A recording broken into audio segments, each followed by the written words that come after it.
no one has been arrested in connection with the attack. Now, former Deputy Governor of the CBN, Kingsley Moghalu, has resigned from the African Democratic Congress. He left the party after losing the party's presidential ticket to Dumebi Kachiku. In a letter dated June 13 and addressed to ADC's national chairman, Oke Rouse Onwosu, Moghalu said the presidential primary had been wrought with inconsistencies. Former governor of Enugu State and the senator representing Enugu East, Chimaroke Namani, has said that relegation of the southeast region in power sharing in the country is sending wrong signals. Namani said that such action is making the region feel unwanted in the Nigerian Union. He noted that since Commodore Ebito Okiwe retired, was eased out of the number 2 position under military President Ibrahim Babangida, no Southeasterner has been considered for either the president or vice president, even though the region is recognized as one of the legs of the tripod in the power equation of the country. Few days to the governorship election in Ekiti State, Yaga Africa has called on INEC to ensure timely and adequate training of all ad hoc staff in preparation for the election. This was stated by the Director of Programs, Yaga Africa, Cynthia Mbamalu, and other members of the team at a press conference in Ado-Ekiti, the state capital. The press conference in Ekiti State by Yaga Africa is in preparation for the coming governorship election. They implore INEC to ensure proper coordination of all respective institutions, especially for all represented in the Interagency Consultative Committee on Election Security. They also called political parties participating in the election against vote bribery, stating that it undermines the democratic process. To the political parties, Yaga Africa vehemently opposes any sort of voter bribery because it undermines the democratic process. Political parties are encouraged to run issue-based campaigns rather than tempting voters with unsuitable gifts that do not contribute to the state's economic development. We have reports that as much as 20,000 naira is given to voters. Cynthia Mbamalu, Yaga Africa, at a separate forum, the chief technical advisor to INEC chairman, Professor Bolade Ayinla, during a day training workshop organized for Ekiti journalists, had said vote buying must be abated in Ekiti to ensure the sanctity of the electoral process. We are collaborating to track illegal financial flows. And you can be sure that we are tracking illegal financial flows. Not only that, as regulators, political party also submit statements of their accounts to us. And they also submit their statement of campaign finance to us. We go through this. We also deploy monitors to the field to monitor campaign finance. The countdown to the election has started, and all eyes are on INEC and the political parties to see how this will be a test run for the bigger outing in 2023. The press conference in Ekiti State by Yaga Africa is in preparation for the coming governorship election. Justice Tijani Regim of the Federal High Court Lagos has made an order of mandamus compelling Lagos State Governor Babajide Sanwo-Olu and the Lagos State government to give an account of the 10 billion naira released to it by the federal government as COVID-19 fund. He granted the order while delivering a ruling on an ex parte motion filed by Olukoya Ogungbeje, an executive director of Coalition for Good Governance in Nigeria, but argued by and moved by Michael Ogunjobi. Ogungbeje had, in a July 17, 2020 letter, as acknowledged by the respondents on July 21, 2020, requested the information. The court declared that the refusal of the governor and the Lagos State government to furnish the applicant with information was a flagrant violation of the provisions of the Freedom of Information Act 2011. The judge, however, ordered Ogungbeje to file a written undertaking for the cost in the event that the orders ought not to have been granted. The federal government yesterday issued new regulations for internet platforms available in Nigeria. A statement by NITDA spokesperson Hadiza Omar said the new code was designed to protect the fundamental human rights of Nigerians and non-Nigerians living in the country, as well as define guidelines for interacting on the digital ecosystem.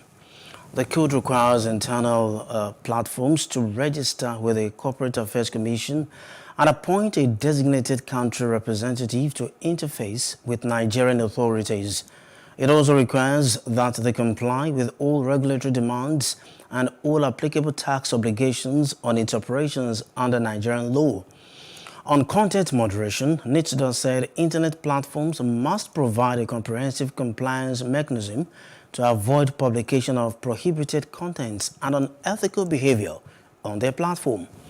They must also provide information to authorities on harmful accounts, suspected botnets, troll groups, and other coordinated disinformation networks.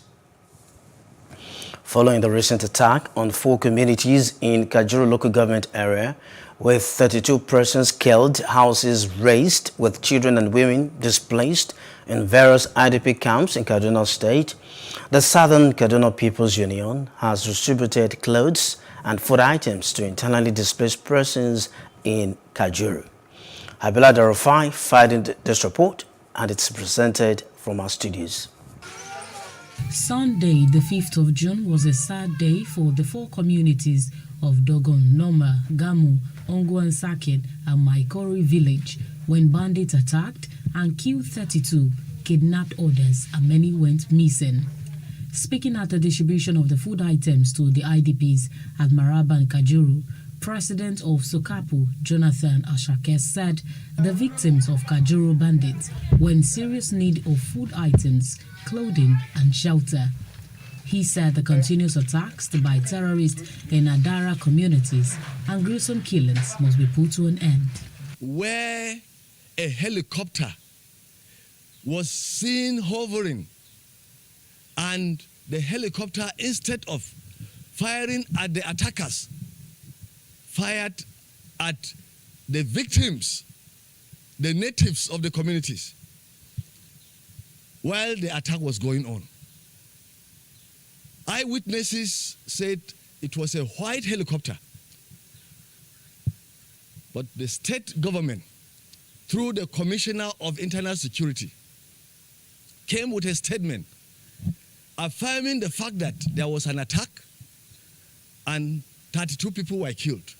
Ashake lamented the alleged white helicopter sighted in the communities, leading to the killings of innocent citizens, several others missing with many injured, while calling on government at all levels, security agencies, and international communities to investigate thoroughly to bring culprits to justice. We thought these people, the helicopter was, somebody might have alerted the security men and they are coming to our rescue. Lo and behold, it just came and was starting shelling everybody there. At our people, the concern is, have they really come to assist us, or they've come to assist the bandits? When we saw our people falling down as the helicopter was firing, then we too dispatch, because we cannot stand the strength of the helicopter and those on the ground. A lot of people, they were killed in the village, and a lot we were hiding in the bush. They burned our food and clothing, and with a lot of things in their houses, including our house. They burned everything. Earlier, the bandit demanded 15 million naira.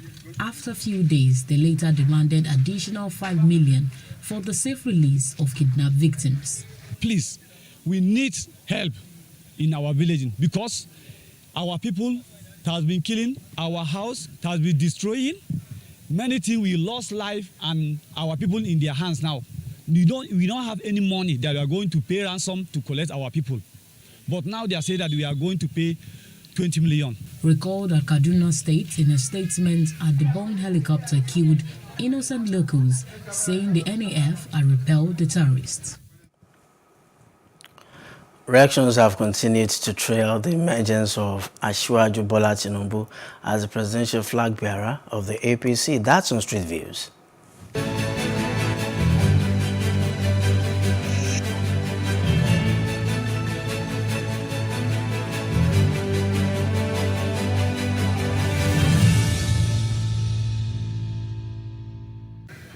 I'm not happy at all because the way this country is going now, we need a vibrant young man, somebody that has something to move this country to the next level.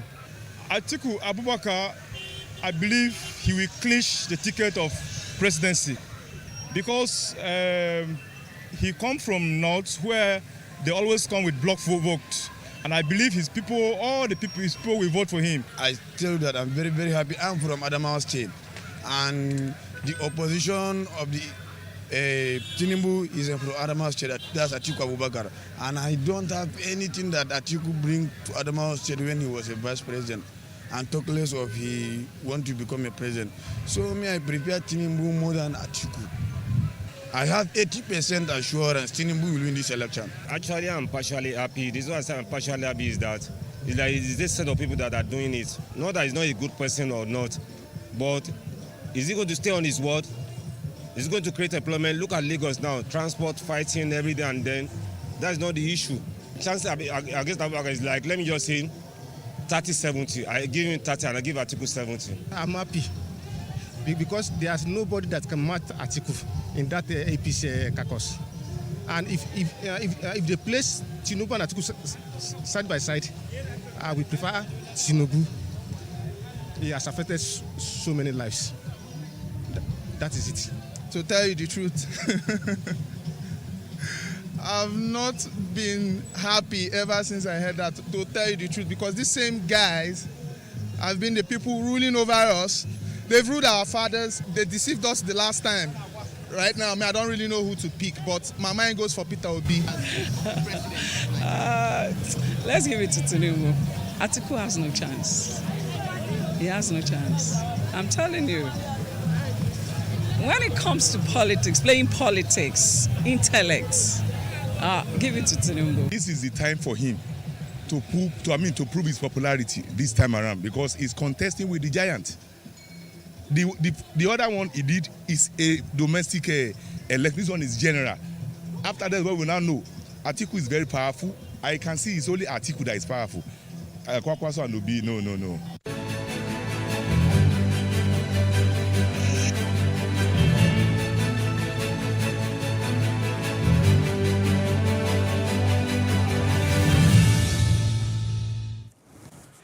Let's now serve with stories from other parts of Africa.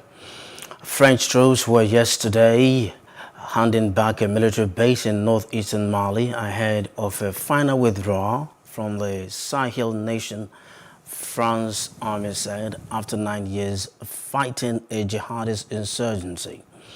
And the UN's emissary there warned that the withdrawal could leave Menaka, where they were based, vulnerable to a jihadist attack.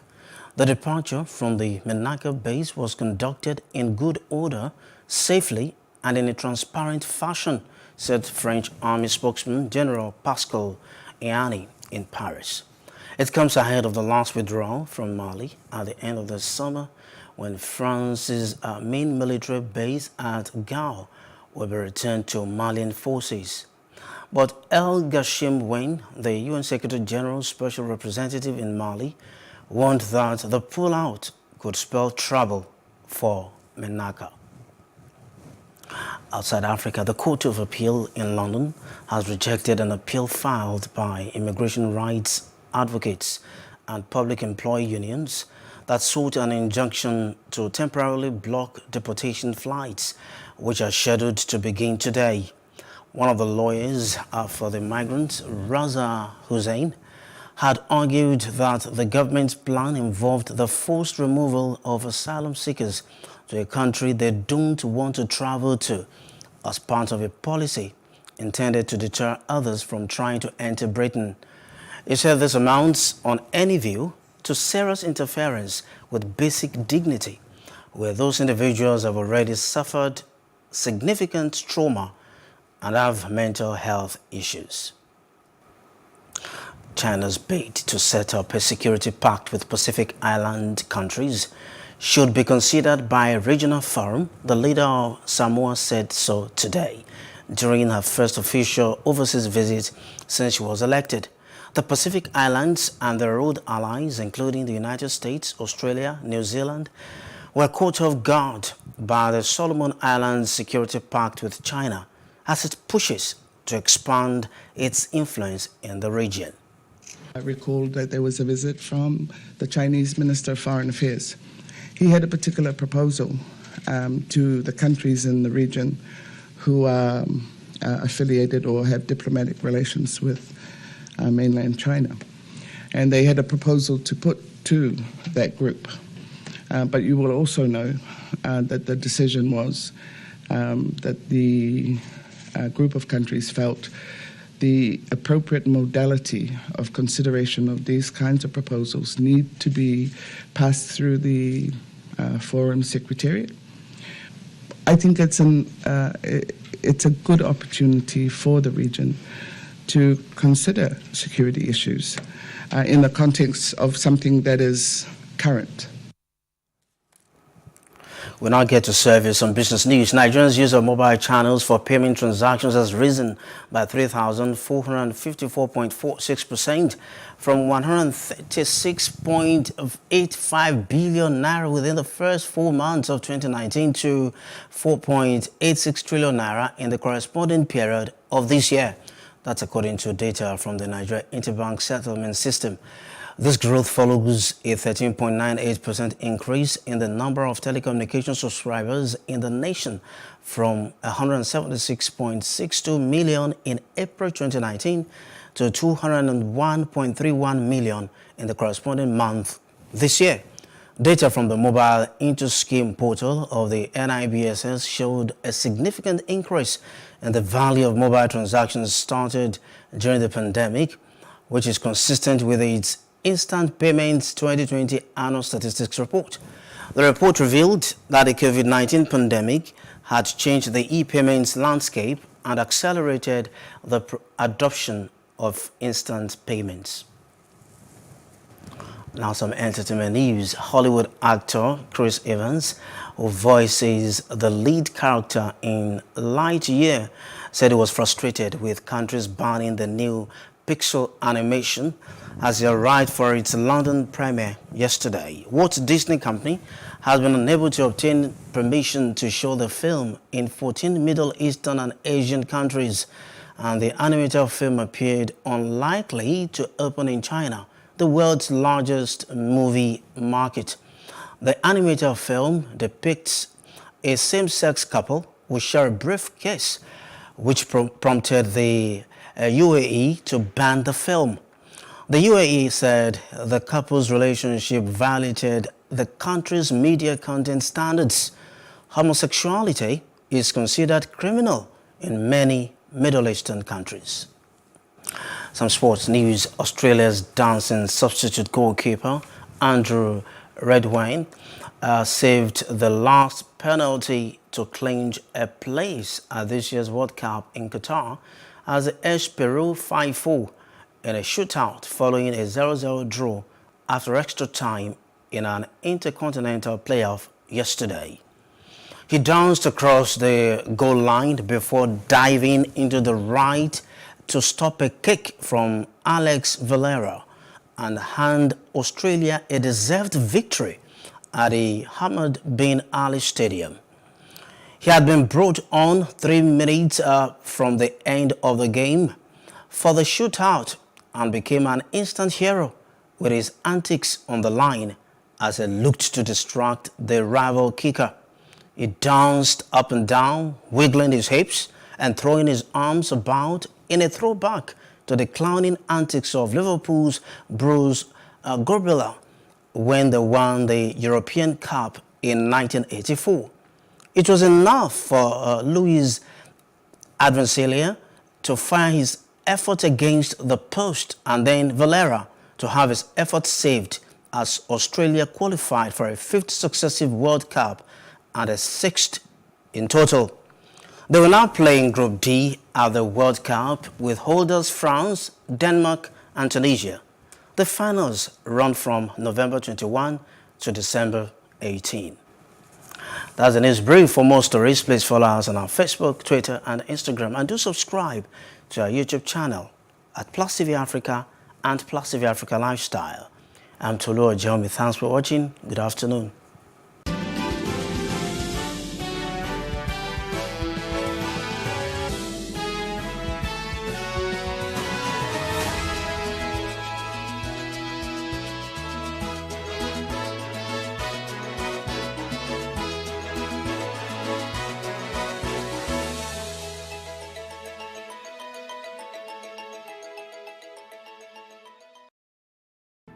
There is no voting on social media. To vote, you would require a permanent voter's card. To get your PVC, visit cvr.inecnigeria.org. Create your account with a valid email address and start the registration process. An activation link will be sent to you. Click on the link and activate your account. Fill out the form, pick and submit a convenient date and time for your biometrics. Print the application slip, which should have your QR code. On the appointed date, go to the nearest INEC office for your biometric capturing. Thereafter, you will get a registration slip to pick your permanent voter's card when ready. Get your PVC today. This message is from Plus TV Africa.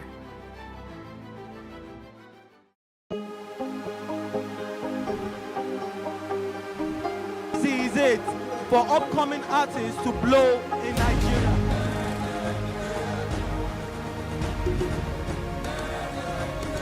Welcome to Plus Trending. I am Buki November, your host, saying thank you for joining us on today's episode. Welcome back. It's tea time on Plus TV Africa. Practice makes perfect. I'm not perfect yet, but I'm a lot better than I used to be. He's a king. He's entitled to marry 100 if he wants to.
Hello and welcome to What Are You Saying?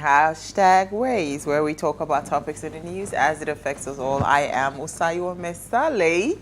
Happy Democracy Day, ladies. Hello. And I have finally back on set our Honorable Milola. Damilola Otubanjo. What's up? Oh my goodness. It's been ages. Yes. Now we actually did miss you. We missed you, I miss my ladies. So tell us. How has it been since after the primaries and all of that?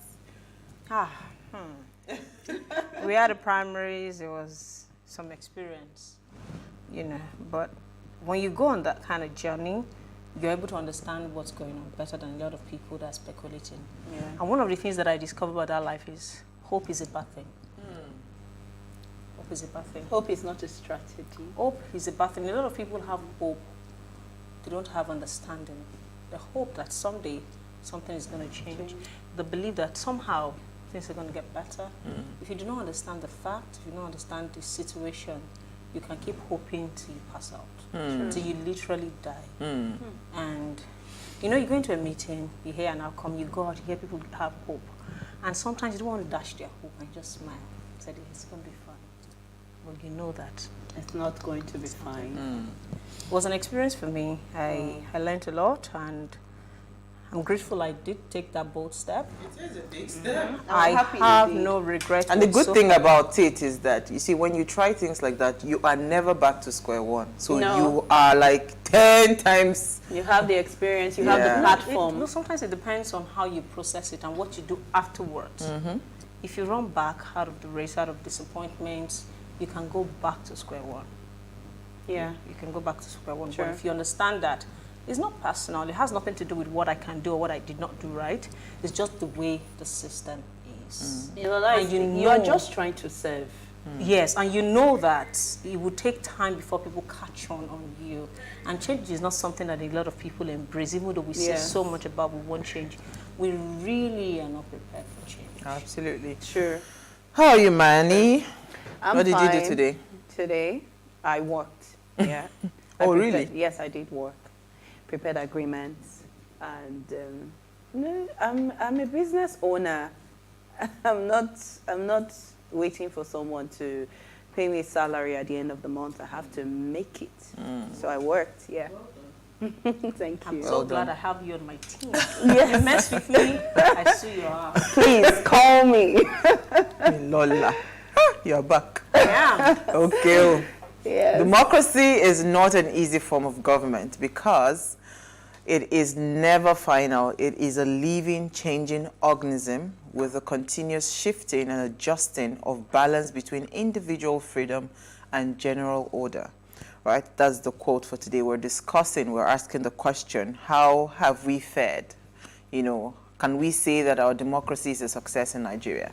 Now, the core of democracy is the principle of popular sovereignty, which holds that government can be legitimated only by the will of those whom it governs, although the current political reality of the country may beg to differ. So yesterday, June 12, was Democracy Day, and today, Milola, Manny, and I are here to discuss the topic. Has democracy succeeded in Nigeria?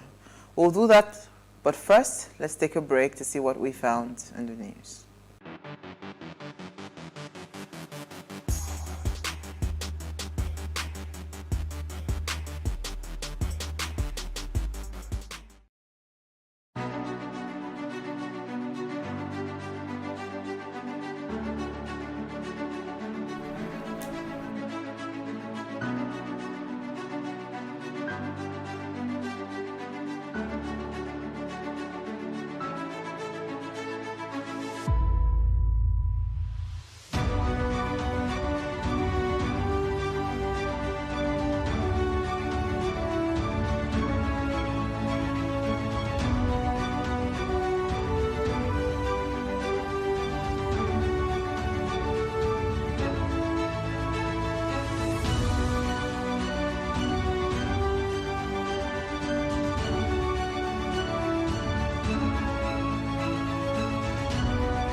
All right, so International Albinism Awareness Day is marked every year on the 13th of June to bring awareness among the people about albinism and the rights of people with albinism. Abi, that's it. different types of events are organized to educate people and celebrate people with albinism who still face human rights violations in the mid-2000s. There were reports of violent attack and murders of people with albinism in Tanzania. The attacks were advocated with the belief that people with albinism possess magical powers. As a result, in 2015, 70 people were killed and even more were harmed. Now, due to this, the Tanzania Albinism Society and other NGOs came together to lobby for the rights of people with albinism. Now, the day first became official when the UN General Assembly adopted a resolution in 18th of December 2014 that proclaimed 13th of June as International Albinism Awareness Day with effect from 2015. Whew. Beautiful, beautiful, beautiful people. So I had a friend in secondary school, a classmate, I'll call her. She was completely black. Her sister was completely white. You know, we had a lot of those people in families. But I don't know. It seems to be prevalent in certain demography, like the Yoruba people. I don't think so. Right? I think it's all tribes, yeah, right? But I've hardly seen any. Yes, but yes. You don't even find it anywhere. It just brings up someone just. Yeah. have a Yeah, baby I and think a child. what they say is it skips generations. Yeah. Yes, and then just appears. One of my very good friends still now is an albino, and he's very, very good. But the only thing I always say to them, please protect your skin. Wear loads of sunscreens because again, a lot of them suffer from skin cancer. Yeah. I remember one of my friends, family friends, he passed on, as a result of skin cancer. So because because they don't have any form of melanin or whatever, so no protection, no top layer, So you have to actually. That's why a lot of them avoid the sun. So when you see them start to have patches, those, it's the effect. So I think, So that means it's even better to just leave Nigeria altogether. Yeah, or stay away from them. Just, stay away. It's okay, so who are we starting with? Milola, what did you find for us in the news? Okay, let me jump Why don't you in. welcome back? Welcome back. Welcome back. Okay. What I have in the news is about today's situation, and it goes to talk about power. Blackout as national grid collapses for the 6th time in 2022. What month are we in again? May. June. So we've had like an average of one timeout collapse a month this year. It's quite sad. Considering the state of the economy, considering the size of our economy, it is not acceptable to find ourselves having such a situation, but this is what we found in the news. And this is from the Just Disco. Dear esteemed customers, the management of Just Electricity Distribution PLC wishes to inform the general public that the current outage being witnessed as a result of system collapse. We hope to restore supply as soon as supply is restored.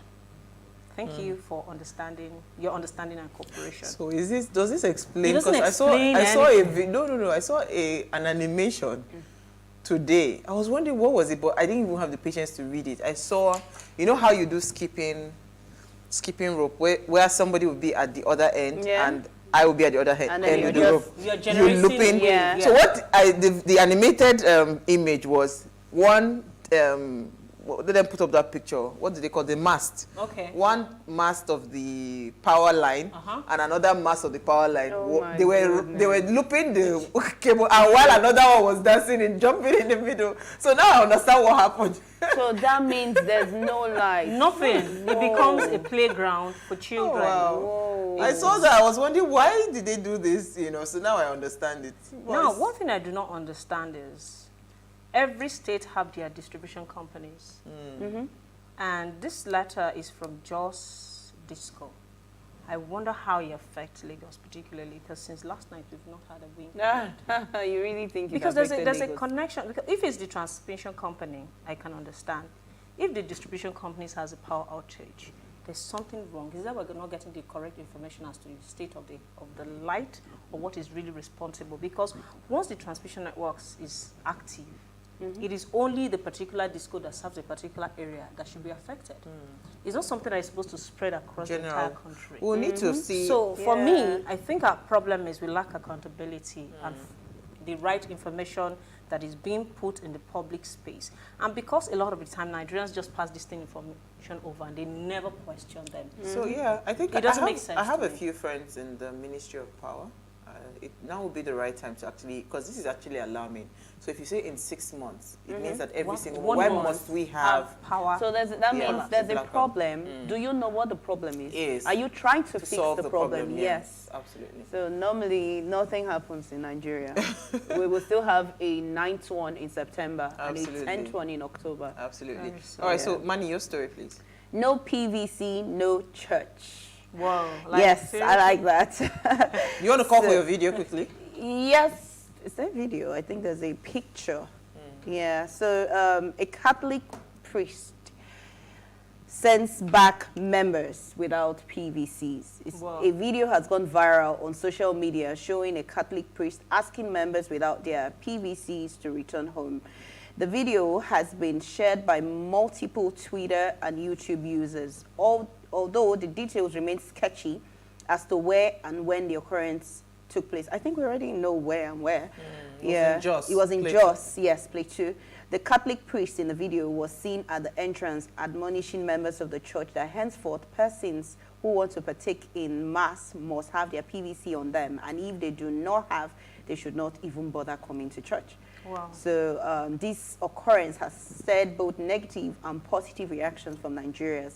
Some have hailed the Catholic priest for his effort in ensuing voter awareness and sensitizing his community to the ongoing political process ahead of the 2023 general elections, while some have chastised him for doing such in a place of worship, accusing him of contravening the human right to freedom of association of the congregation. So what do you girls think?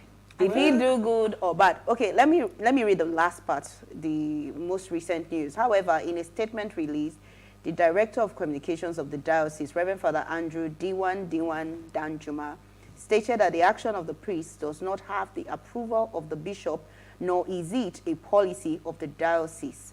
The statement adds that the action of the bishop stance is regretted. So it's a disclaimer. So what do you think? So yes. for me, I've said it. I don't know how many million times I will say it. I will keep on saying it.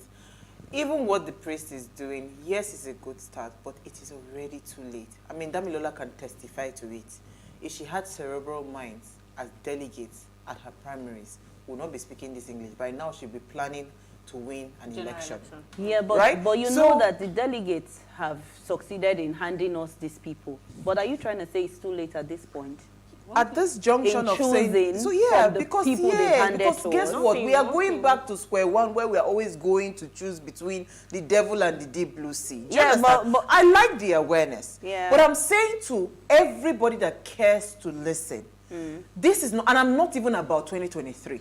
I'm focusing on 2027 and beyond. Thank you. Can we start to advocate that before you enter the church, produce your, what's it called? Party card. So your support party card. Party card. Okay. Produce your, it is not about the PVC right now. PVC right? is PVC is good. overrated. It is overrated. Trust me, people do not know that your PVC is not as important as your understanding of the political system that we operate Thank in you. and our desire to participate. A lot of people, I see people clamoring for PVC, and I say, is it really about PVC? People can take PVC, but will they go out and vote? It is, see, even if they Are go out to vote, Lola, are they aware if their level of participation has any meaningful or significant impact to the electoral process? For me, it's beyond PVC. I saw a post by one of our lady on social media, really agitating and everything. I said, if I'd never stepped out of the box You wouldn't to know. go into politics, I would not understand what is going on.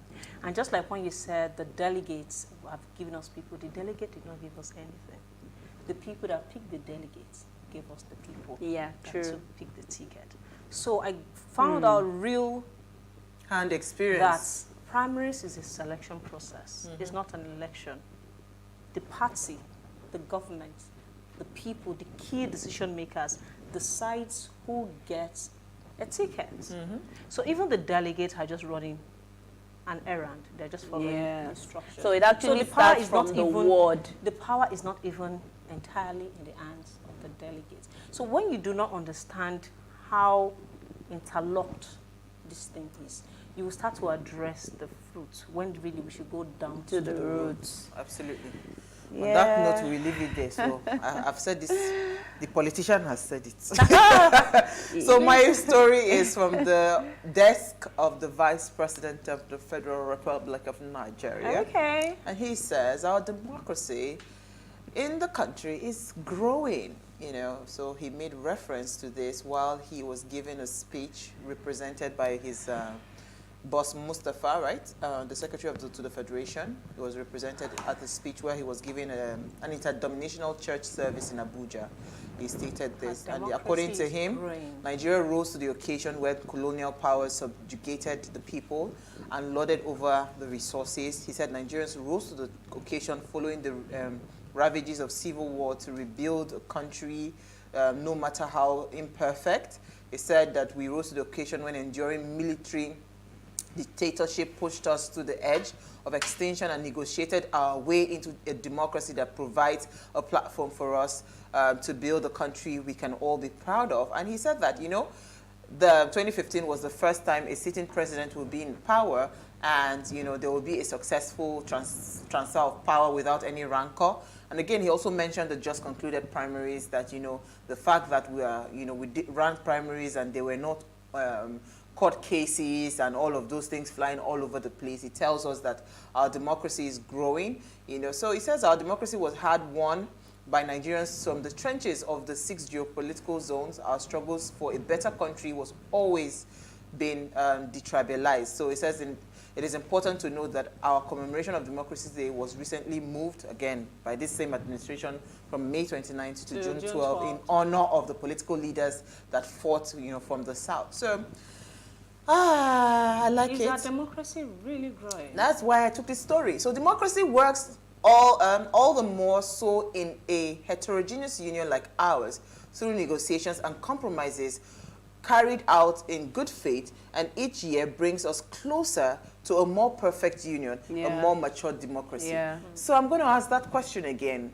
Have we had a successful run when it comes to democracy? And that's the conversation we're going to be having when we come back from the break. Stay with us.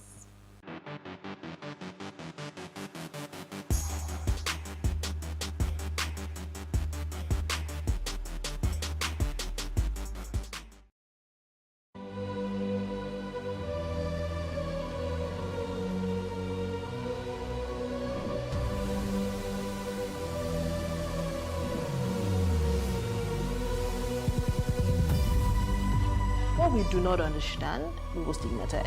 What you can see is the remaining of the tanker that exploded. The suspect equally confessed.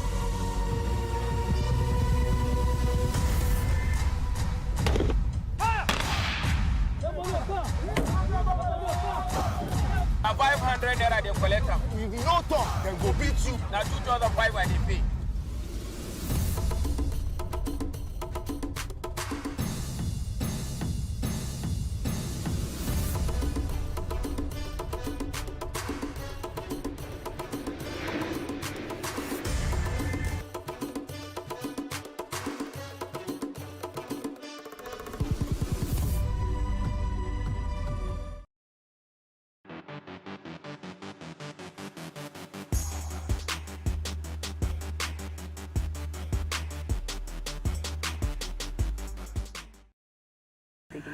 All right, thanks for staying with us.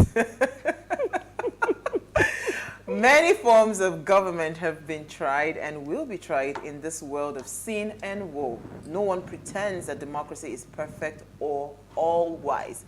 Indeed, it has been said that democracy is the worst form of government, except all those other forms that have been tried from time to time. This was a quote by Winston Churchill. Now, according to an online publication, in the Nigerian context, democracy is something much talked about, a set objective pursued with apparent vigor, but not yet attained. Now, for almost half a country, almost half a century, Nigerians have been searching for democracy through constitutional reforms and intricate political engineering and experimentation spelt out in successful or successive transition programs. Now, they have, however, been continuously disappointed because, according to John Garner, in a quote, he said, or Gardner, he says, democracy is measured not by its leaders doing extraordinary things, but by its citizens doing things extraordinarily well. Now, do the citizens really matter in all of these things? So today we want to hear what you have to say about our democracy in Nigeria. Do you think it has succeeded? Now, please, let's hear what you have to say. Remember, you can join the conversation. Send us an SMS or WhatsApp to 081-803-84663. You can also tweet at us at WaveShowAfrica1 with the hashtag WaveShow. So this is actually interesting. Now, why I particularly took the story about the Vice President saying that our democracy is growing was based on the topic that we're having today, asking if our democracy has succeeded, right? So So he made a lot of statements, the parameters he used, you know, how successful government, you know, I mean, there was a president in power, and there was successful overturn of that party, and there was no rancor, peaceful transitioning. You know, he talked about that in the last couple of weeks, primaries have been held by political parties, big and small, across the country without violence, rancor, or prevalence of bitter court cases, as have characterized the process in the times past, right? So he says we are growing. And he said the social contract between government and the people with the ballot arbiters is daily being strengthened. So he's trying to also give credit to the power of the thumb and the electorate and all of that. So the combined effort of the government, the people, and civil society across federations are bringing us closer to our highest democratic ideas and aspirations. So this is a day for gratitude and hope, a day to remind ourselves that what was once thought impossible of Nigeria has been proven possible, and that what is yet considered so is well within our grasp. Now, he said we only have to keep moving forward, each one of us playing our parts, he added. Now, so I went on Google and I searched what are the parameters that can tell you that a democracy is successful, right? Now, he says some important factors are these, which are responsible for success of process of democracy. It says election. It is the fundamental basis of democracy. It says political freedom, right? It says education. It says development of means of communication, independent judiciary, accountable administration. Now, freedom to form political parties. If I were to go by these parameters, I beg to... Because for me, we are here on the show to share our knowledge and also to learn from one another. Yeah. I didn't have the pleasure of doing that research that you did, and it's very enlightening to see the angle with which you're bringing to this point. The Vice President, I have a huge respect for him, and I salute his courage for throwing his hat in the ring to run for the role of a president, irrespective of other people's opinion. Said, yeah. For me, primaries happen before primaries actually happen. Talking from experience. That's why you can say we had a stress-free, itch-free, violence-free primaries, because before our primaries, the presidential primaries was actually conducted, they had to move it like 2 or 3 times. And that is to ensure that there's some level of control and understanding of the outcome. It wasn't even about the consensus. The outcome. Of the outcome of that election. And for me, for the first time, I was on the field. It was an experience for me. I actually witnessed a primaries that is not like a usual primary. Yes, yes. I can say that with every sense of sincerity, not as a politician, but as an independent observer who took the trouble to say, let me go and see what we're doing. Unlike the last one we had, when it was the chairmanship, everybody knew it was a consensus. It was just fulfilling righteousness. It is beyond that. You mentioned education, you mentioned accountability. If we have to use expression, freedom of to form political parties, if we have to use those parameters, I'm afraid we have not been successful as a country when it comes to democracy. And I do not think, personally, we need democracy. Personal opinion. Okay, we'll come back to that because again, I wish Uti was able to make it to the year because you know Uti has always said that we do not need democracy. We need something in between military and democracy. Yes. So the way democracy is structured and where we are as a people, we are not ready. We're not prepared for how democracy should be practiced. But let me hear your thoughts, your initial thoughts, based on the parameters that I read, right? Because you want me to come back on it again? No, okay. no. Yeah. It's okay. See, for me, I'm going to define what the dictionary says democracy. So I do not think that democracy has succeeded in Nigeria in the context of what democracy really is. The dictionary says is a system of government by the whole population or all the eligible members of a state, typically through elected reps. So for me, I would say it's supposed to be a government of the people, by the people, for the people. Absolutely. Is that what we have? Absolutely no. So if that is not, it's not for the people. I don't think so. Reason being that if you fail to perform your duty, you do not blame another person for making a decision. Yes, yes. So to even aware yes. of what their roles, so their boundaries, Milola, the constituency that belong here. The power they hold. Yes, but guess what? It's not about democracy not happening because some people are not making it happen. It's because the people are not responsible and not responsive. Milola, so let me. So I would not say that. Okay. Can I have you put your argument? Wait, yes, you will come in. But you know, see, Milola, you know why I say that. Okay. At the end of the day, how old is Nigeria? Come on. How old is the US? So we are trying. Yes, no, it's valid. Like no, like you said. Yes. So I'm going to get back to that in between. I think in between makes a lot of sense until we are ready because it's a journey. But right now, I think there's still room for growth, no doubt. You know, we're talking about it with Uti the other time, and we're talking about how these politics work in other parts of the world, especially in the UK.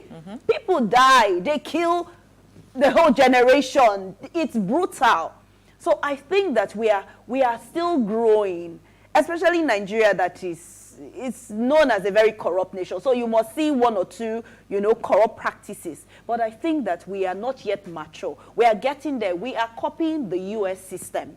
Verbatim. And How it's supposed to old is the US system? Over 200 years. Thank you. How old is Nigeria? Yeah, 60. So I think that what we need is, like you said, it's supposed to be for the people, by the people, a government of the people. Now, who are the people? The people need to know that they are part of this thing. What we are doing right now is we are sensitizing people. So the Reverend Father, that just said no PVC, no church. Do you know what he's doing? He's sensitizing the public. He's not doing it the right way. He might not be. No. I don't think he's doing it the right way. He might not be doing it the right way. But let me tell you something. He has created awareness, whether you like it or not. So it doesn't work. I want to measure? No, I want to punch a hole on action your without argument. result is a. So let me punch a hole on your argument, Milola, where you said that the people neglected what it is that they're supposed to do, when you were talking about the people.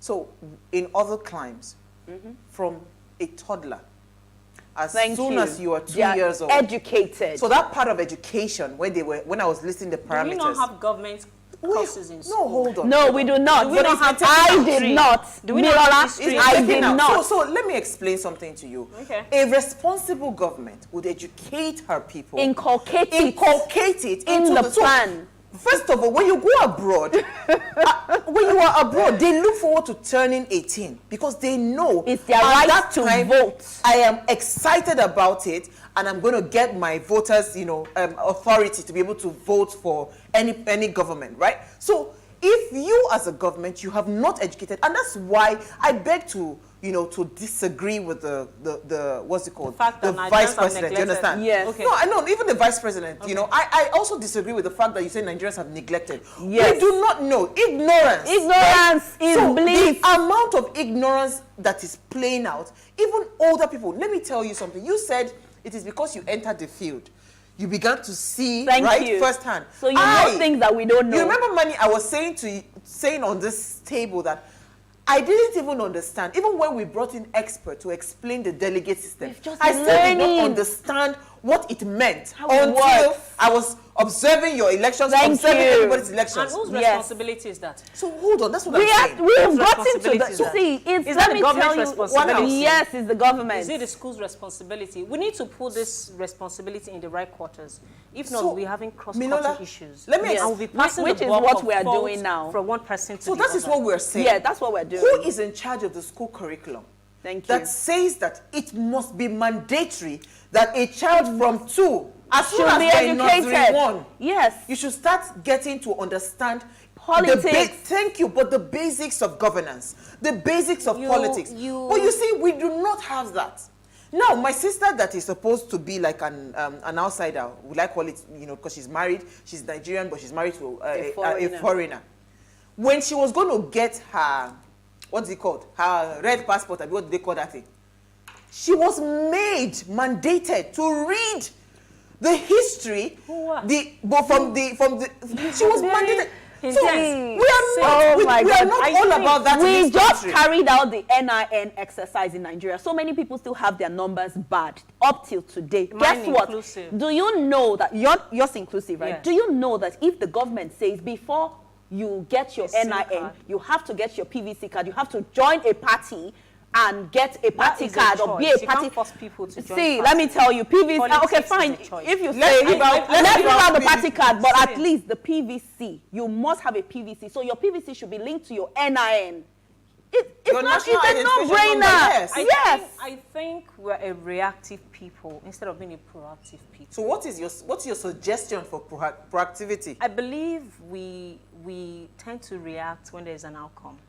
Yes. We do not plan for a government. We do not understand the structure. Everything has a structure and it has a path with which it follows. Yes, the government is supposed to enable people to have a democratic system. And one of the ways to do that is to educate people. You read it when you were giving us the point. And it goes down to whose responsibility, who is going to bear this cut.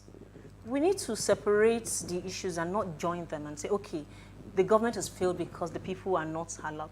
You cannot force people to join party. It's a choice. Okay. But You cannot force people to have a PVC. It's a choice. It's supposed to be a national responsibility. Yes, but it's a choice. You choose to go to school.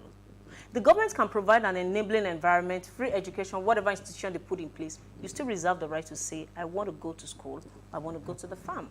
You don't force things. What you want to do is to make it an enabling environment, to make sure that the system works in such a way. Are you reading a quote for? Go ahead. To make sure that the system works in such a way that people are enlightened enough to make an informed decision.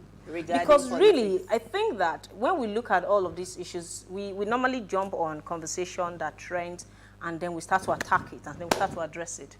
There's a lot. This thing is a cacophony of issues. They are all interconnected and Before you can start to fix it, first of all, get separated from it. One of the things that I try to do in life is to practice detachment. Step away from the issue. Who is always very hot on. When you are very hot on, you are entangled with the situation and you are biased. You want to first of all step away. How did we get here? We need to go back to the drawing board. Whether we're using democratic system of government or we're going back to the military, we need to understand the fundamentals. We can't go back to the military. And you have to. The same thinking that has brought us this far has created a problem that this level of thinking cannot solve. This is about Einstein.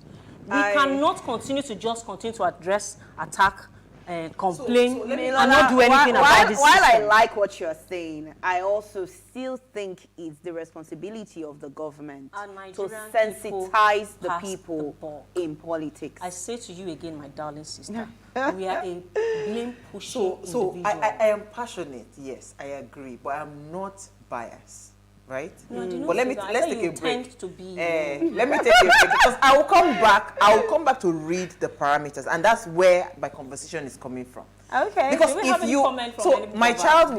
was my son was 2 years old when he was taken to his school. I was trying to transfer him to a new school to go and write an entrance exam, and he went there, and they came back and said, oh, he didn't pass, that he failed, but his brother did so well because the brother was going to year 1, he was going to nursery 1. But the brother did so well, and usually let me finish. You would understand where I'm coming from. That he was going, so the brother was going to year 1, he was going to nursery 1. That he didn't pass, that he failed. So that, but their policy in the school is that siblings must be together. So because of his older brother, and he did excellently well, they have to take him, but he has to come back to write the exam again. He came back the second time and wrote the exam. He failed again. So now what? Wait now, let me finish. He failed again. Nursery 1. Nursery 1, no? He was supposed to write 1 to 10. Well, which school is that? That's a very bad school. Wait, no, it's not a bad school. It's not a bad school. How can a nursery 1 fail? Wait, let me finish. You are taking the attention from the conversation. Listen. Okay, sorry. So when he eventually, I went and I met him. I said, what's happening? That you didn't write? He said, because nobody has taught me, I do not know. Aww. So the point is, immediately he entered the school, they had already told me that I would need to work with him, work with the teachers. Do you know, I never went back to the teacher to say, is there a problem? Because as soon as he was exposed to the learnings, he adapted immediately. So it's the same issue. Do you understand? When I see people blaming Nigerians to say that they do not know, you haven't explained to these Nigerians the importance of their citizenship. Yes. the role of the citizen. Do you so know, how do you expect them Milola, to win? Do you know that Nigerians don't even know their rights as citizens? Do you know that Nigerians don't even know what a citizen is, who a citizen is? Oh, Milola, So let's not even look at when we come back from the break, we'll continue the conversation. Stay with us. Wow.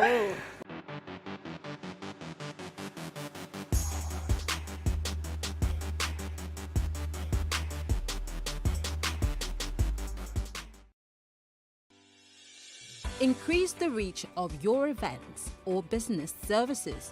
To advertise on Plus TV Africa, please call 0906 000 5719 or 0909 040 8408 or send an email to marketing@plustvafrica.com.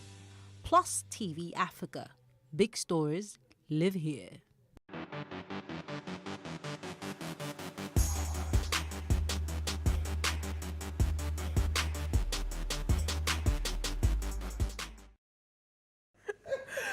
All right, thanks for staying with us. This is two women today. Somebody has said your noise is too much. Talk one at a time. So let's calm down, please. So if you just tuned in, right? Our topic today is we're asking a question that has democracy succeeded in Nigeria? That's the question. Now, please, let's hear what you have to say. Remember, you can join the conversation. Send us an SMS or WhatsApp to 081 803-4663. We have a lot of messages, but we'll take them much later. So, I mean, that's the conversation. So you were talking about citizens not knowing their rights and all of that. Yes, not knowing their rights and all. So there's a bigger problem. So when we talk about politics, let me tell you the truth. How old am I? I'm old enough. Well, over 40. Milola, just step aside. Let's go outside. Okay, so what I'm saying is, when did I start getting interested in politics? Only recently. Honestly, only, I would say, yes, only recently, and I'm well educated. So I just think that, like you said, there has to be an interest and understanding. So sometimes we tend to not go close to areas that we don't understand. And I'm telling Milola yes. that interest and understanding comes from knowledge. No, it even comes from when the government makes it, the pride that an American will tell you that I'm an American, yes. Yeah. So the government must make it, see, they are deliberately keeping Nigerians ignorant when it comes to political matters. So a government that is transparent, let me finish, a government that is transparent will know that it is important. See, because they thrive. Let me finish. They thrive on the ignorance of the citizens, right? It is based on ignorance and that all of these things that you're talking about they want to keep them uneducated, if a government was really uninterested, thank you. If a government discouraged, thank you. If a government was really sincere, right, about a proper democracy and governance, good governance, the government will make it mandatory that you know it right from a toddler. Yes. And put it and inculcate it in the curriculum. Take it easy. I would never take away the fact that our government has failed us and continue to fail us perpetually. Yes, absolutely. I would never fail the fact that the institutions that should channel and endear people towards learning and interested in politics has not been adequately established. There is no doubt that the challenges that plague us are synonymous with third world country. For me, we need to go back to that. Yeah. We should stop comparing apple with oranges. Yes, we need to look at people that are doing better than us to be able to inspire us to do better. Absolutely. But we need to also look at the peculiarity of our climb and identify where did we go wrong and what are the challenges and how can we fix this thing. The government is not doing it. In fact, the governors have not done nothing. But sometimes when I look at it and I say, we address government as if they're an external party. Government emanated from us. Absolutely. We are the government. You know somebody in government, I know somebody in government. Unfortunately or fortunately, I'm putting myself into politicking, which means I'm also a government or in government. So it then goes back to collective responsibility. Yeah. I believe that the government should do this and do that and do that and do that and do that. But a tree does not make a forest. It's not something that one institution should be allowed to. When we look at the families, what are we doing about teaching our children, It was only until I took interest in politicking that my daughter starts to understand what path I have followed. And for me, it is important that I live my life in such a way that every aspect of my life is a learning curve for me and for the people that are in my immediate space, particularly my 2 daughters. Now, because of my interest in politics, I took it upon myself to start to enlighten them. If I did not take up that civic responsibility, it is not government responsibility. It is my responsibility. No, to take ownership, babes. I beg to differ. Let me say this. He's still in this same country. You say that because still, you know enough to no, say ma, that. No, ma. He's still in this same country. It's still this same failed system. It's still this same corrupt system that I came out from. But I choose. When did you get interested in politics? From time immemorial. From the time I was in uni. What if did you you- ever what go did- and what check, did see, you know babes, about if it you then? ever go and check, there's something I put out there. I said I want to be the first female president. And I said this, and I'm not joking, and I said this when I was just in my 200 level. It is maybe it emanates from a place that is deeper than I can explain. Probably. But it is a personal choice. Still a product of this failed system. But I took the responsibility to say that I would try. If I perish, I perish. Okay, so let's take some comments because this is quite getting interesting. It's interesting. Very interesting. Okay, good evening, ladies. Milola's tone has changed after running from Abuja. Thank you. She may have to. Yeah, she may have been spending from the inner caucus funds of the political parties. No, he's only joking. Ade from the UK. Say that I got shining. Ade, I appreciate that. It is fine that you hold that thought. But you know, we all have to take the responsibility of self-enlightenment. And that's why if I have a bias or a different angle to conversation, it's so that we can enrich Absolutely. understanding. We all can't be going in the same direction. No. Sometimes when I watch the show, I wish I'm on the show. I say, hey, somebody. By the time I bring my own angle, it will be a totally different conversation. Right. So and it goes to say that I'm not defending government. I expect we to be more responsive. I think as I individuals. think it's because of your experience, Milola. We shouldn't put that aside, please. Okay. It's your experience. You've gone in, you've seen how it works. You now see how important the people are. Hence my statement that government is for the people, by the people. You understand? So if we want to talk about politics, there are a lot of things, or democracy. When you look up, it's supposed to be a level playing ground for everybody, right? Yes. But look at the amount of money that is spent. Let me continue. Let me continue my parameters. It's intimidating. So let me continue my parameters. Independent judiciary. Have we had that? No. Thank you. So I'm not being sentimental or biased. Read the first one. Let's say yes and no, so Okay. that we know how. So election. It is the fundamental basis of democracy. We conduct elections. So let's give it to them. Political freedom, do we have that? No. Relatively, yeah. We don't. I would say yes. no, because you know, before I came What's on the show, political freedom? someone sent Everybody's someone, allowed a to family join any member sent a political message, party. and she's watching me right now. She said, please don't let people know who you support for security Thank you. purposes. So, of course, I would say There's no that political there freedom. is no Thank you. political freedom. Thank you. Okay, Education. No. Development of means of communication. Our government. Not adequate. Thank you. Independent judiciary. No. No. Accountable administration. Zero. Freedom to form political parties. No. No. No. There are a lot of political parties. Come on, ladies. There are There a are, lot of and they are political formed parties, but they were also voluntarily. cases of where people said that They wanted, Do you know how many to political form parties and they were like, no. No, we can't take that. Okay, Okay, that's half. So let's give it to them. Yes. Half, right? So out of 1, 2, 3, 4, 5, 6, 7 points, they only have 2. Wow. Come on. So how is democracy supposed to thrive in There. Africa? So let me read the comment that says, babe, where I say we are not ready for democracy. We're not ready. Yeah. I so agree. yes, the democracy is successful in Nigeria. I don't want to remember the devilish years of Sani Abacha. He has destroyed Nigeria. I don't know what your name is, but thank you for your comments. Let's take more comments, ladies. Okay, let me check what I have. Okay, can I go? Okay, go. Good evening, ladies, and happy Democracy Day. Have we, as a nation, succeeded in democracy?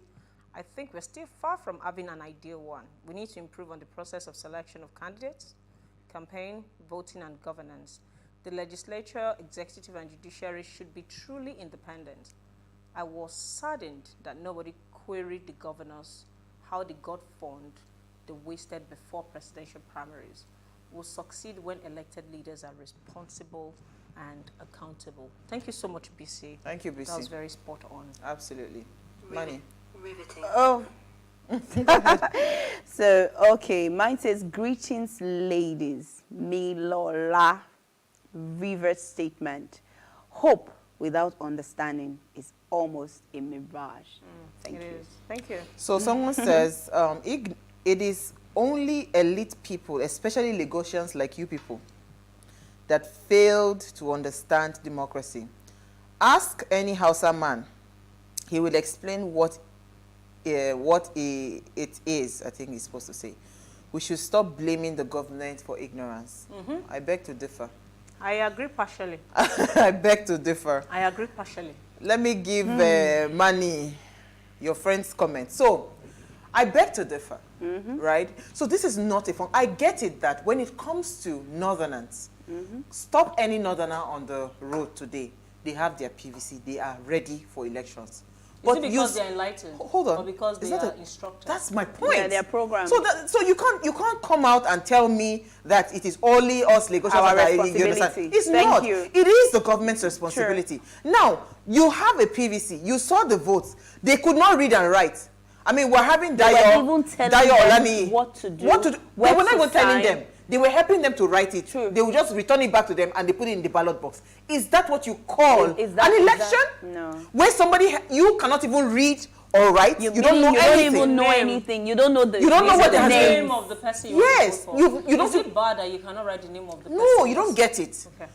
You don't get it. It's not about whether you bad or not bad. We didn't hear them choosing. You understand? It's not choosing. This person just comes and they hand you a written thing and you submit it. So is that what you tell me that is democracy? That's horrible. Right? I mean, what's her name? Dayo. A political senatorial aspirant. What's her name? Dayo Olani. An aspirant. An aspirant. They came out to say that even the people that they eventually picked as the delegate, that they were supposed to be the rightful delegates, did not. They changed the list. They changed the list. You are joking. Yes, they changed the list, and that's how. I mean, we are going to have her by God's grace next week, Monday. They changed the list. Oh, she's coming on the show. Do you understand? So it is. So what I'm saying, what I am saying is, you cannot tell me that because you guys have a PVC means that you are not ignorant. You are completely ignorant. Exactly. You are ignorant. It's not about PVC. It's not about PVC. It's about education. And the government is supposed to provide an enabling environment for adequate education, right? Absolutely. Okay, so the part where I agree with me, Lola, is that, okay, we know that these delegates are chosen at the ward state, right? Ward level. Yeah. So we as citizens are supposed to participate in this. At different local governments at the ward level. Okay, so Milola, if we participate, you just said that they changed the list. No. The quality of minds of people present at ward level is easily. I agree. It's easy to manipulate. I agree. See, I say that before you can participate in an election, you have to be how old again? 18 years. 18 which years. means on an average you should be in university. Absolutely. So it goes back to the fact that Nigerians need to be more responsible. I still stand on that point that we can't keep passing the entire buck and say it's just entirely government. So it also goes back to the fact that government must ensure free education for all so that the masses will be educated. I mean, come on, free education does not guarantee quality education. Milola, let me tell you something. Education first. Let me tell you something. It is only someone that has been wooed, I've been toasting you from when you were a child, giving you the possibilities of what your thumb can do, right? That you will look forward to going to get a PVC once you turn 18. Do you know one thing? If you have not given me the picture, you've not painted the vision to say, Uwa. This is the possibility. Yes, that's the possibility. I will never go out of my way. Now, look at our young people. Wow. How many of them, right, are coming out to say they want to go get their PVC? Let me tell you something. That now they have to use music and dance to lure them to go and get their PVC. You don't have to do that.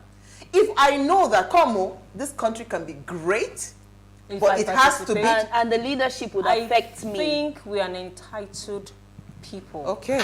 Milola Tiwa online. We are entitled people. And the moment we keep on doing this, we will never grow. See, let me tell you something. One thing that awakens the human soul is suffering. Trust me, pleasure does not fix nobody. I believe that. You have to go well. through the rigor of pain, of sacrifice, for you to come out renewed. We need to stop this comparing our country with developed countries. Yeah. They're not the same thing. It's not working. What works there will not work here. Yeah. We need to look at it and say, okay, we have added. What about we approach it from enough is enough? And we really go the extra yard to really say enough is enough. People want change. People ask for change, but people are not ready to pay the price for change. This is why we have the government we have. It's not about the lack of education. Do you want to try the level of education that my people have? Do you not see them on social media? Okay, do you not see how they attack one another? Do you not see how they tear each other apart? Yes. Ignorance are two different things. They are enlightened enough. They are educated enough. No. That's where you miss it. We are saying that even us here, with the level of education that we have, we didn't understand. We were not enlightened politically. We were politically illiterate. You were not. No. You do not become interested in something you know not about. So we were not involved because we were not enlightened. At a particular level, your parents and the government are responsible for your welfare. I hope you know when I turned 18, I got my PVC. I don't know about that. I'm telling you now. But because I'm saying, my father is someone that you don't want to touch politics. Why? I'm not interested so what's in the point politics. Of getting a PVC? I'm not interested in like so you wanted to take it for voting. Yes, I love to participate. Voting since you turned 18. Of course, I've been voting. Since you turned 18. She has been voting. See, babes, see. Let's share the responsibility. If we leave too much weight on one side, the thing is going to tilt over. I agree with you. But for me, it's about bringing balance to this conversation. We talked about schools and letting people know that they have responsibilities. Milola, we talked about the government, we talked about the schools, and adding politics or history. It's the government that still creates the schools. Yes, so then the burden goes back to the government. Thank you. I rest my case. I am saying that the government has failed to deliver. Do we keep crying wolf and throw our hands? So let me tell you how it's So what's happen. the next? So that's why we are arming ourselves now. Yes, with the PVC. No. PVC doesn't fix nothing. But it's a first step. It's a step so in the right direction. People do not understand what is going on behind the scenes. You need to know that PVC does not guarantee you nothing. Yeah, but if there's anything you need to saying start to that you might be discouraging some people. So PVC is the first step. It's a good step. We are not trying to paper PVC, over the cracks. But get involved as well. Let's not paper over the cracks. Let's fix the crack. Let's not pretend that, yeah, let's just get PVC. No, it doesn't fix it. You see, this attitude of trying to do bare minimum is the problem we have in this country. Let's agree that we have messed up. And let everybody start to go back and take responsibility. Milola, we should give up right now and wait for another 8 years. No, I will never say that. So what are we if going to all do? Nigerians start to amalgamate in terms of knowledge, the schools have failed to deliver to us. We have a lot of... It was just like when we're leaving school. If you fail WAEC, what do? You write GCE. You write A-levels. There are alternative sources of education. Okay. If the people can decide to take their destiny into their hands and create... We create power for ourselves. We create water for ourselves. Why? Because it's a means of survival. We do not take the extra trouble to acquire extra knowledge because we think, yeah, we'll be fine. Let's take responsibility and start to provide platforms. One of the reasons why I love Kunle Lawal is the platform that he created for enlightening people on elections. Yeah, and a number of times I have watched that thing, I have learned significantly. Let us as individuals create associations. So, Milola, we challenge the government with the strength of our relevance and knowledge. With this not by complaining. Milola, with this new knowledge, we are always complaining and passing the ball. Milola, we are always complaining and we be coming down. We are on national team. Milola, be coming down with the new knowledge that you have, the new insight that you have into deep mysteries. Can you set up something like what? Of course. Lawal has I don't need to set up a parallel one. I can reinforce it. I can be you part can of the even do it system. for girls. You can go to secondary schools. Without a doubt. A lot. You do not know. I would like to work with you. You do not know, my babe. You do not know. When I realized that, I can't just be given a ticket on a platter because people don't trust you. Yes, true. And you don't blame them. Yeah. You just came. Fine woman. What did she define? Yeah. People cannot connect with the art of service that I carry to the table. They just look at you like, who's your godfather? Who's funding you? Yeah, What's there your has agenda? to be some There's a lot of backbone. cynicism around the fact that you took the liberty to leave your comfort zone and come to the rural community. There's They something could not else. see beyond Yeah. the desire. I So what do? believe. You enlighten them. You woo them. You come down from your own managre and identify with them. With time, they start to believe in you.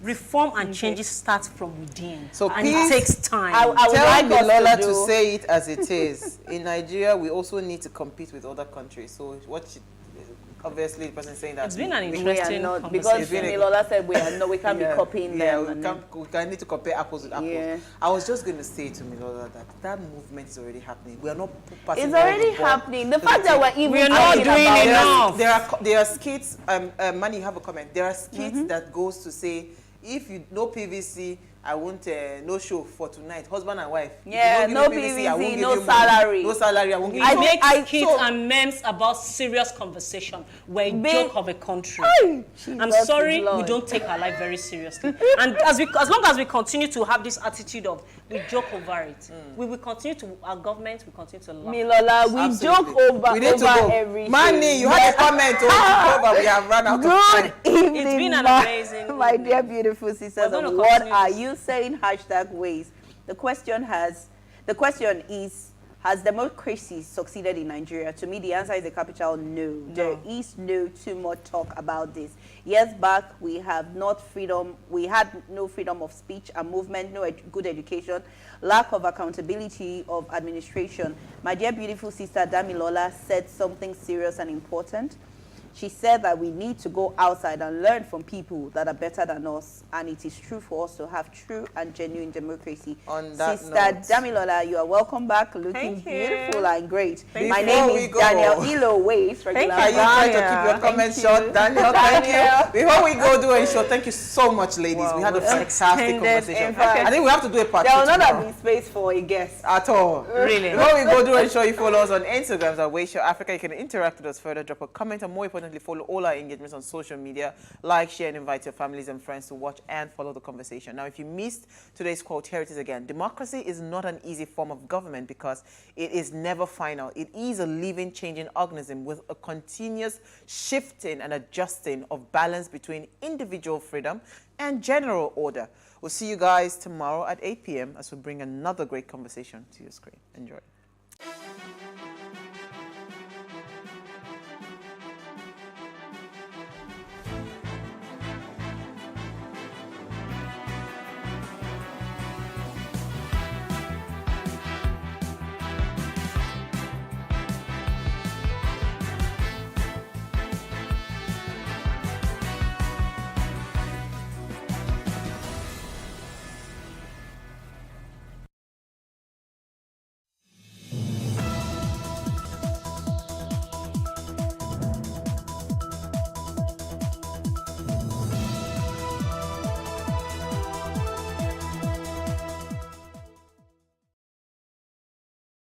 On the justice course, the plaintiff, Kanes Adumekwe, is asking the court to compel the defendant, Lambert Shukuyere, to pay his outstanding rent and vacate his property.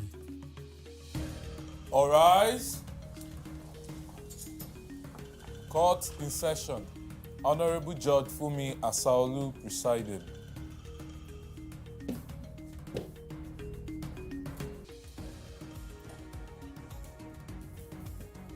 Please be seated. Your Honor, this case is between Adumekwe versus Lambert. Parties 1 and 1. Thank you. Okay. Welcome.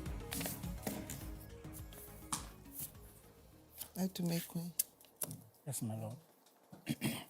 can you explain to me why the defendant is in court? Uh, I believe this is your lawyer that you wrote in your statement that is conversant with things written there. You are the one. Chinwedu. Owojori, yes. Barrister Chinwedu. Yes, ma'am. Okay. All right, please go ahead. My Honor, it was 2020 when I was renovating my two-bedroom flat up. Mr. Lambert walked into me and said, "Good evening, sir." I said, "Good evening." I said, "What can I do for you?" He said, "Late Chutuku, the guy is late now. Last year, October. Send him to me." I said, for what? He said, in the respect of the apartment.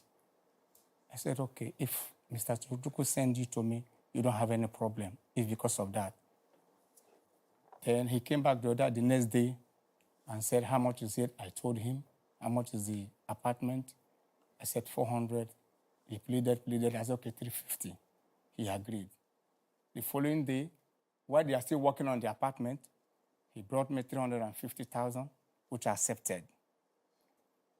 Then that 2020, there was a lot of lockdown and everything like that. And I called the hotel and said, look, if you are paying me 350, pay me 300. If you are paying me 450, pay me 400. Just because I witnessed everything. I left back to my base, Holland. 2021, January, February, first week of February, I called him. He said, month have not ended. I said, okay, no problem. Till I called him ending of February 2021. He said, send me account number. I did. I waited 2 weeks, nothing. I called him again. He said he's going for burial. Okay. He came back. I called him again. He said he's going for marriage. I said, okay. Till I called him again. He said he's in front of last man. I said, okay, no problem. This is how I've been calling Mr. Lambert from 2021 January till 2022 January. Before I decided, I said, I am coming because of him. I'm ex-international, my Lord. Ex-international. So, and now, 26th of January 2022, when he saw me, he said, good evening, good morning, sir. I said, morning. I call him, I say, how far? He said, blah, blah, blah. He paid his. I said, my friend, pay my money. He brought 180 to me. I said, okay, no problem. I collected the 180. The remaining one, I asked him, for God and mind. I said, you should forget about the 120, but now I need one of this 2022 February. It's here now. You wrote off the balance of the rent. Yes, my Lord. I said, forget it. But this one, I need it because I want to use it for something. I'm preparing to go to village and bury 2 of my brothers that late. So I collected the 180. I left. I came back. I asked him how far. He's telling me whether 26, the same. That was why I decided that no, we should call it off. Lambert, so what happened? My name is Lambert Chukuyere, and I have a wife and 2 kids, 2 daughters. I moved into same Obawale years ago. The first place I moved into was a 2-bedroom apartment. I paid close to 1 million, and I lived there for almost more than 5 years with my family. I moved out of that place because the compound was just 2-bedroom flat and 4-bedroom flat. The landlord and the lawyer are not taking care of the place. We have grasses. They're not talking about your former tenant. Okay. You are in court. Wait. I'm not interested in all this long story. Okay. There's been alleged that you are owing rent. Okay. What I want to know is whether you're actually owing rent. Okay, let me continue. Are you owing rent? I'm owing rent. How much are you owing? 300,000. How do you want to pay the rent? That is it. Total package I paid was 400 and something because I paid both security and other things. You have document to support that, to show how much you paid? No, I don't have the document now. You saw the way. So when I paid, we waited for the apartment to be ready, and then we moved in. Then I've been living there. The first year, when the rent due, because of circumstances, situations, I called him and said, please, I want to pay part payment. I have half of the money. Can I pay into your account? Mr. Candice, my landlord, said no. So by then, the lawyer is already involved. So I now called the lawyer. I said, please, Mr. Candice said I should not pay the money half, that I should pay full. I said, because if I keep this money with me, I might spend it. Can I put it into your own account so that by 1 or 2 months I will balance up? She said no. So, and I kept the money with me. Lo and behold, my uncle died.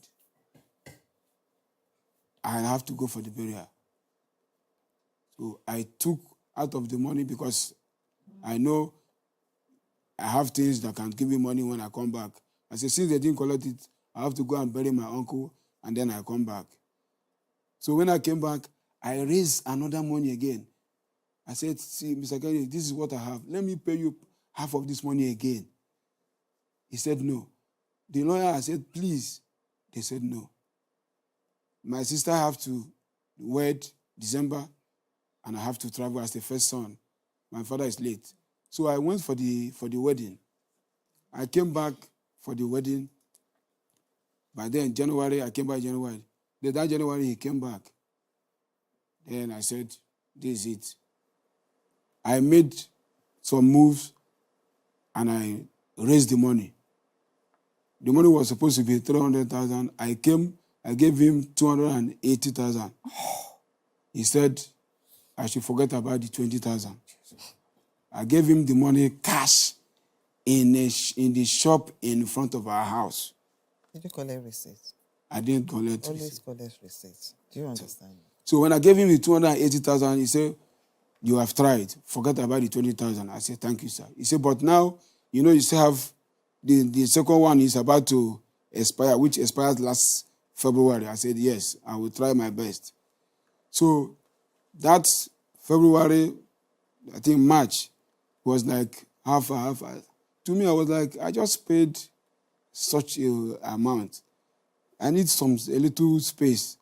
He said, even if I can pay part of the money, I said, good, it's better for me. I said, okay, give me 1 month, 2 months. Let me start paying part of the money. Which I told him the last time I spoke with him, I said, end of this month or early first week of next month, I will pay part of the money and then clear the remaining.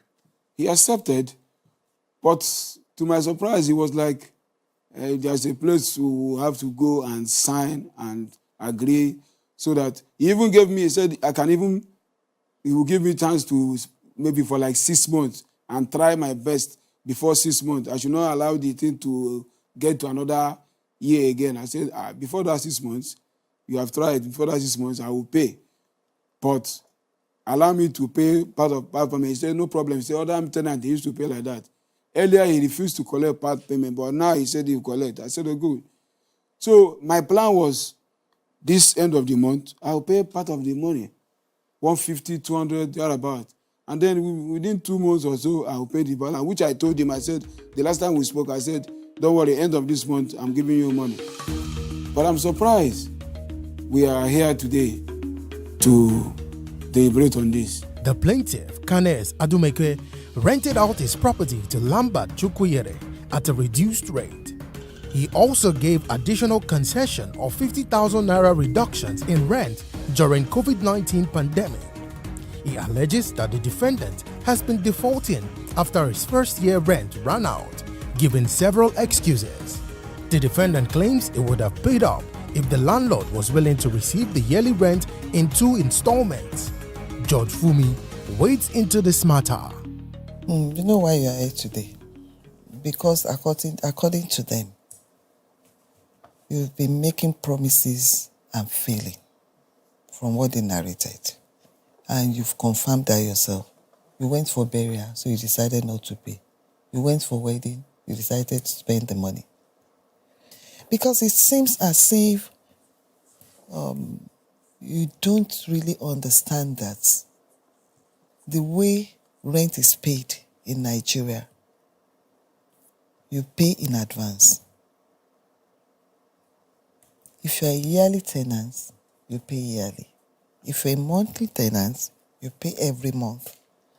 When you moved in as a yearly tenant. Is that not so? Do you understand me? So, what you ought to be doing is to be paying 1 year rent in advance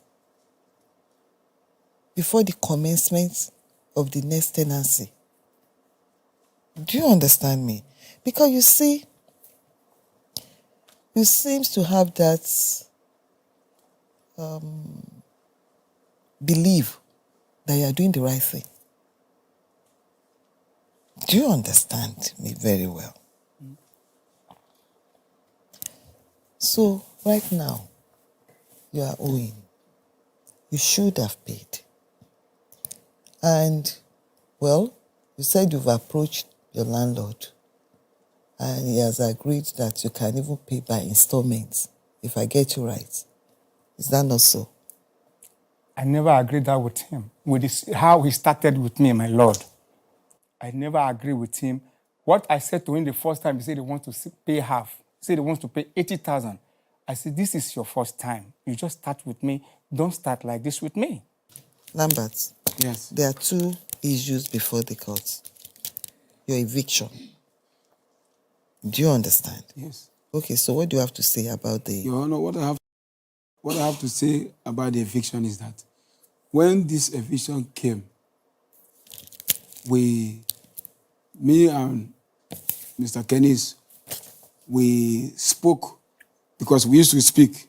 We spoke and he said he's retrieving, he collected it back.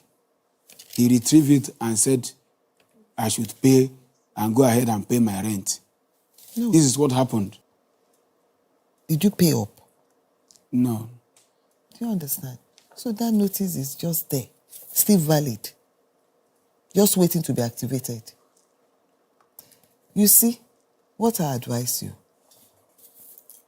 first of all, there are three things you have to state when you are leaving the premises. That's one. Two, you are owing. They are entitled to take everything up front, which is claiming. The way it is now, ma, I will pay him. Today is Friday. By Monday, I will pay him 300,000. On Monday? Yes. Look at me. You are in court now. Be very careful what you say. Do you understand? Yes. So, Monday, you pay 300,000 naira. Stand straight. Okay. Monday, you pay 300,000 naira, Yes. you said. That 300,000 naira, when would that tenancy expire? It already expired. No. For what period? Can I? Yes, come in. The 300,000 naira he's supposed to pay, actually he's owing an outstanding 120. Okay. But the 300,000 naira starts reading from 1st of March. It's 350. You see, let me learn. Okay, sorry. He said he's going to pay 300,000 naira. I will come to the 350. So from March till when? Till February 2023. Okay. But the actual rent is 350,000 naira. It was because of COVID. That is said He to reduced 50,000 naira. So you now want to stand on that reduction? Yes. No. You see, that's a concession. You knew how much you were paying before. Sorry. How many landlords in Lagos? If it's true. Your Honor, if it's true. Your Honor, this rent that have expired now, that we're talking about now, is 300,000. But now that he came back, he told me, the next rent you're going to pay me, it will be 350. You don't understand. When you came in, how much did you pay? 350. I paid 350. Wait, that is the rent of that premises. Your Honor, if he's saying it's not what he said, and he's backing on 350, not that what he said, no problem. That's what I'm trying to tell Thank you. That if he said that, and he's saying that is a misconception, I expect the two of you to iron it out for you to understand that. This is what you said. Your Honor, sorry. Okay. If this, what I'm saying now, if we have put it on paper. Now I was going to come to that. I will present it. But that next time, I refer to a receipt now. You said you made a payment, you did not take a receipt. You went into an agreement, you did not put it into writing. Do you understand it? Yes. You are learning. So that in future you know how to handle such matter better. So when now your tenancy is automatically renewed until next year once he pays on Monday. Exactly. That is it. Yes, ma'am. Okay. So Monday? Now that you say I'm going to pay 350, you know, I said I'm going to pay 300 on Monday. Now I'm paying 350. Now, can you give me till Wednesday? I pay the 350. This marriage cannot work. But you are the one that is renewing your marriage. Yes, my Lord. Yeah. Now, you never even pregnant for me. I have started problem. Shows that it can't work. Even if he pay 400,000 tomorrow, next year is the same problem. And I don't want to be on it, my Lord. No. What are you looking at? What do you want? Let him. What do you want from the court? My Lord, let him arrange himself to go. I don't want problem. I'm an hypertensive patient. Okay. If we're looking at that, that means he's not even entitled to pay 300,000 naira for now. Yes. That is it. Yes. But you know, getting an attorney's accommodation is not automatic either. He needs, like, if he's just hearing that for the first time, you know what I'm talking about. He needs time. And I'm not saying you should accept my suggestion. Left to me, I would have preferred that you take the rent from him for this year, but let him know that at the end of this particular tenancy, he should look for an alternative. So he will have a whole year. You have children. Yes. You have to look for school for the children. And I always say it's always better to look for an accommodation around. It just goes beyond him. Do you understand me? At least the children's sake and everything. So I'm suggesting you stay married for another 1 year. My Lord, even it's because of the 2 daughters I know. And the wife. Said it if earlier. the wife is here now, I say, I am giving you this place because of you and your 2 daughters. It's okay. Let's conclude this matter. Another thing, my Lord, I'm sorry, please. Another thing is that if he pays me now, how am I sure next year is going to pay me? No.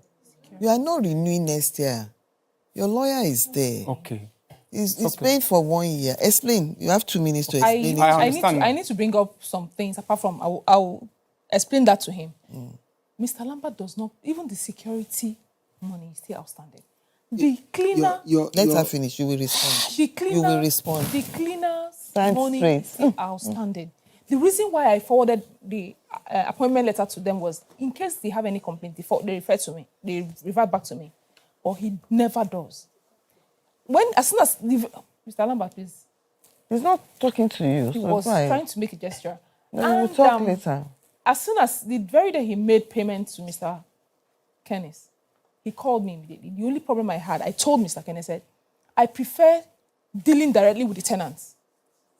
I don't want the landlord to step in because they take the landlord for granted. And that is what has happened in this case. So if he's going to stay for the next, if he's giving the courts the true picture of the fact that he's going to pay on Monday, I don't have a problem with that. I know what to do after he pays. So, Your Honor, I want you to address that issue of... Your Honor, Mrs. Chinwendu. Mrs. Chiwendu. Owojori. Obviously, you are lying against me. God of mercy. Excuse me. You are lying. Order! You're lying against me about security and everything. I am not owing 1 naira over those things and you don't know about it. How do you pay? Sorry. How many times have I shot? No, that is talking. Sorry, ma. Okay. How do you pay? How have you been paying? We don't pay to So how do you pay? We pay direct. To who? The security men, we pay them direct. How much do you pay to the security? Every month, 1,000 naira. 1,000 naira. I have the man in charge. I have his account number on my phone. Okay. I just paid them. Let me see. Can you show me the evidence of... Star. But you have that alert. Let me have a look at that. Then about the other one, apart from security, excuse me. He came back. Hold on. Excuse me. You don't need He came back. He has shut the gate twice. For him to be able to pay the cleaners. My Lord, you can investigate me in this Excuse me, compound. ma. Sorry. On one or two occasions, I was told that we need to pay for the lady that cleans the compound. And I think that day, I was about going out. I said, okay, if I come back, I will pay. But how much is that? That's then it was 2,000 naira. I said, if I come back, or I can send the money to my wife to pay. The lady that swept the compound, the dustbin, the security man, I don't owe them. You owe. Now, what I want How much do you buy? How much am I owing? Exactly, how much? I have already 2 times since I came back from January. How much am I You are owing? not sure. My lord, the last one, I have to shut the gate. How much? Can you I think talk it's to you? 1,005 or I don't know, maybe if you I'm are not paid, owing. but I'm not too sure, but it's always a problem. I'm not owing. It's always a problem. And before we took somebody... How much do you... Your Honor, I'm not owing. How much do you pay for this, for utility on monthly basis? You've mentioned 1,000 naira and another 2,000 naira. Security? So that's 3,000 The naira. sum for every year is 36,000 naira and it's supposed to be paid alongside the rent. So how come it was not paid along the rent? Come, did you obtain an agreement? Did you sign it? He didn't pay for it. He never paid. And Paid for what? Agreement. When I entered the compound, you were not in the scene. I didn't see you. You were not there. Did you get you have an agreement? Yes, I have an agreement. But let me correct Wait. I'm asking you a question. You know why? In your agreement, all these things will be stated there.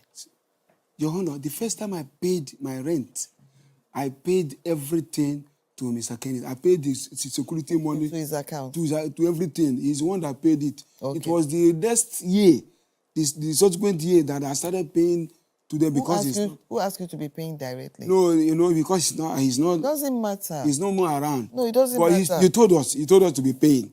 You told them to be paying directly. He told us to pay because he's not around. Excuse me. There is somebody. No, let him round up. Sorry, there is somebody in the compound, Mr. Ike. He's the one that collect the dustbin money. He's the one that collect. So we have people. Okay, you know what? Yeah. You know what? You know the way that one is going to work. Lambert, Yes. Don't worry. You say you've been paying, you are not owing. Yes. Right? Okay. The person that cleans the compound, how do you pay? Every month. Every month. So that one is 12,000 naira. 1,500 every month. 1,500 every month. Yes. So that's 15. Yeah. 15, yeah. That's 15,000 naira. Yes, 15. So then the other one, what's the other one? The security, 1,000 every month. That's 12,000 naira. Yes. So ordinarily that should be 27,000 naira. Can I say something? Yes. Before that 2020, we all, the men, we said we have to be waking up 3 times in a week to clean the whole compound. And we are doing it. This Mr. Lambert will not come until most of the job is done. And if you come, somebody that is coming to clean will put on white stocking. When you come, he'll be making leg like this to us.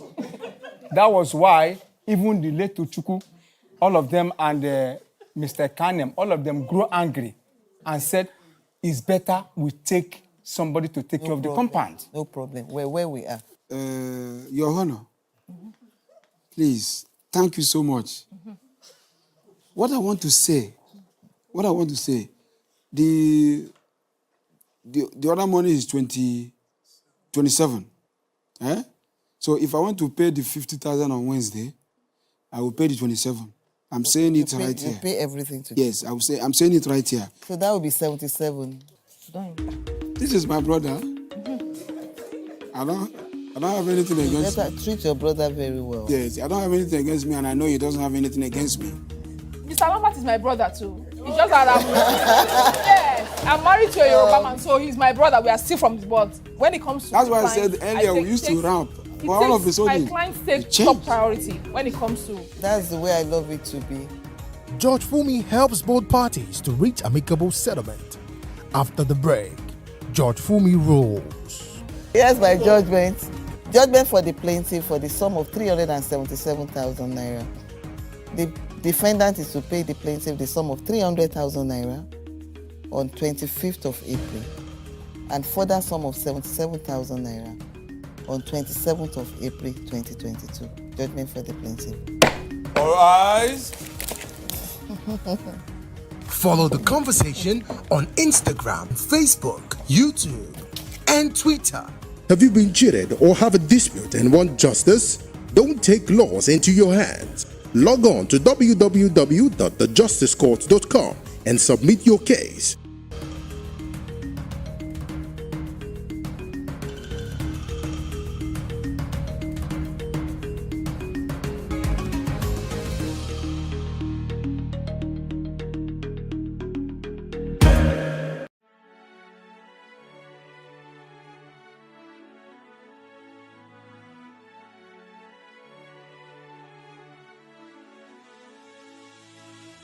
It is engagement we need to have. Those who suffer miscarriages are never taken into account. Members of the National Assembly are also influence peddlers. You are sitting on Nigerians' money. From the barbing, I pay my rent. From the barbing, I send my children to school. A consultative engagement. No any tangible notification before they ban us. It's one thing for people to be at your back and the heat of the moment, and another thing for them to still be with you when push comes to shove. I will do everything to take Lagos out of the national grid.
There is no voting on social media.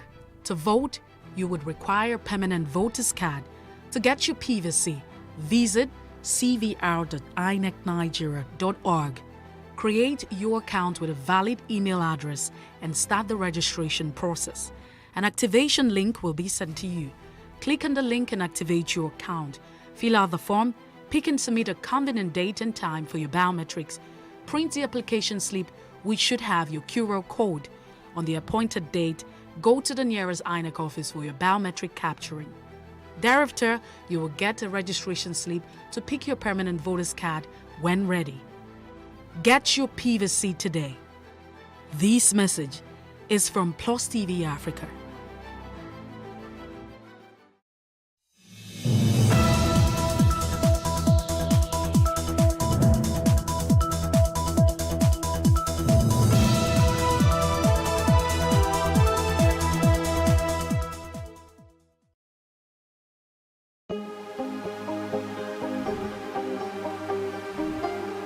It for upcoming artists to blow in Nigeria.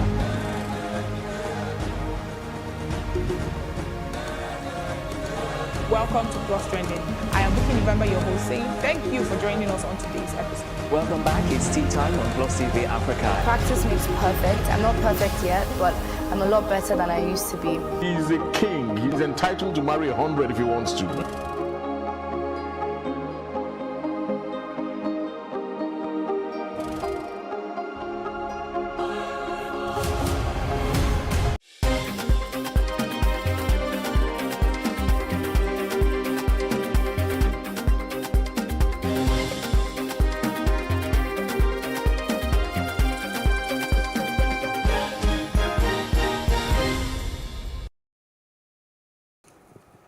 Good afternoon. I am Adedolapo Ajayi, and this is the news update. President Muhammadu Buhari on Tuesday met with the governors of the APC at the Presidential Villa in Abuja. Chairman of the Progressives Governors Forum, Governor Atiku Bagudu of Kebbi State called the governors to the meeting.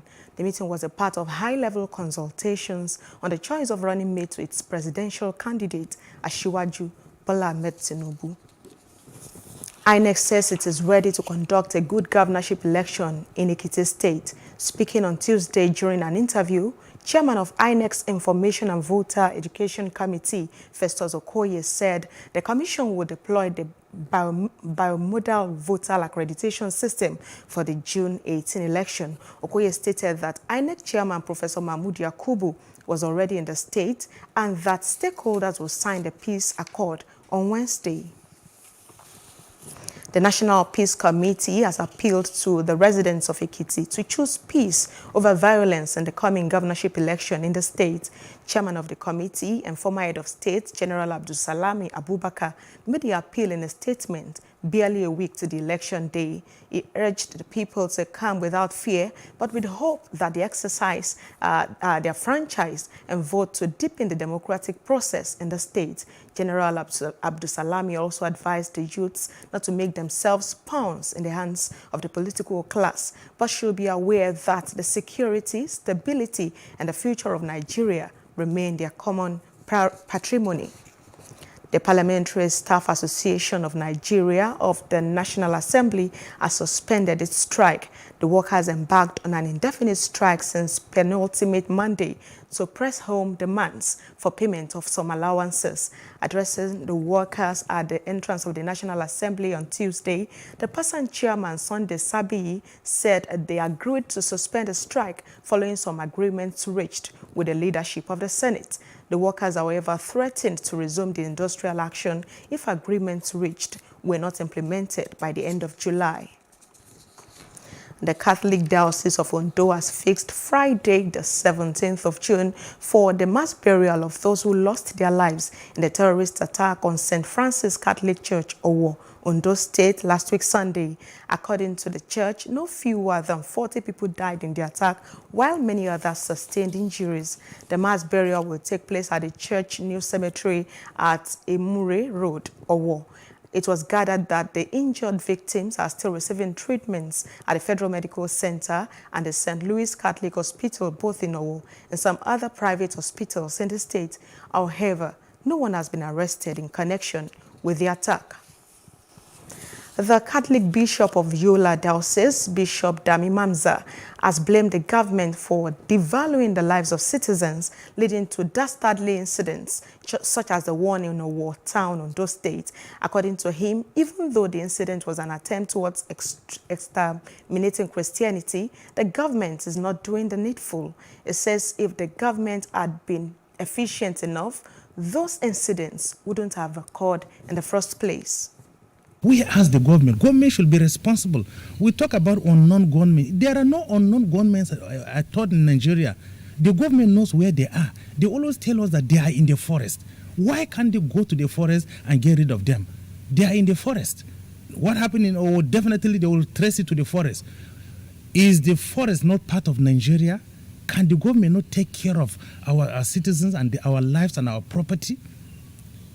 And I think these are the questions that the government should be able to answer. And so we hold government responsible. As a matter of fact, I don't even blame the government, those that came in. I blame the government for not being responsible, for not being efficient enough in order to protect lives and property in Nigeria. We are living in such a way that we don't have complete security and we don't have government in place. The country is going into serious anarchy. It is already in that kind of situation at the moment.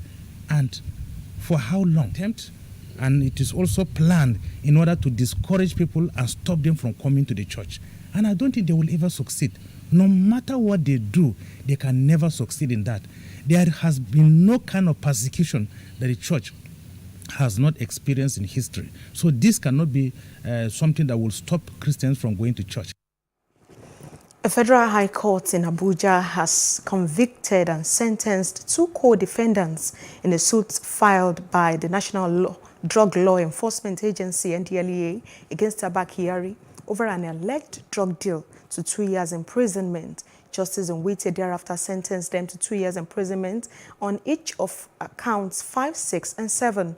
He said the terms which shall run concurrently would commence the day the defendants were arrested by the NDLEA. And Lagosians are beginning to react. They are continuing to react according as regards the emergence of Asiwaju Bola Ahmed Tinubu as the presidential flag bearer of the All Progressives Congress. That's on Street Views. Take a listen.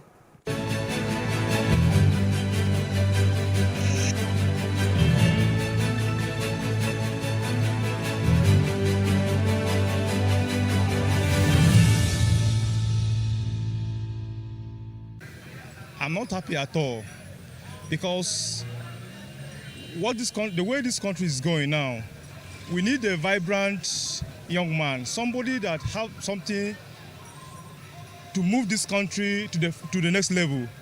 Atiku Abubakar, I believe he will clinch the ticket of presidency because he comes from North where they always come with block vote. And I believe his people, his people will vote for him. I tell you that I'm very, very happy. I'm from Adamawa State. And the opposition of the Tinubu is from Adamawa State. That's Atiku Abubakar. And I don't have anything that Atiku bring to Adamawa State when he was a vice president. And talk less of he want to become a president. So I prepare Tinubu more than Atiku. I have 80% assurance Tinubu will win this election. Actually, I'm partially happy. The reason I say I'm partially happy is that it's this set of people that are doing it. Not that he's not a good person or not, but is he going to stay on his word? Is he going to create employment? Look at Lagos now, transport, fighting every day and then. That's not the issue. Chances against Abubakar is like, let me just say, 30-70. I give him 30 and I give Atiku 70. I'm happy because there's nobody that can match Atiku in that APC caucus.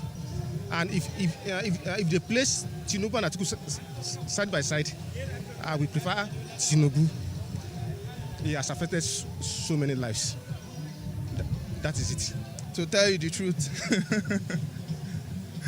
I've not been happy ever since I heard that, to tell you the truth, because these same guys have been the people ruling over us. They've ruled our fathers. They deceived us the last time. Right now, I don't really know who to pick, but my mind goes for Peter Obi. Let's give it to Tinubu. Atiku has no chance. He has no chance. I'm telling you. When it comes to politics, playing politics, intellect, give it to Tinubu. This is the time for him to prove his popularity this time around because he's contesting with the giant. The other one he did is a domestic election. This one is general. After that, what we now know, Atiku is very powerful. I can see it's only Atiku that is powerful. Kwakwaso and Obi, no.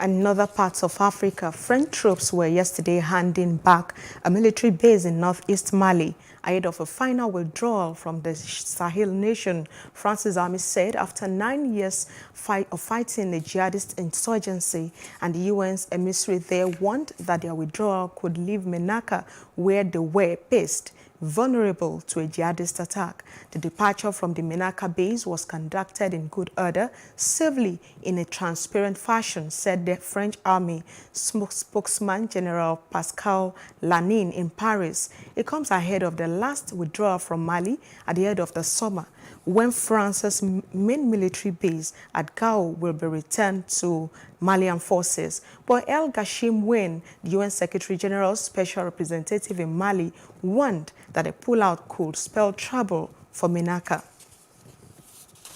In our South Africa, British Prime Minister Boris Johnson said the UK government would not be deterred or abashed by criticism and legal challenges against its Rwanda immigration plan ahead of the first scheduled flight today. The government warned that anyone who avoided it through last-minute legal challengers would be put on a later flight anyway. Britain has struck a £120 million deal with Rwanda to send some migrants who had arrived illegally by crossing the channel in small boats from Europe to live in the landlocked African country. The government says the deportation strategy is needed to stem the flow of migrants risking their lives in channel crossing and smash the people smuggling networks. The channel in unseaworthy vessels risking their lives at the instigation of criminal gangs who are getting away with, in some cases, I think, manslaughter, if not murder, in what they're doing in taking people across the channel in patently unseaworthy vessels. We have had to stop it. It's been extremely difficult to find a way of doing it that is humane. It is not reasonable to try to turn boats around at sea in the English Channel. Those waters are very dangerous. We've had to work within the scope of common humanity and compassion. That's the right thing to do. But we have to interrupt the business model of the gangs. English Channel, those waters are very... And in business news, Nigeria recorded a further drop in electricity generation and supply on Monday, following a significant downward trend on Sunday. Notably, energy generation fell on Monday by 2.4% from the one recorded the previous day. This is according to the information from the Transmission Company of Nigeria, TNC. Similarly, energy supply declined by 2.1% on Monday compared to the one sent out by the generating companies on Sunday. Meanwhile, energy generation peaked at 3.33.6 million watts on Monday, while off-peaks was notably 98% of the generated energy in the day under review was sent out to distributing companies. And in entertainment news, Britney Spears has been granted a 3-year restraining order against her first husband, Jason Alexander, after he crashed a wedding with Sam Asghari last week.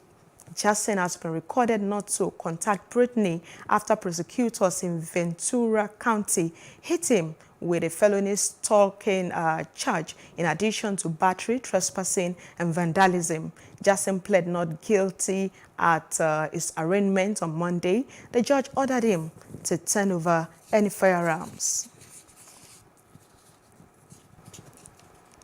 And that's the news now. I am Adedolapo Ajayi. Thanks for watching.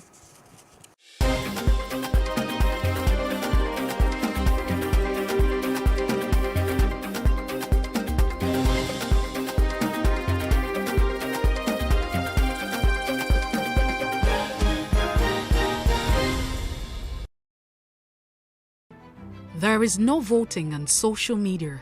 To vote, you would require a permanent voter's card. To get your PVC, visit cvr.inecnigeria.org. Create your account with a valid email address and start the registration process. An activation link will be sent to you. Click on the link and activate your account. Fill out the form, pick and submit a convenient date and time for your biometrics. Print the application slip, which should have your QR code. On the appointed date, go to the nearest INEC office for your biometric capturing. Thereafter, you will get a registration slip to pick your permanent voter's card when ready. Get your PVC today. This message is from Plus TV Africa.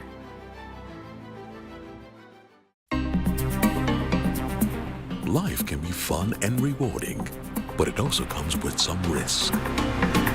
As in business, you win some, you lose some. And that's why you need to be wise in the choices you make. It's like placing a bet. Again, you need to be wise. Wise in choosing an innovative platform with the highest market options and highest odds ever. That's why Winners Golden Bet, the leader in online, in-shop, virtual, and live sports betting, gives you enhanced platforms that offer you the best chances of winning. For betting on live soccer matches, live dog races, and virtual games. Winners Golden Bet is your best bet. Instant payment of winnings guaranteed. Play online or in any of our numerous shops nearest to you. Hey guys, Be wise. Play on Winners Golden Bet. Winners Golden Bet, the wise choice.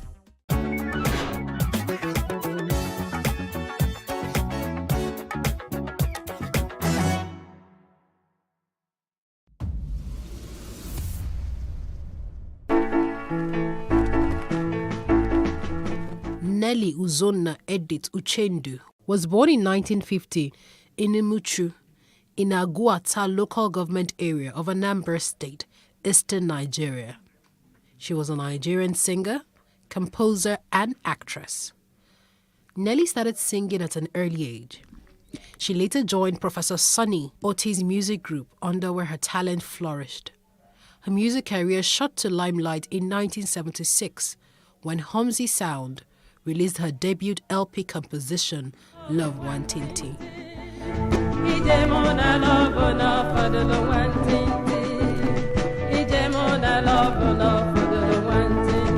Thereafter, hits like Waka, Akabueze, and Mama Hauser further established her place in the Nigerian music industry.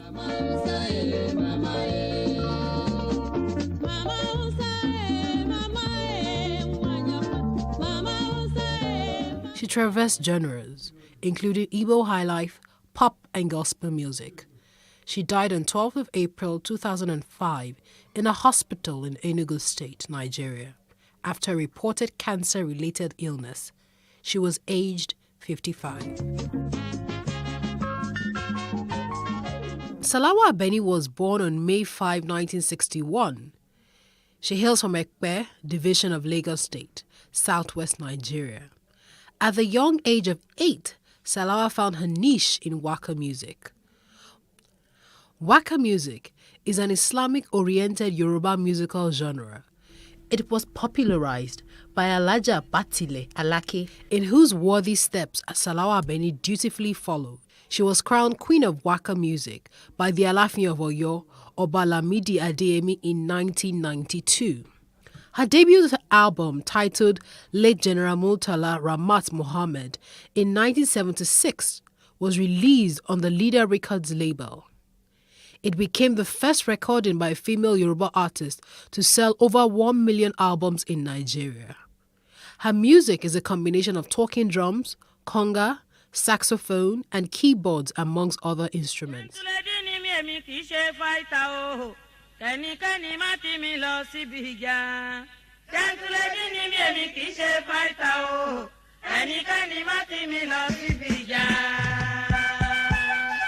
She has performed in and outside the country and has released up to 12 albums during her music career.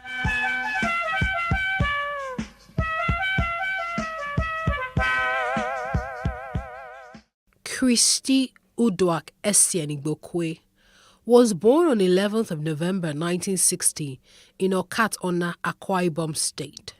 She was a celebrated Nigerian musician and actress. Christy was 12 years old when her mother died. Her mother's friend in Aba, Abia State, took her in.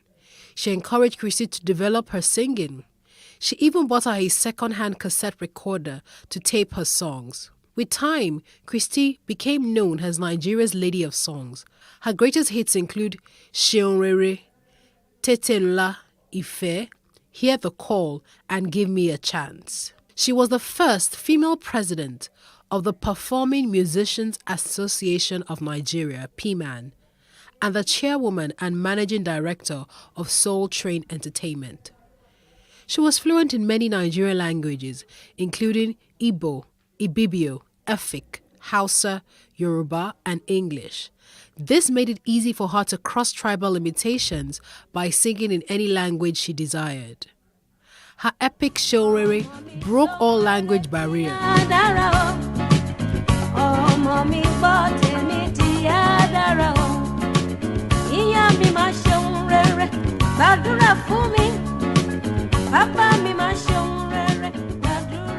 Whilst Akwa Ibom's Mim is regarded as the unofficial anthem of Akwa Ibom State, such was her impact across the country that whatever language she used, her message evoked emotion and reflection.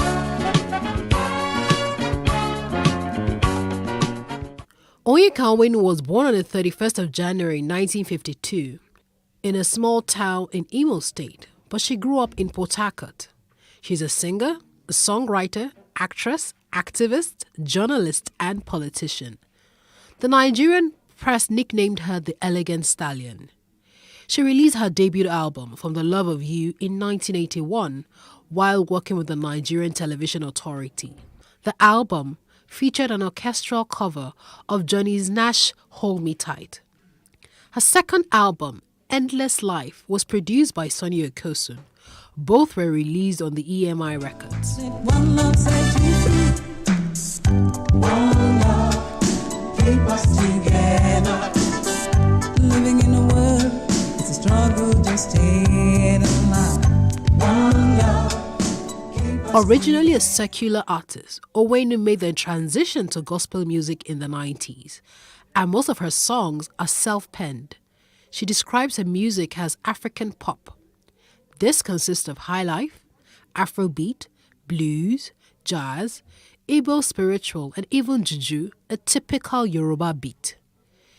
She continues to write and sing about issues like health, HIV, peace, mutual coexistence, respect for human rights, the plight of children, as well as pride in oneself. You and I will be as one.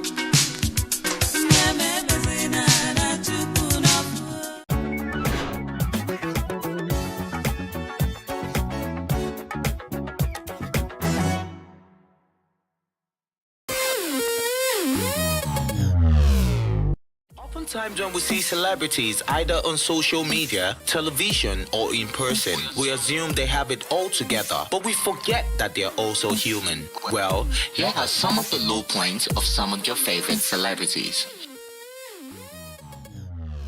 Before I started doing music, I always knew it was something I wanted to do, but I think that it's important for people to know that being unsure of yourself, your skill, your ability, your strength is something that all artists go through. And I struggled for a time with live performances because I'm a little bit shy, and I really struggled even when I was in any kind of education. When I had to get on stage, whether I was in music school or I had to give a speech in public, it would just completely cripple me. And so I went through quite a few years of what I would call like hardcore street training, and that would involve busking. So busking is when you just pick a street corner, when I lived in London, and just start singing to people. And it's difficult, it's harder than it looks because people are walking past you. Think about it, your whole life, your friends and family you have a beautiful voice. Every time you open your mouth, someone's like, yay! But when you're busking on a street corner, people are walking by, they don't really care, they don't really pay attention. But that really helped me to build my confidence and to face music. Even though you're performing for people, it's important to know they're also performing for yourself. So I got to a point where I was like, you know what, as long as I sing my absolute best and give it my all, if people are watching or not, I'm still aware of the value of what I'm bringing. So that's what I would say. You must really grow your inner strength and your inner belief in yourself and what you're able to give. Don't give up, just keep going. And in time, someone will notice. Before I finally got this fame, I used to go for countless auditions. I've been beaten by the rain, I've had my money stolen, I've walked long distances just to go for auditions, and at the end of the day it paid off. Some of those auditions I went for, I never got called back, but look at me now, I'm grateful to God. It's been an amazing journey. It was a good time. So yeah, that is my celebrity story. Before Brother Shaggy gained recognition, I've gone through a lot. I wasn't born with a silver spoon. When my father died, I had to leave Ogun State to Lagos to start a new life with my mom. Then I started working as an actor to make money while I was in school. I was in Unilag. I started playing drums, I started dancing, I started singing just to make money to finish school. Then when I got out of school, I was looking for, what to do because I know I'm talented. People say I'm talented, but I just want to, make a difference. I started making skits. So I had different characters before Brother Shaggy. I had Akoni Badon, I had Professor Dele, I had Inspector Perry. but I just wanted to do something different, something people haven't done before. So I started this Agbero character. When I started it, my first skit was all about Jesus. I was asked in my first skit that if Jesus should come to Mushin, what will I do? So that was how the skits, got recognized everywhere. And I thank God for today that I've been able to change my story, change my family's story. At the beginning stages of my career, living in Atlanta, just being someone that just loved the art of music, wanted to write songs for people. I remember going to different rooms and meeting different producers and not actually given a chance to go into actual studio rooms. I would hang out in like the couch living areas outside, right? Hoping that somebody notices me, hoping that I can get someone's attention to play them something I've recorded in the past, to get a chance to get in the room. This happened like many years, but one thing for me was I never stopped. I remember an incident, a guy named Kevin Shine in Atlanta, just saw me sitting on the couch. He was like, yo, bro, what do you do? I'm a singer, songwriter. He's like, let me hear what you do, right? I played him what I had at the moment. This was after many months of going back and forth to the same studio. This was a place where all the big stars come. Playing him one of the songs I had, it was pretty decent, it was okay. But he heard something in me that made him introduce me to somebody else, right? I met another amazing producer that did a lot of big records for Case. This guy, his name is Kenny Smooth. He produced Touch Me, Tease Me by Case, old record. A lot of R. Kelly records back in the days, veteran producer. From that I met somebody else, I met someone else, right? I think this life is a journey. You can't doubt yourself at the beginning stages. Nobody sees your vision, right, except you. This was probably 2008, and I had the opportunity to work with one of the biggest artists at that time. I'm not going to mention names for obvious reasons. So we made a song on his album, and I thought, this was going to be a great look for me.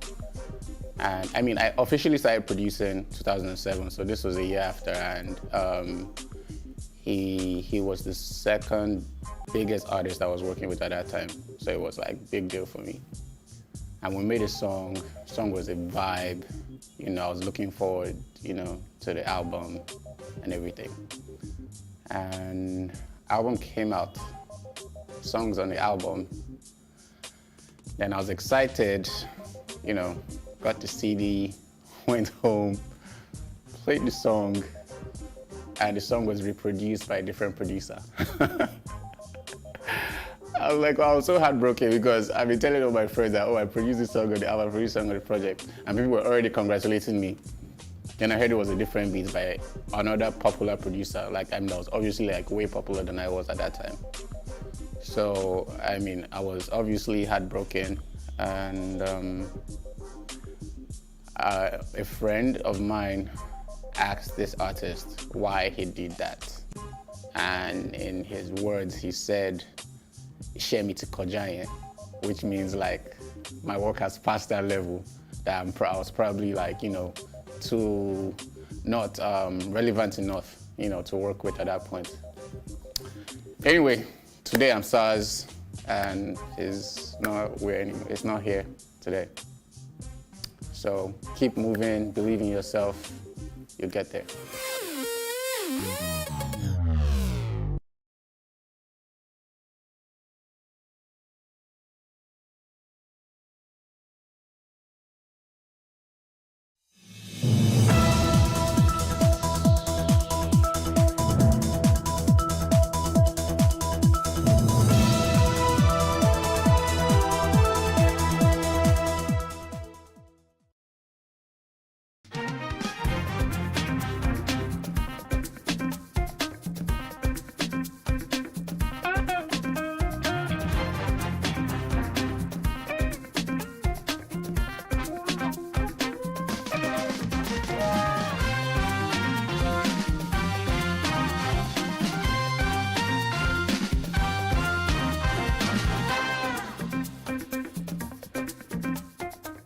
Hello, this is the Greater Lagos Vision, and I'm your host, Love Ikuku Oyedokun.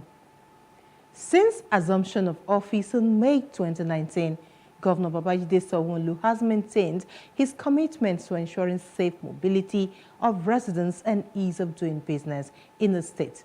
This was demonstrated through the official launch of a security-fitted apparatus, safe, comfortable and modernized taxi scheme, codenamed LagRide, with a rollout of the first batch of 1,000 brand new GSC automobiles at the State House in Alausa, Ikeja. The ride-hailing taxi initiative, which has been operated on a lease-to-own basis, is a component of the state government's multimodal transportation blueprint being executed under the traffic management and transportation pillar of the themes agenda of the Sanwo-Olu administration. This is the Greater Lagos Vision. Welcome once again. I'm Love Ikuku Oyedokun.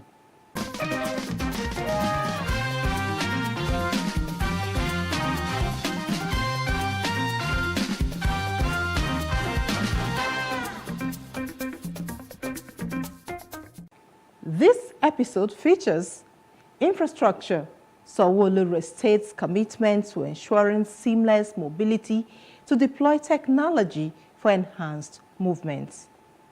Transportation, Lagos State set to host Medi National Transport Technology Conference. Lagos Blue Line Rail, Sanwo-Olu says project will be electrified once vendors to stay away.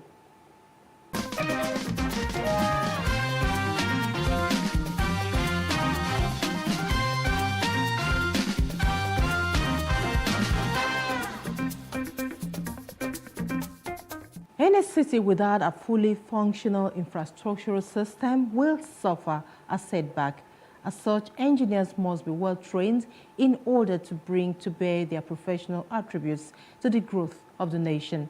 From an infrastructural perspective, the Managing Director of Lagos Metropolitan Transport Authority, LAMATA, Engineer Abimbola Akinaju, stated this during her presentation at the 2022 alumni luncheon of the University of Lagos Faculty of Engineering Alumni Association in Lagos.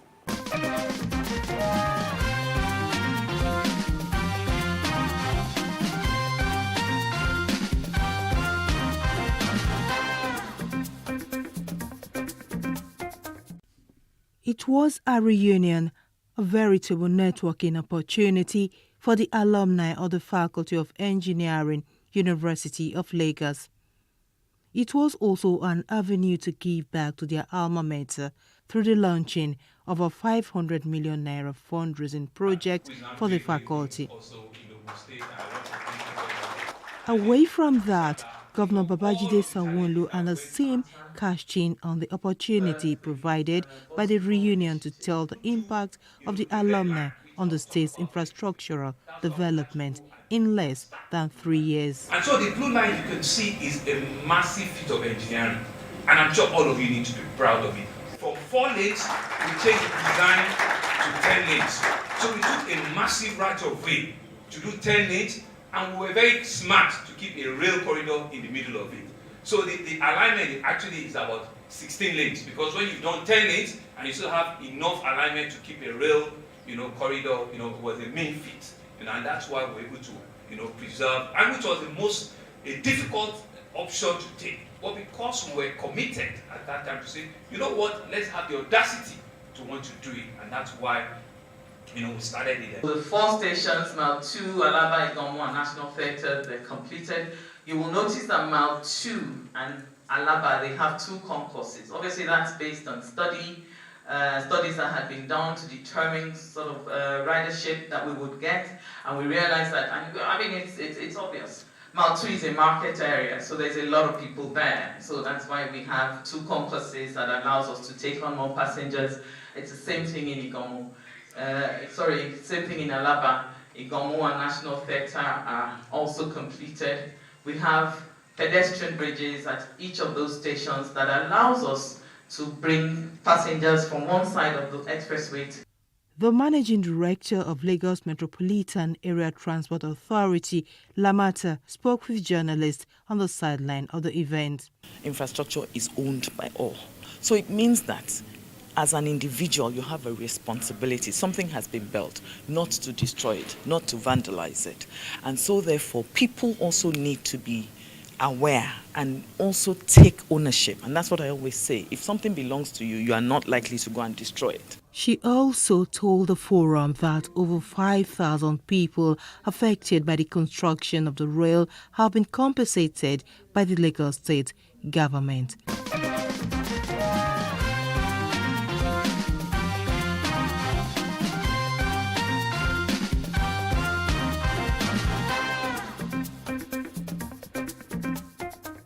The Lagos Blue Line Rail on completion will be running on electric tracks with electric motor vehicle EMV, and as such, citizens have been warned to keep off the train lines.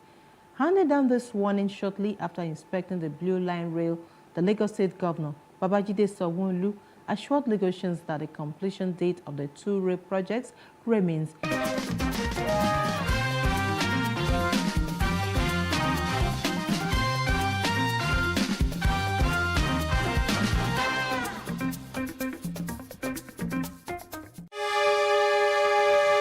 The train took off from the National Theatre Igomu to Orile, through Alaba, Mile 2, and back to the Marina Axis of the state, having Governor Babajide Sanwo-Olu, some members of his cabinet, officials of the Lagos Metropolitan Area Transport Authority, LAMATA, and contractors handling the project on board. The governor inspected the ongoing works on the Blue Line Rail project and stations and a new 4-coach train, which according to him is a typical train that will be used on the Blue Line.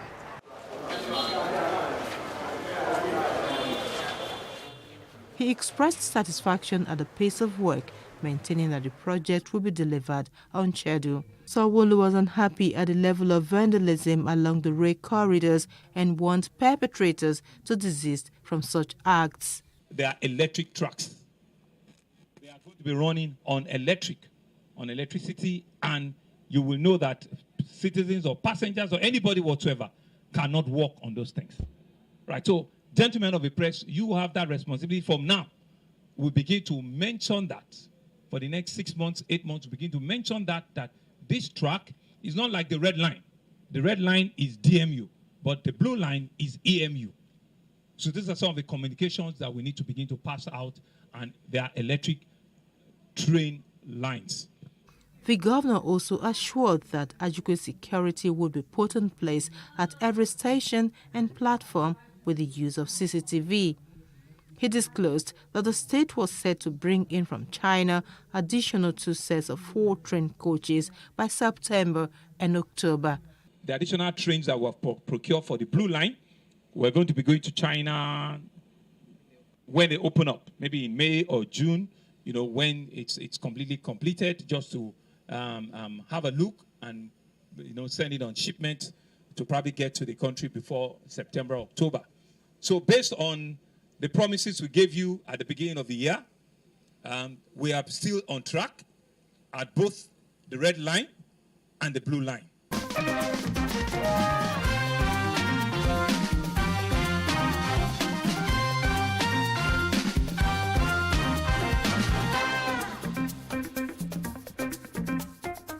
Recently, the Lagos State Governor Babajide Sanwo-Olu unveiled the first batch of 1,000 brand new GSE branded vehicles, otherwise known as Lag Ride.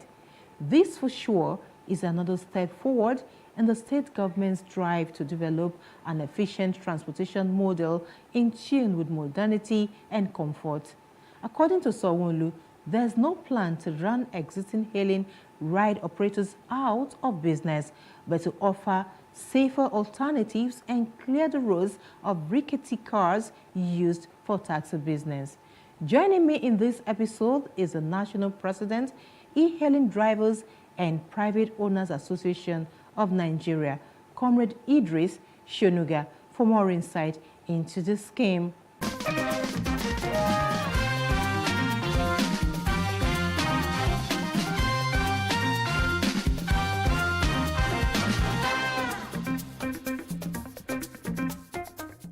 Thank you so much, Comrade Idris Shonuga, for joining us today on the Greater Lagos Vision. Thank you. Right, you are the president of the National President, Professional E-Hailing Drivers and Private Owners Association of Nigeria. Tell us, in Lagos State, the Lagos State government just introduced recently the Lagos Ride. Tell us exactly, how has it been? How have your members been faring since the introduction? Thank you. Our members are very happy. They are very happy in the sense that the business of a Lagos Ride is going to add value to their collective existence, in the sense that they are going to be using the brand new vehicles to run their transport service on that Lagos Ride, unlike before that use old vehicles, popularly known Tokumbo, even Nigerian old used car, to run taxi business, which in different cases develop faults at the middle of roads. It's almost impossible to maintain those vehicles, you know. But the added advantage with Lagos Ride introduction is maintaining of those vehicles for the drivers who are beneficiaries. You see, running a transport business has been very difficult in terms of maintenance of the vehicles, because you are always on the road on daily basis. And we don't have a good mechanic system in Nigeria. So majority of drivers patronize the road mechanics, dealing with all manners of spare part dealers, getting wrong spare parts to fix their car. At times, they spend double amount to repair the cars, and it's eating hard on them. But with the introduction of Lagos Ride, that comes with mechanical insurance, where the vehicle will be maintained for them for the period of 4 years, where the contract is between them and the Ibile Holdings, who is going to manage the operation of that business. It's a welcome development. So when we heard about this scheme that is being launched, and it concerns our industry, because the vehicle will be operated with algorithm, is online approach, unlike conventional way of transportation before, where you have to flag down. This is online, and we are e-hailers. So we approach the Ministry of Transportation that the Lagos State government cannot launch such a laudable scheme without giving the practitioner the sense of belonging, because we are e-hailers. We have thousands of trip history on Uber and Bolt, and we are professionals, so we need to get involved. So we apply, and the ministry directs us to the appropriate body that is going to pilot the Lagos Ride, which is Ibile Holdings. So we met the MD, and we had to ask to write a proposal. We did not lobby. First of all, as a body, they deal with body, they deal with individuals. From the conversation, we approach them as a body. Then I think when I met the MD of Ibile Holdings, he made us to understand that the associations, the individuals, Lagosians who are interested in the same can apply. We apply as an association. You understand? Then the procedure is like every other person. The requirement to be a beneficiary of Lag Ride is uniform. 20% equity contribution of the asset of 7.5 million. The interest of 10% for the period of 4 years. You have the equity, you have the down payment of 1.8 million, which we see it will be very impossible for our member, ordinary e-hailing drivers, to benefit from this scheme with such amount, because it's so huge for e-hailing drivers to sum up 1.8 million as a deposit. It means the ordinary person cannot be partaker of this scheme. So we appeal that is there any other way? And they gave us 2 banks, FCMB and Polaris Bank, precisely to give us loan, and they came up with corporate guarantee on behalf of the association for our member to be a beneficiary. The Polaris Bank will borrow our members. They said 1.8 million. You understand? Why are we standing for them? You understand? So, and our member has been applying. But besides, we, the individual members, also need to have some certain contribution from that 1.8 million, 20% equity contribution of 1.8 million, which is around 300,000. And we have employed our drivers, advise them to key into this because it's going to make life better for them. Then the most interesting part of it that make us to subscribe to Lagos Ride is that what the union stand for is workers' right, the workers' welfare. Because we noticed that the government has been less concerned on the informal sector, because our interest is in the informal sector. The e-hailing drivers fall in informal sectors, and informal sector has been neglected for a long time. Some certain benefit workers' right has been denied, such as HMO, pension scheme plan, opportunity to have cooperatives, then perhaps mortgage plan. These are set of workers that solve problem of transportation in the state, moving passenger from one point to another point with expected professional service. They need to be taken care of. But to my dismay, all these things has been embedded in Lagos Ride business scheme, because our own concerns is that what are the provisions for the drivers that are going to drive this business? And we're made to understand that 1.5% commission has been set aside for the driver and their family of 4, which is what we HMO, health management scheme, under the plan. You see, when they charge 25% commission of each transaction consummated under the platform, 4% out of it goes into comprehensive insurance and mechanic insurance to maintain that vehicles, which I see as a welcome development. It wasn't anywhere included in their current module of operandi with other hub companies. And if Lagos State government put this in their business plan, I think, they are coupling international standard practice, which is why we are very happy with Lagos State government, particularly Babajide Sanwo-Olu, for making sure that all these things are embedded in Lagos Ride. With the notion of Lagos Ride, when we had meeting with them, if they follow all the process to the letter, I think it will reduce traffic congestion in Lagos State, because they are the first app companies that will introduce what we call carpooling. Carpooling means classification of rider, where 2, 3, 4 different customers can join one vehicle going towards the same destination.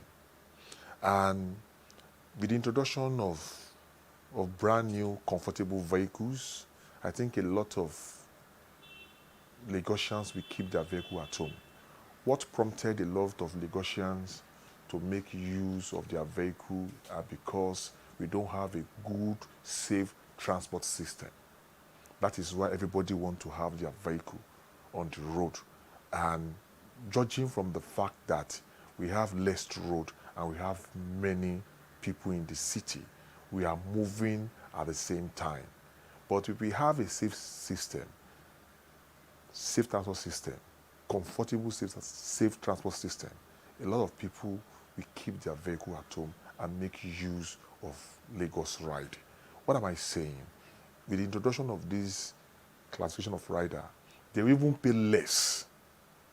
They will pay less than the conventional taxi, where you used to pay 2,000 naira, you can pay less than 1,500, even 1,000, because you are sharing your ride with other customers, other users, meaning that the driver will end up earning more. You know, in the sense that the driver is supposed to have earned 2,005, and he collects 1,300 or 1,200 into 4 places, is getting 5,000 instead of 2,500.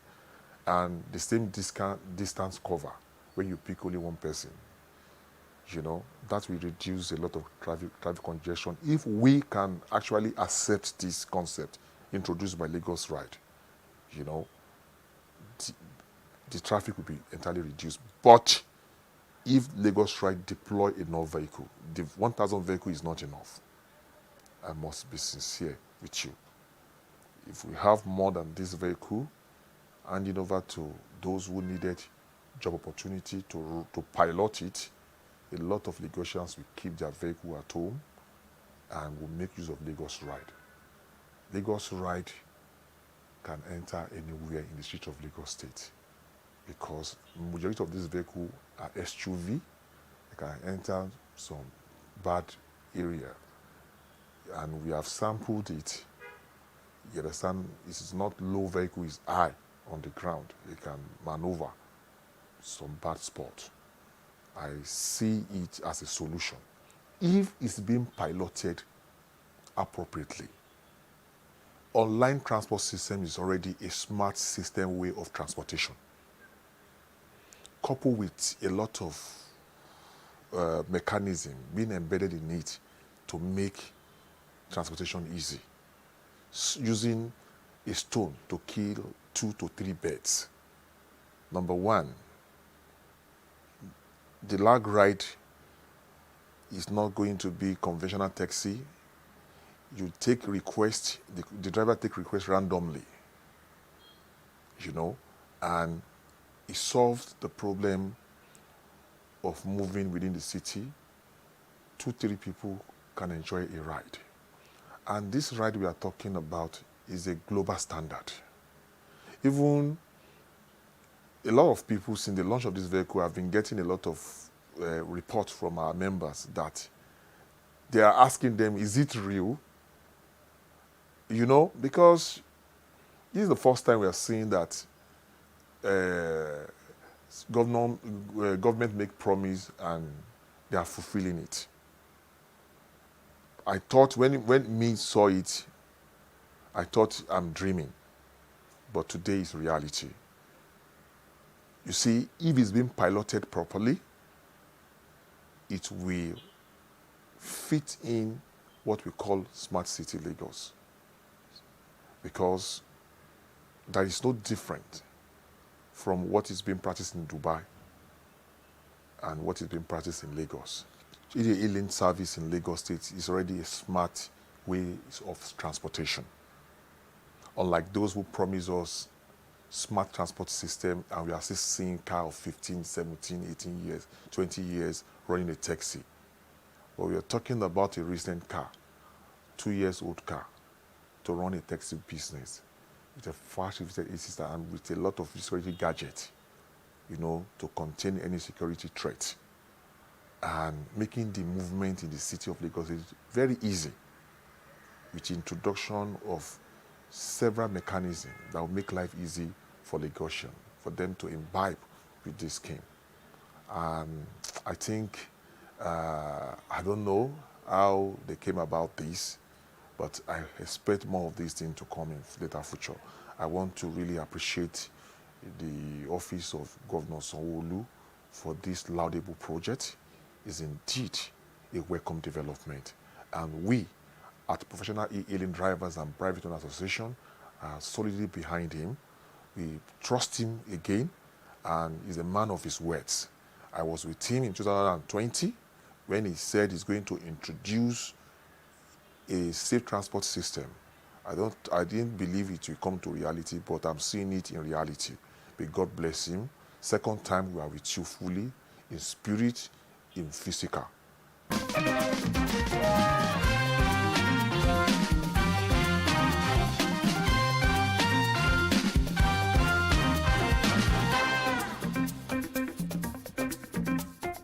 That's all we have in this episode of the Greater Lagos Vision on Plus TV Africa. I'm Love Ikuku Oyedokun.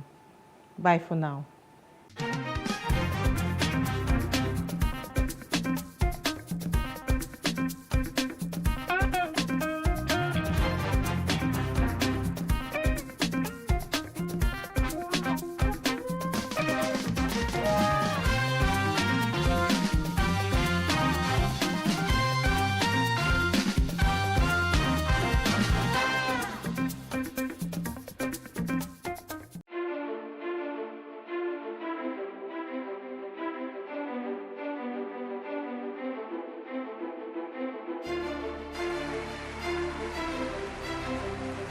This Medan has been directed to empower 1,000 persons with disabilities in each state in the next 12 months. When I start hearing the shoot of gun.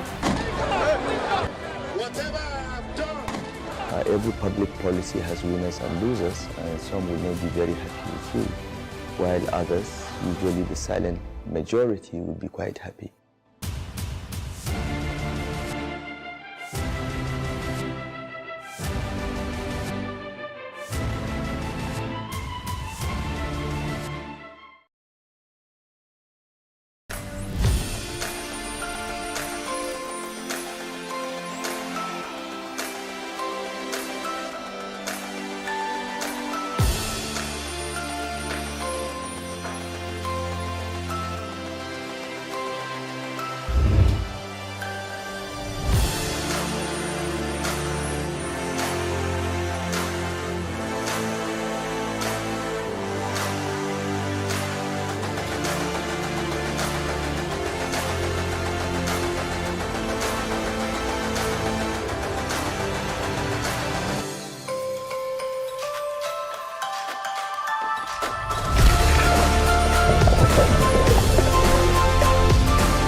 Bola Ahmed Tinubu, Atiku Abubakar search for running mate as they worry about Peter Obi and Rabiu Kwankwaso.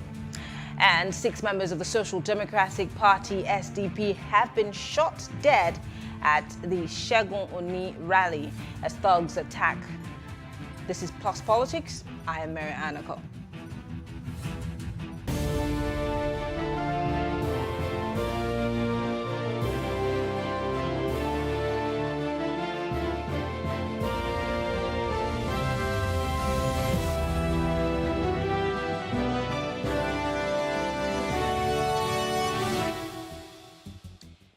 As the 2023 presidential elections have entered a new phase with the emergence of party candidates, the All Progressive Congress APC elected a former governor of Lagos State, Bola Tinubu, as its candidate, while the PDP had earlier elected ex-Vice President Atiku Abubakar as its flag bearer. Now, the involvement of two other candidates, former Governor Peter Obi of the Labour Party and Rabiu Kwankwaso of the New Nigerian People's Party, NNPP, seem to add some complications. However, the places of these candidates are not cemented, as the Independent National Electoral Commission, INEC, has given them until June the 17th to name their running mates, without which their candidature would be invalid. They also have until July the 15th to withdraw from the race and for their parties to name their replacements. Well, joining us to discuss this is Jide Ologun. He's a legal practitioner, Ezekiel Nyaitok, a politician, and of course, Kach Ononoju, who is a political analyst. Thank you so much, gentlemen, for being part of this conversation. Thank you very much. It's a pleasure to be here. Thank you. Great. Let me start by looking at the candidates for the two major political parties, that's the APC and the PDP. Apparently, as soon as an Atiku emerged, everybody was looking to the APC to see who was going to emerge. And then, of course, when Tinubu emerged, the next conversation was who would deputize them. I'll start with you, Ezekiel. The issue that everybody seems to be talking about now is Muslim-Christian ticket. And I'm wondering, and I'm guessing some pundits are also asking, should we be thinking about that in 2022? Why is this very important in today's Nigeria? Again, thanks for having us. I'll tell you this for free, and that is that politicians think of the permutations to win an election. And when they win an election, whatever happens thereafter, it's left for you to conjecture, so to speak. Now, the narratives or the conversations should have been heard long before now. For instance, if PDP wants to win, their first question is, what can we do to win? They look at the numbers, they look at the demography, they look at the law. The law does not inhibit anybody from, picking only that the north-south. You can't have a north-north, presidency and vice presidency. It's got to be a north-south. So they now ask, for instance, it started with the PDP. By the time the PDP had picked an Atiku, one would have wondered if the PDP would have picked Atiku if APC had first had their primaries. So as soon as it went to Atiku, the next logical question was, who can beat, who can match, who can muster whatever it takes to match an Atiku? And in their permutation, they looked at 1, 2, 3 people. Now, you look at a man like Osinbajo, and they're like, what are the chances that he'll be able to match this guy? Or you look at, a man like, somebody they didn't quite like, talking about Jagaban. But the issue is, Jagaban has come to have a certain life politically that is large and perception is good. So naturally, they had to leave some of the finest pitch to me on that night was from Cross River State Governor. He had the right sound bite and everything. And if it was like an interview, he would win hands down. But when you look at the other side of the coin, you realize that Jagaban has more of the political clout, so they went for him. So the issue is, Muslim ticket comes only to the extent where the permutation is who can help me to win. If today, a man like Kwankwaso had a guy running mate like Tinubu or the reverse, it will be almost game over. Notwithstanding whether it is Muslim or not, politically speaking, until we now come to have Nigerians sensitized to the extent that they can say no. And right now, that is not there, because when you look at what happened in the primaries, the Southeast, the South generally, that were clamoring for it, ended up going for an Atiku. And one would wonder what happened to the Southeast desire. One would have expected bulk vote from them, at least, to make that point. But it didn't happen. So the permutation is who can help us win, and not the sentiment and the emotions. Okay. I don't know if Dr. Catch is here. Dr. Catch, I want you to pick up from there. Yes. Aside from, whether we have grown to a point where we can jettison these ideas of whether you're North or you're South or you're a Christian or a Muslim, how will this ideology or this tilting help us to achieve the kind of progress or progression that we need as a country in 2022, when we're picking based on not just numbers and clouds, we're also looking at your religion and ethnicity. And in the same breath, we're saying, well, we do not want us to be divided on those same lines. Well, our country runs a representative democracy, and that's why people must be carried along. But of course, the last permutations you saw in regards to my party and that of the APC, they were not based on that intention to consider the country, to consider diversity, to consider inclusion. No, they were purely based on money. Money, nothing else. Tinubu paid ahead to the governors, and the governors then work for him from the north. And I will tell you, the APC itself, the presidency was prevaricated. First, it went for Amechi, but because there were people in the cabal that didn't want Amechi, they wanted Goodluck. When Goodluck slipped off, they now were stranded, and that's why you saw them trying to bring Ahmed Lawal. And what happened? But by that time, Tinubu had already paid and bought the governors. And this is a strategy, not just going, he didn't go for the delegates.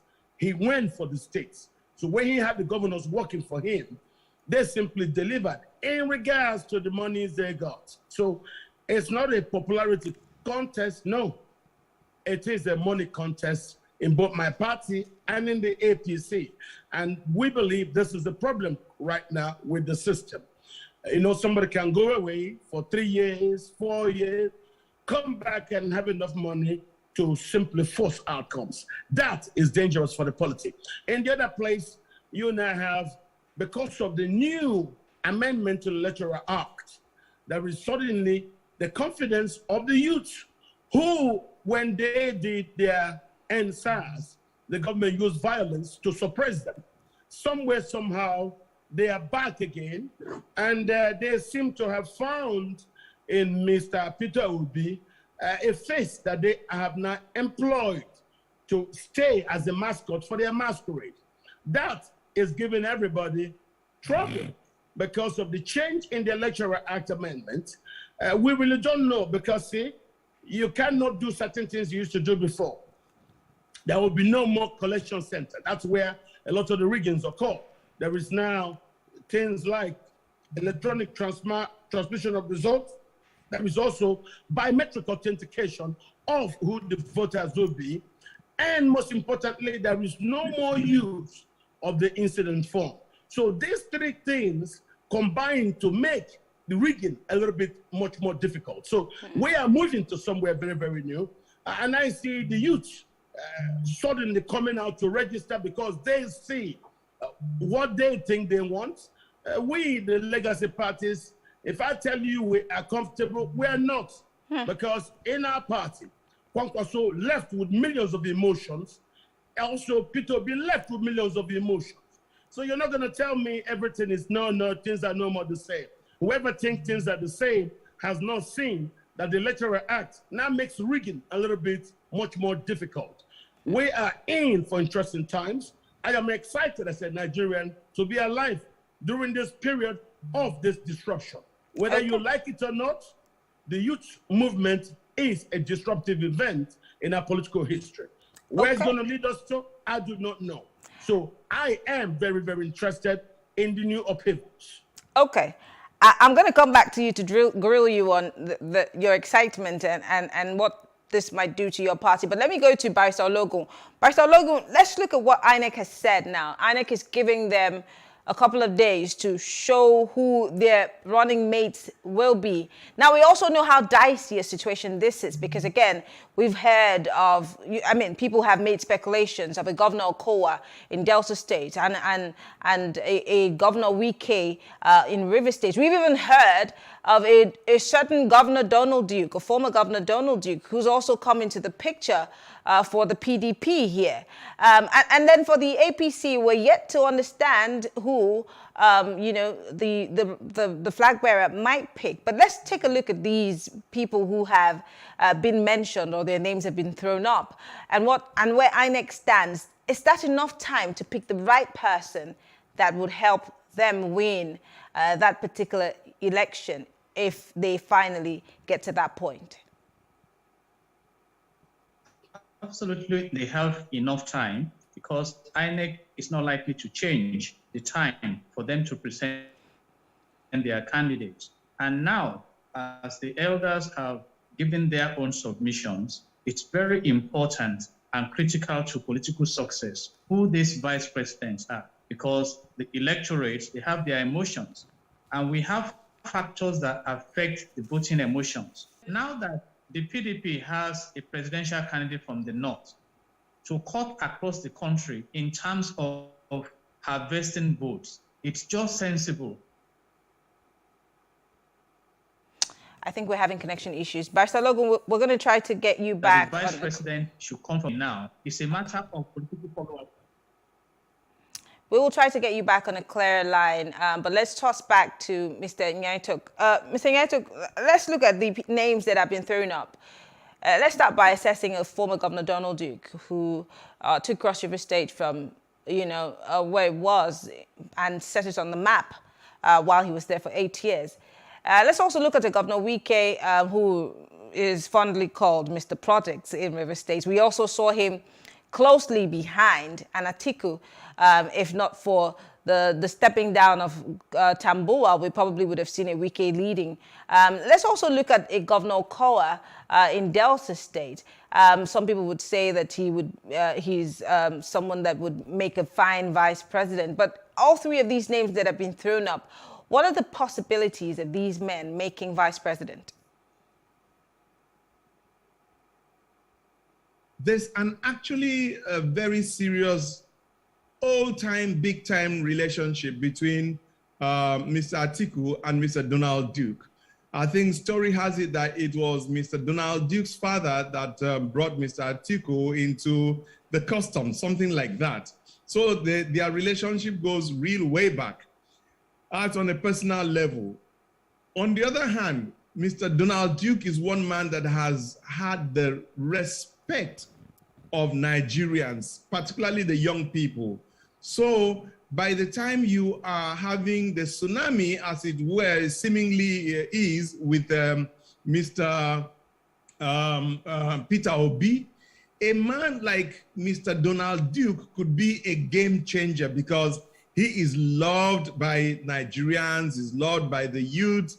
He made, such great impact while he was in Cross River State as the governor of Cross River State. He did very, very well. And when he left office, he's maintained that level of respectability for himself. So he'll be a very great pick for Mr. Atiku because they'll be able to work together. Then when you come to a man like Mr. Wike, now Mr. Wike has financial war chest, which Mr. Duke, Mr. Atiku could say, I already have that. So in a football match, you want to have the different the players. You don't want to have two goalkeepers. You want to be able to have your goalkeeper, the defense, the midfield, the striker. So if you have money and I have money, it's like two goalkeepers. You've got to bring something, an X factor into the game. Then if you look at a man like Mr. Okowa is somebody that is so highly respected. He kind of comports himself with this level of, with this decorum. And, there's something about him that people just say, oh, this guy is a gentleman, he's God-fearing. So he brings something to the table that when they think in terms of integrity, the fear of God, and somebody who is going to be loyal and trustworthy, Mr. Okowa ranks high. So I see a tussle this time around between Mr. Okowa for bringing that governance and, the governors, being their colleague current, and Mr. Donald Duke, who is that flamboyant guy that is seen as a go-getter, a focused person, and all that. Then look at him, man. The guy just looks cool all the time. And, so a face like that will definitely resonate with Nigerians, and he could give Mr. Peter Obi a run of some sort. It's just that he is going in for a PDP that, people are like, we don't want PDP, we don't want APC. So without that sentiment, he would have been a good pick. And of course, please don't throw out my governor, Mr. Udom Emmanuel, who could also bring something to the mix. So, but I think that the two top people, in my opinion, are going to be a choice between Donald Duke on strategic ground and maybe Okowa on strategic grounds as well. Okay. Dr. Katch, let's look at the dilemma here for, we've looked at the PDP. Let's look at, Peter Obi here. Peter Obi seems to be the game changer, or in your words, the disruptor alongside the young people. We see, like you said, a movement of sorts tilting towards a Peter Obi, even though many had said he leaving the PDP was a very bad move and going to a Labour Party that has had factional issues that may not necessarily have as much a structure as the PDP and the APC. But then there are all others who are saying, well, we can build that structure. We have at least 7 months before the elections, and we're going to make sure that we toss both the APC and the PDP into the bin. But what are the chances that Peter Obi has right now, and who would he be looking at as a running mate? Knowing that, he already has some form of goodwill with the people, but who does he pick in the few days that he has right now to run with him and run with that vision that he has? Yes, on the issue of running mates, I am aware that there are a lot of permutations. I'm aware that stakeholders are also seeking. Don't forget, the reasons why my party is the top. It's this Peter Obi phenomenon. It's not just a Peter Obi story. Obasanjo is also in the mix. And there are quite a lot of people who are not satisfied in both the APC and the PDP. Peter Obi seems to be their player. Most of us, I even got a minister in the current Buhari administration whose son called me from Kaduna and said, Uncle, we are doing Peter Obi. I said, what? Your father is APC. You're talking like this. Then I recognized the humiliation of the president at the Eagle Square, in which he wasn't allowed to say who succeeds him. And that's still what I say is due to the prevarications of those around him who could not execute properly. You say Amechi, then you say from Amechi, Goodluck couldn't get in, he slipped out, and they were now in a panic mode to bring in Ahmed Lawal, who, by the way, is now struggling to actually gain his seat. His seat at the Senate has been taken by someone who seemed not interested in giving it up, so that's a jeopardy. You can't be chasing two rights at the same time and be sure of catching any of them. The political process, I know there is a problem. Even us, I'm happy you are not discussing about the dilemma in finding who a running mate will be, because we knew in our party that there was that issue of running mates. We couldn't get a running mate easily because there are those who accuse the person that was being considered of having sold out, in their words, of their agreement at the Asaba Declaration in regards to a certain presidency. So that those with Governor Wike are insisting that they would not back anybody who backstabbed them. So we have a problem in the party. If Obi had still remained, it could have been an easier choice for us, but it's not right now. But is it going to be an easy choice for Obi to also pick someone? Because he's obviously from the southeast, so he definitely has to pick somebody from the north. And who do you think would have that, wield that kind of power or relatability that would cut across not just the north, but all the way down south for Peter Obi? I am aware that Governor Kwankwaso is being told to look beyond his strategy of grabbing Kanu, Jigawa, Katsina, Zamfara, and Sokoto, and think about a pan-Nigerian issue, where Kwankwaso has also now given a mandate, a position that, look, if you want me on the ticket, then allow me to take care of the entire 19 northern states. Provide me with the logistics to look after those 19 northern states, and I'm on the ticket. The stakeholders said that those logistics will not be a problem. It will be provided for him. And he says that's what he wants, so that he will have the free hands to actually deal with the 19 northern states. But I know Kwankwaso is a game changer. Why do I say this? He has previously said privately that he knows as Buhari goes away, that there will be no figure whom the Hausa population could follow, because the way they really didn't feel well, they not feel that if he can play the old Aminu Kanu game by simply targeting Kanu. Don't forget, for you to win an election, you need to look at Rivers, look at Kanu and Lagos. So if you can get Kanu in the mix, of course, Peter Obi, if he's on the ballot, Port Harcourt will be an easy place. The Port Harcourt, Aba, Owerri axis will be easy for him. That he gets. Kwankwaso brings Kanu, then the results are finished. That's why the PDP is in dilemma. The APC also sees the disruption. Nobody saw this coming, but then it is here, and we must deal with this disruption. It is real. The youth rebellion is real. It's not a joke. Okay, Forget about the stories about structure. We are frightened. Okay. Let me go to Barrister Ologun. Hopefully, I think that we're able to stabilize his connection. Dr. Ologun, let's talk about the underdogs. And when I talk about the underdogs, I use the word loosely here. We're looking at the likes of Malik Ado Ibrahim, who has a strong surname. We also have Omoyele Sowore of the AAC. We have Adewale Adebayo of the SDP, Kola Abiola of the People's Redemption Party, and Hamza Al-Mustafa of the AA. These are the underdogs. Now, I remember last week, if not the upper week, when I spoke with Professor Patutomi, and he kept on insisting that there will be more mergers. I'm sorry, Dr. Kach, this question is for Dr. Ologun.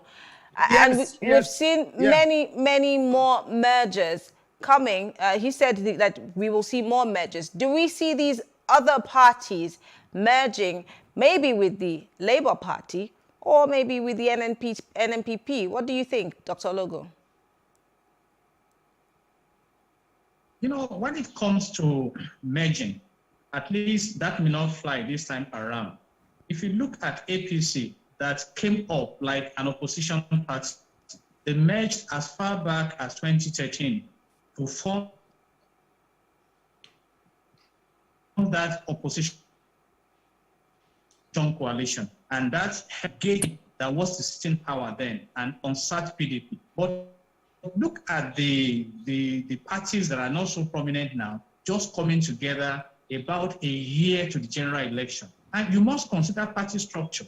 And that is why the discussion is basically between the two mega parties. And now Labour Party appears to be rolling out, from the angle. We use what happened at the primary as the sample for our research. Look at the pattern the voting went during the primaries. There were delegates from the East. Why did they not vote for the governor of Ebonyi State? There were delegates from other parts of the country. Even some candidates got 0 votes. So, and that should tell us that when it comes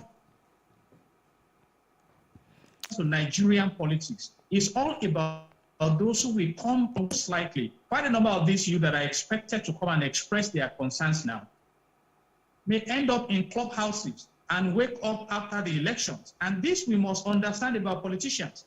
They have their structure. And so these other parties, what structure profile do they have in the country?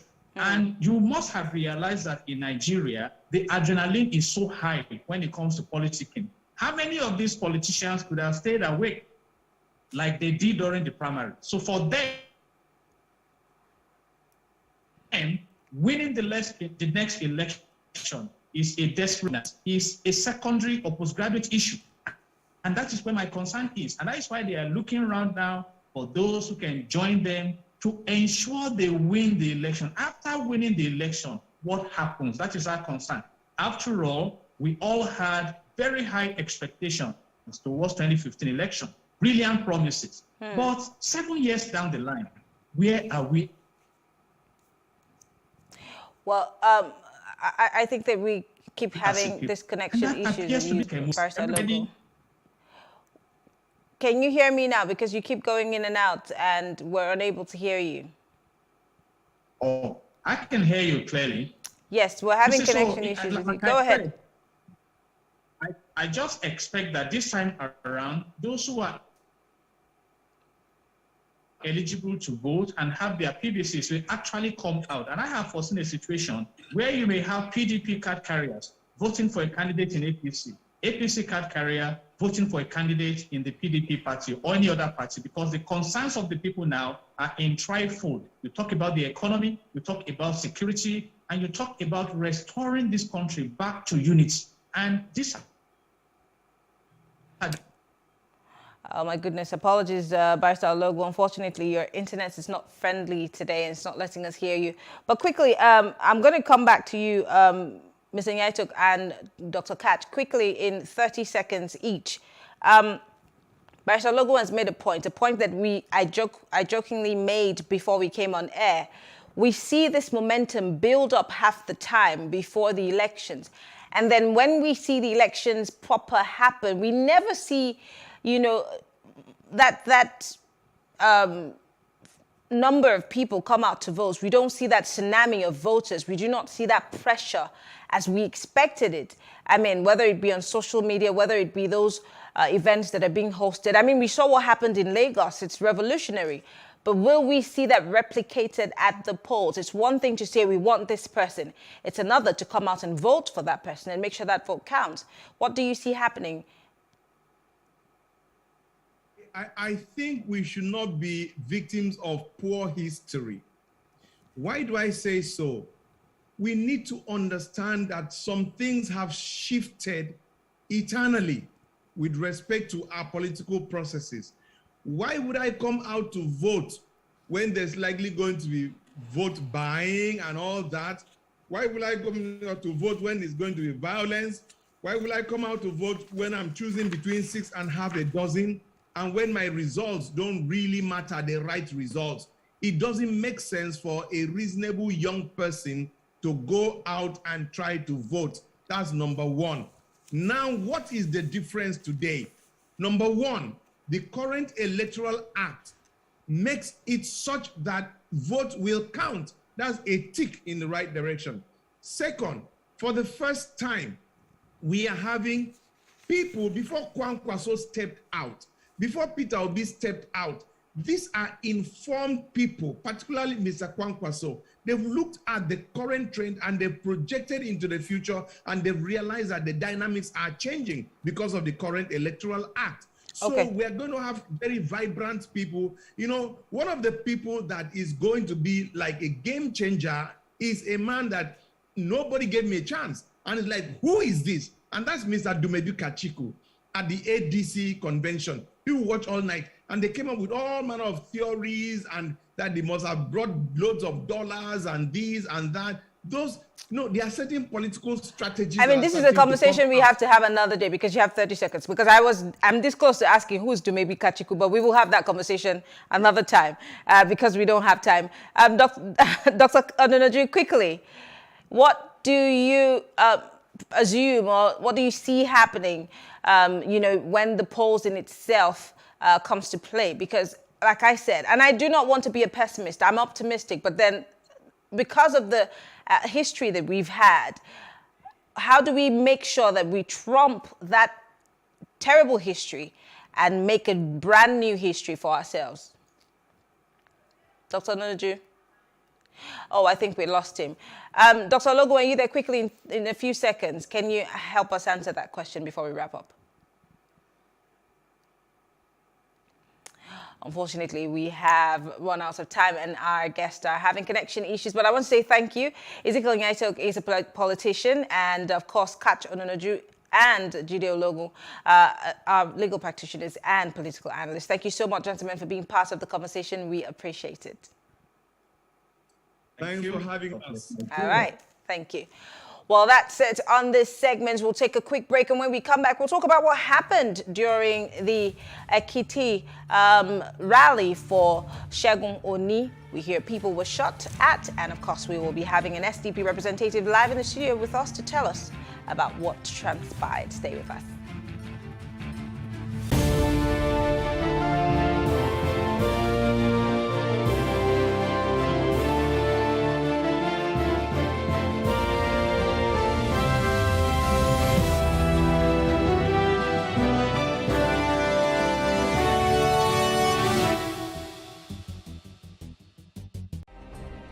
Nigeria's Niger Delta region, from where the black gold fuels Africa's largest economy, where the lines between wealth and poverty has never been thinner. Conflicts, poverty, insecurity, and environmental challenges daily confront the region. How can the Niger Delta story be changed for the better? Join Mamude Akuga at 9 p.m. every Friday evening on Plus TV Africa as he probes deep in search of solutions. Inside the Niger Delta with Mamude Akuga, the authentic voice of Nigeria's oil-rich region.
It's still Plus Politics now. Thugs loaded in 5 buses reportedly attacked members of the Social Democratic Party, SDP, in Itaji, Ekiti, and Oye, Ekiti, in all Oye local government areas of Ekiti State. During the incident, the political thugs were said to shoot indiscriminately at the campaign rally venue of the SDP.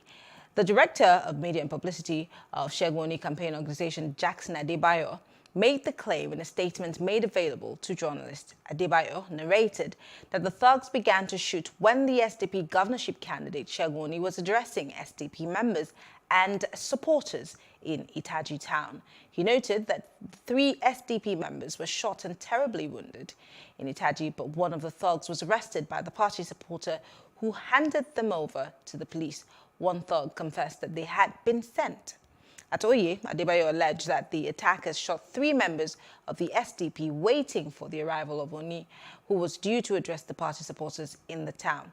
Well, joining us to discuss this and shed more light is Lanre Ogunsuyi. He is the media director of Segun Oni campaign organization. Mr. Ogunsuyi, it's so good to have you join us.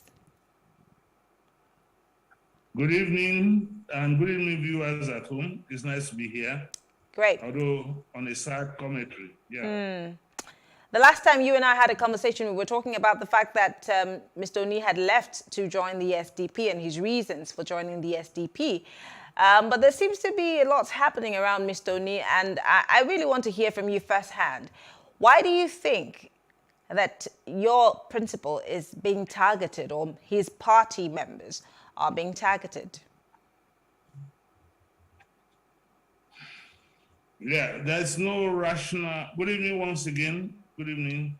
There is no rational explanation for violence.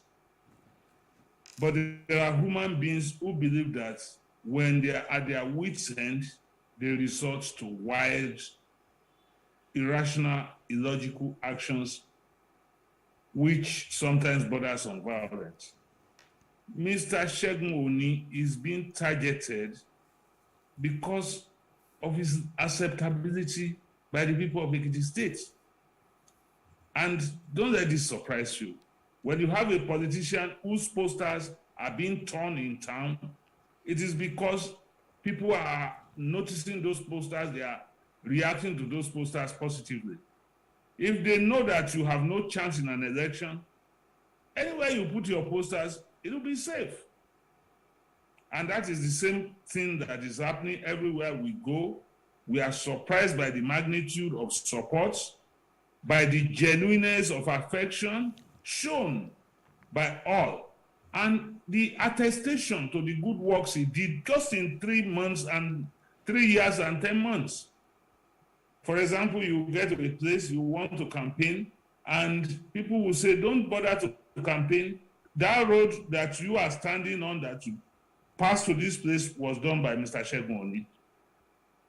You will see some 20, 18, 19 people, and you say, come and vote for Segun Oni. They say, don't bother.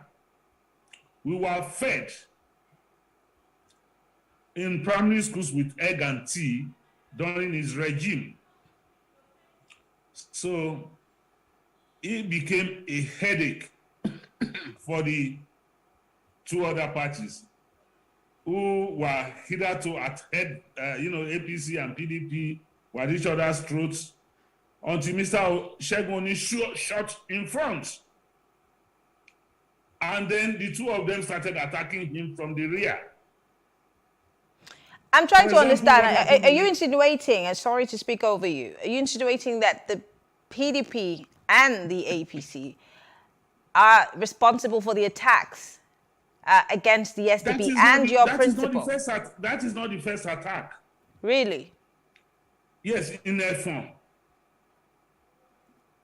The youth leader of APC, of APC, shot at us. Several gunshots. We had to hurriedly leave that town. Because the Oba of Efon, we were in his palace, and the Oba said, there is no reason why we will not support you because of all the good works, I don't want to mention it here, that you have done. And when we were leaving the place, the campaign had already closed, and they started shooting. We identified him as the youth leader of APC in that local government. The people in the local government know him, and we reported to the police. The police claim they cannot get him, so he remained unarrested. In Ikere Ekiti, just as Mr. Segun Oni was leaving the palace of Olukere, we had to advise him that once you get out, get into your vehicle and zoom off. And they started throwing stones at his vehicle. Everyone that has listened to Mr. Segun Oni, both on national debate, in real life, knows that Mr. Segun Oni is a peace-loving human being. In fact, he is referred to in Ekiti as Dejo, meaning somebody who is not is unfazed. He doesn't steal money. He doesn't cut power. He doesn't. He's just an easygoing gentleman. So they say he's Dejo. He doesn't know how to go and hire thugs to shoot guns. Even some of our supporters are saying, you have to protect us. Violence merchants are all over the place. The cost of violence is cheap, but the effect of it is horrendous. So he will not go the way of violence. We've kept on reporting to the police. And here in Itaji, what the agreement we have is that when one party is doing a rally or a meeting, they did it in Ilogbo. Yes, they did it in Ilogbo. Ilogbo is in Ido-Osi local government. In his own local government, the APC people went to a ward meeting, dispersed them, beat everybody up, broke all the chairs in that place. So I'm curious, the violence as much as I was not there, I'd really like to be clear, because these are allegations. When you say the APC members, were they identified? Was the identity given to the police? Yes. Because when you say APC members came and beat up your members and dispersed their meetings. Yes, it is easy to identify them because it is the natives they use. They pump them with all kinds. You know the way you can psych an idiot and he will just go to a place and start attacking people. It's in the afternoon. We saw them, we reported in the police station. We gave them names. So it's not like each time it happens, we go to the police station to report. Even the people that shot at us at Itaji, who fell off a moving bus, we still arrested him. Instead of lynching him, we still gave him to the police. Because we are people we are even surprised at the reception people are giving us. So we don't want to spoil that.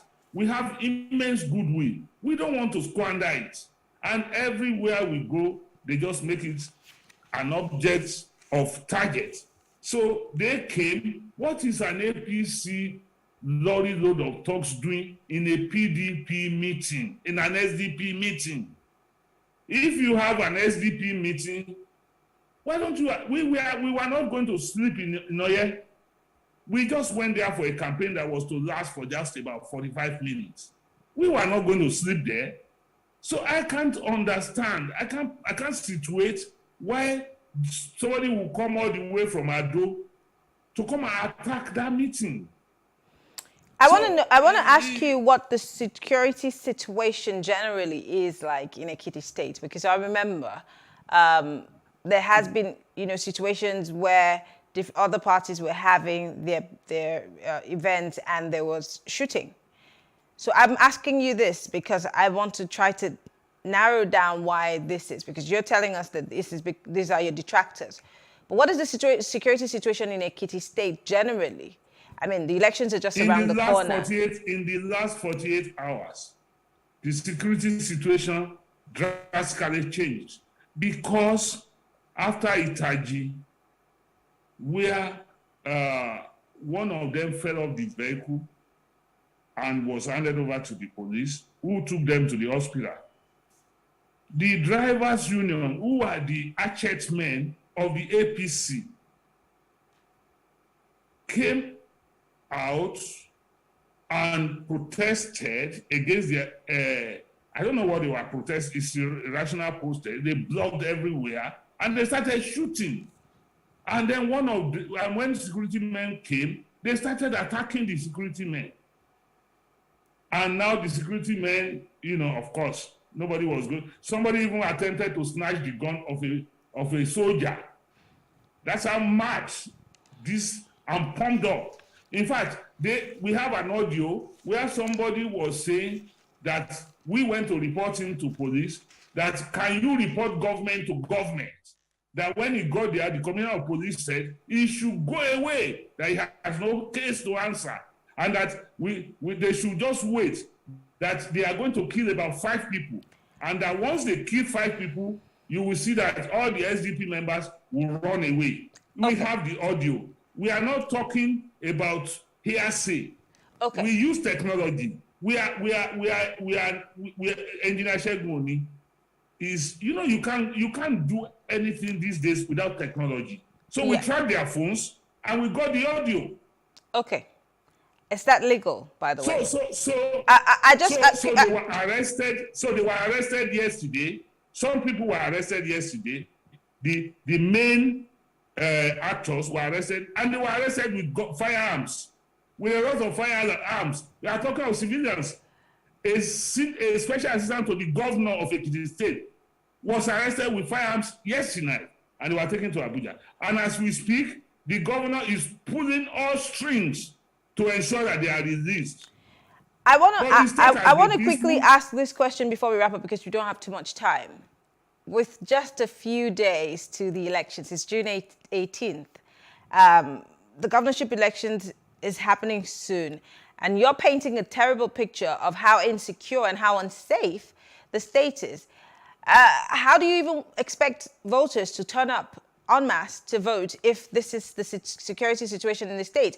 Again, should this not be a matter that all the governorship aspirants across the political parties should be having a conversation on, especially with the governor of the state?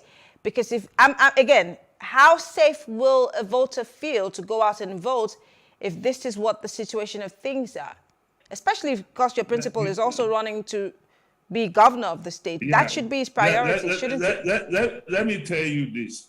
There is a conversation going on. The Ewi of Ado Ekiti, the paramount ruler here, has asked all the actors to come to his palace today for a peace meeting, and I think an agreement was reached that nobody. But let me say this about violent march camps.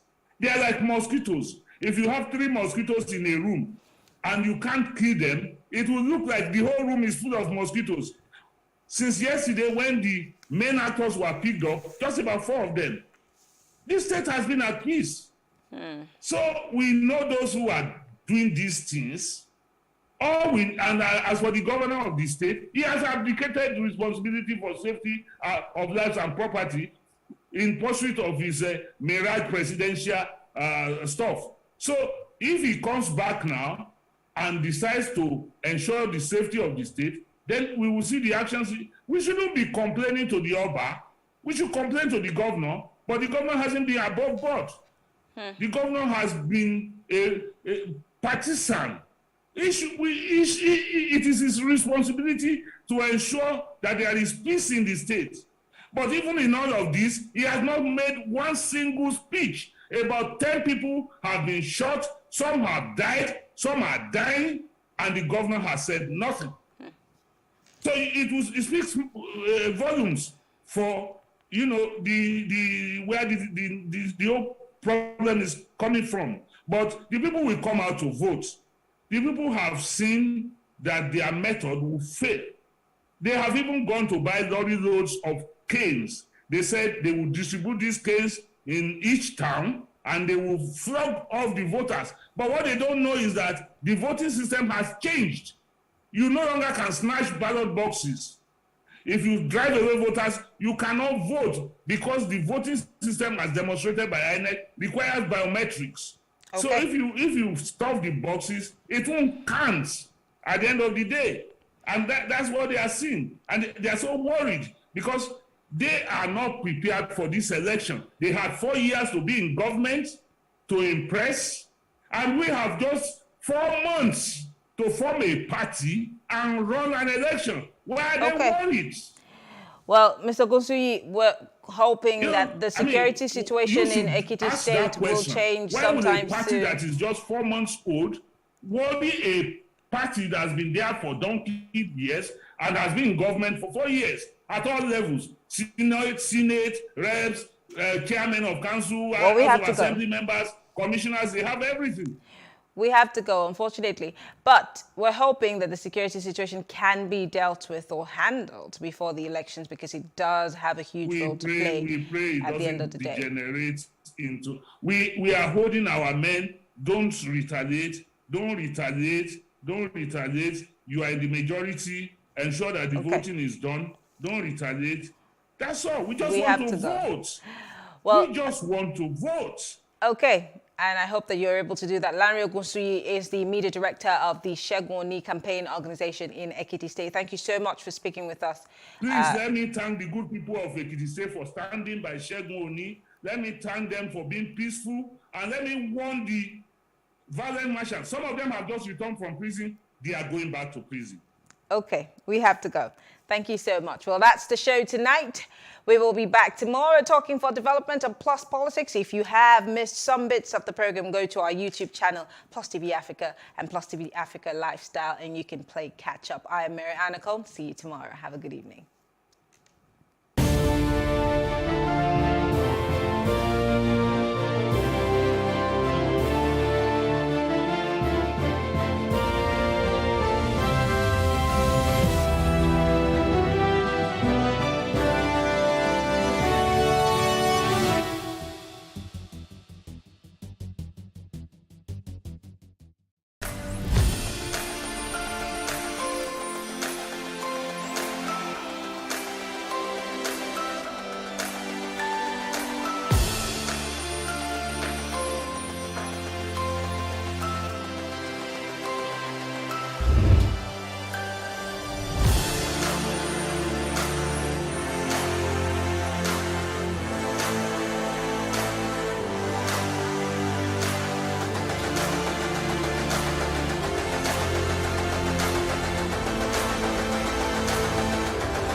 My signature on my paintings are Kike Johnson, but I mean, yeah, I think so. Thinking about it now, I'm not even sure, but yeah, I think so. Most of them have my name on it, apart from my fashion brand though. My name is Kike Lomo Johnson.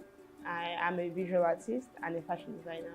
My art is inspired by a lot of things, by Black women, by colors, animations, different things, a lot of things that like inspire me, but I naturally enjoy drawing Black women. I think it's amazing, yeah.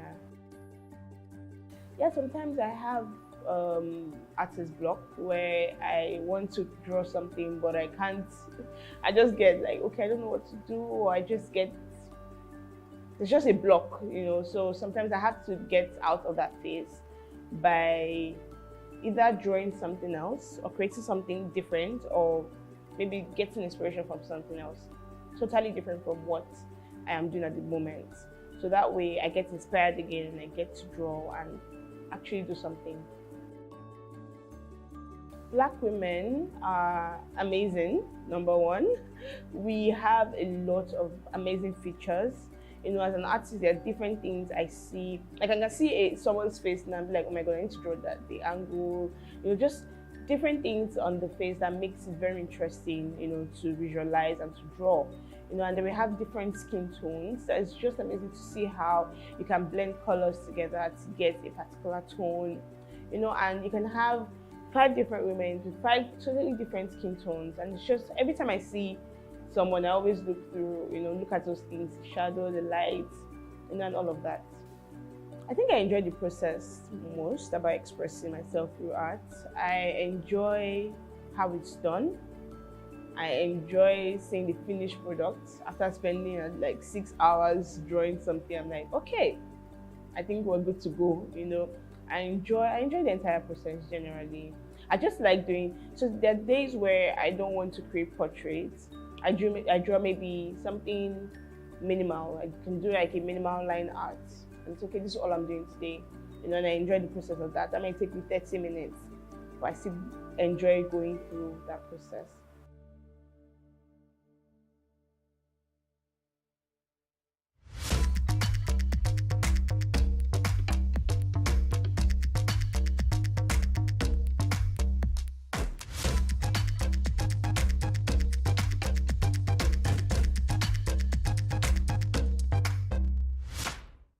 The Nigerian art space is amazing. It's growing and it's just very broad now. There are a lot of opportunities for people like me in the industry. We are doing so many amazing things, from digital art to traditional art to even NFTs. You know, there's just so many things that Nigerian creatives are doing now that I think it's just amazing. To see that Nigeria went from not appreciating art as much to now appreciating art is a good thing. Love it. I actually wish I did go to an art school. I think that way maybe I'd have been like Picasso right now. But no, I didn't go to an art school. I learned everything myself. I've always loved drawing. When I was a child, I would draw Mickey Mouse. I would draw like just different cartoonish things, you know. So I've always enjoyed drawing. I've enjoyed the process. Yeah. All right. So for young female aspiring artists in Nigeria, I'll say they should go for it. I mean, in this industry, I've come to understand that there are not so many female artists as much as there are men, you know, so it's a good thing to see women want to become artists and actually do it. You know, one major thing is you just have to keep practicing, just get better at your craft, and that's it. Yeah, there are a lot of opportunities out there. Art has influenced my fashion in different ways, from colors to patterns to just creating something. Sometimes I just do a design, I'm like, okay, this is not what I wanted, but I guess we tried it, you know. So art for me is life. Everything around me is art. I look at every single object and I see shadows, I see lights, I'm looking at the way it's done, you know. So art has influenced my fashion in different ways, and I'm excited about that. I mean, I enjoy it. So in a few years, I see myself doing amazing things, bigger things than I'm doing now, you know, in the international workspace, nationally, and you know, just doing, I hope to have a major studio in a few years' time where, you know, anybody can just come to us and say, okay, I want to create this type of art, and we can have someone working in the studio create it. Different things, from animation to illustrations to different type of artwork.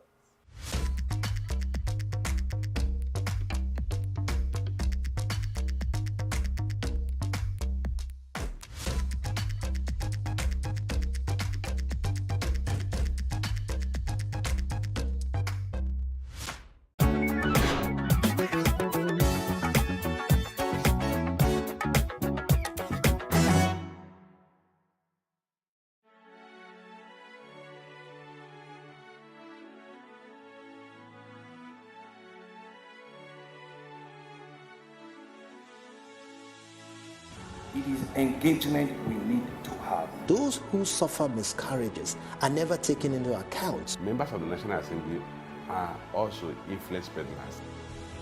You are sitting on Nigerians' money.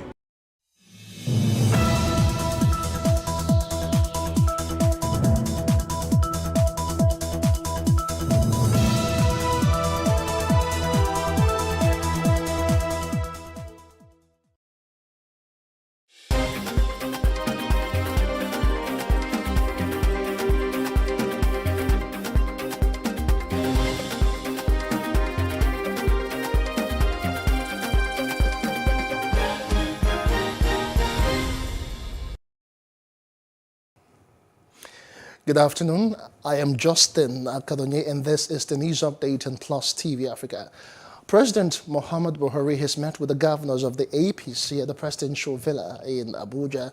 The chairman of the Progressives Governors Forum, Governor Atiku Bagudu of Kebbi State, called the governors to the meeting. The meeting was part of high consultations on the choice of running mate to its presidential candidate, Asiwaju Bola Ahmed Tinubu. Now, the Independent National Electoral Commission, INEC, says it is ready to conduct a good governorship election in Ekiti State. Speaking during an interview, Chairman of INEC's Information and Voter Education Committee, Festus Okoye, said the commission would deploy the Bimodal Voter Accreditation System, BVAS, for the June 18 election. Okoye stated that INEC Chairman, Professor Mahmoud Yakubu, was already in the state and that stakeholders would sign the peace accord tomorrow. Now, the National Peace Committee, NPC, has appealed to the residents of Ekiti State to choose peace over violence in the coming governorship election in the state. The chairman of the committee and former head of state, General Abdul Salami Abubakar, made the appeal in a statement barely a week to the election day. He urged the people to come out without fear, but with hope to exercise their franchise and vote to deepen the democratic process in the state. Now, General Abdul Salami also advised the youth not to make themselves pawns in the hands of the political class, but should be aware that security, stability, and future of Nigeria remain the common patrimony. The Catholic Bishop of Yola Diocese, Bishop Dami Mamza, has blamed the government for devaluing the lives of the citizens, leading to the dastardly incidents such as the one in Owo in Ondo State. According to him, even though the incident was an attempt towards exterminating Christianity, the government is not doing the needful. He says if the government had been efficient enough, these incidents would not have occurred in the first place. Government should be responsible. We talk about unknown gunmen. There are no unknown gunmen at all in Nigeria. The government knows where they are. They always tell us that they are in the forest. Why can't they go to the forest and get rid of them? They are in the forest. What happened in Owo, definitely they will trace it to the forest. Is the forest not part of Nigeria? Can the government not take care of our citizens and our lives and our property? And I think these are the questions that the government should be able to answer. And so we hold government responsible. As a matter of fact, I don't even blame the gunmen, those that came in. I blame the government for not being responsible, for not being efficient enough in order to protect lives and property in Nigeria. We are living in such a way that we don't have completely security and we don't have government in place. The country is going into serious anarchy. It is already in that kind of situation at the moment. And for how long? And it is also planned in order to discourage people and stop them from coming to the church. And I don't think they will ever succeed. No matter what they do, they can never succeed in that. There has been no kind of persecution that the church has not experienced in history. So this cannot be something that will stop Christians from going to church. And now to education matters. The federal government has continued its negotiations with the Academic Staff Union of Universities, ASU, as the strike by the lecturers enters its fourth month. A meeting between the striking lecturers and the Professor Nimi Briggs Committee, however, ended without a concrete agreement, as members plan to reconvene within 24 hours to consider a draft agreement. Now, talks between both parties were held at the Nigerian Universities Commission, NUC, in Abuja, the Federal Capital Territory. Now, a federal high court in Abuja on Tuesday convicted and sentenced two co-defendants in a suit filed by the National Drug Law Enforcement Agency, NDLEA, against Abba Kyari over an alleged drug deal to 2 years imprisonment. Justice Nwite thereafter sentenced them to 2 years imprisonment on each of counts 5, 6, and 7. He said the terms, which shall run concurrently, would commence from the day the defendants were arrested by the NDLEA. Meantime, reactions have continued to trail the emergence of Asiwaju Bola Tinubu as the presidential flag bearer of the All Progressives Congress, APC. That's on Street Views. Take a listen.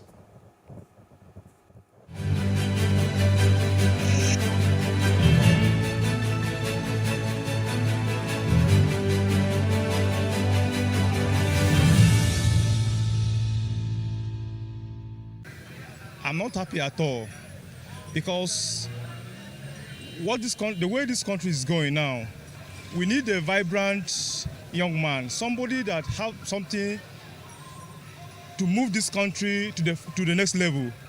Atiku Abubakar, I believe he will clinch the ticket of presidency, because he comes from North, where they always come with block vote. And I believe his people will vote for him. I tell you that I'm very, very happy. I'm from Adamawa State. And the opposition of the Tinubu is from Adamawa State. That's Atiku Abubakar. And I don't have anything that Atiku bring to Adamawa State when he was a vice president. And talk less of he want to become a president. So I prepare Tinubu more than Atiku. I have 80% assurance Tinubu will win this election. Actually, I'm partially happy. The reason why I say I'm partially happy is that it's this set of people that are doing it. Not that he's not a good person or not, but is he going to stay on his word? Is he going to create employment? Look at Lagos now, transport, fighting every day and then. That's not the issue. Chances against Abubakar is like, let me just say, 30-70. I give him 30 and I give Atiku 70. I'm happy because there's nobody that can match Atiku in that APC caucus. And if they place Tinubu and Atiku side by side, I will prefer Tinubu. He has affected so many lives. That is it. To tell you the truth, I've not been happy ever since I heard that, to tell you the truth, because these same guys have been the people ruling over us. They've ruled our fathers. They deceived us the last time. Right now, I don't really know who to pick, but my mind goes for Peter Obi. Let's give it to Tinubu. Atiku has no chance. He has no chance. I'm telling you. When it comes to politics, playing politics, intellect, give it to Tinubu. This is the time for him to prove his popularity this time around, because he's contesting with the giant. The other one he did is a domestic election. This one is general. After that, what we now know, Atiku is very powerful. I can see it's only Atiku that is powerful. Kwakwaso and Obi, no.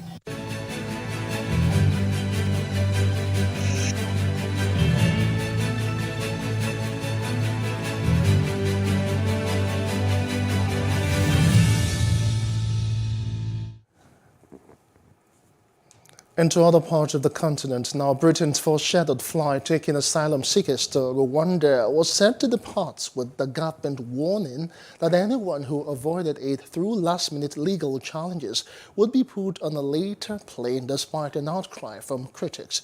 Now, UK media reported a plane on the tarmac at the RAF Boscombe in southwest England was the aircraft expected to take the first group of asylum seekers to Rwanda later that day. With just hours to go before the flight was due to depart, lawyers for human rights groups and campaigners took their case to the Supreme Court, only for the judge to reject it. Now, outside Africa, jailed Kremlin critic Alexei Navalny has been transferred from his prison colony to an unknown location. His press officer Kira Yarmysh tweeted that Navalny had been taken from penal colony number 2 in Pokrov, some 74 miles east of Moscow, and that they only found out about Navalny's apparent relocation when his lawyer was told at a prison checkpoint that there was no such convict there. Now, Russia's highest-profile opposition leader over the decade, Navalny, was jailed for 2.5 years for parole violations in February last year after returning from Germany, where he had been recovering from an apparent nerve agent poisoning in Russia that he accuses the Kremlin of ordering. Now, the United Nations World Food Programme, WFP, says it has suspended some food aid in South Sudan due to a funding shortage, heightening the risk of starvation for 1.7 million people. The move to suspend aid to almost a third of the 6.2 million people in South Sudan that the WFP had planned to assess this year comes as global food prices soar amid the Russia-Ukraine war, leaving humanitarian agencies with funding shortfalls. Now, the WFP's acting country director in South Sudan, Adeyinka Badejo Sanogo, stated that the painful step was taken due to increasing humanitarian needs and insufficient funding.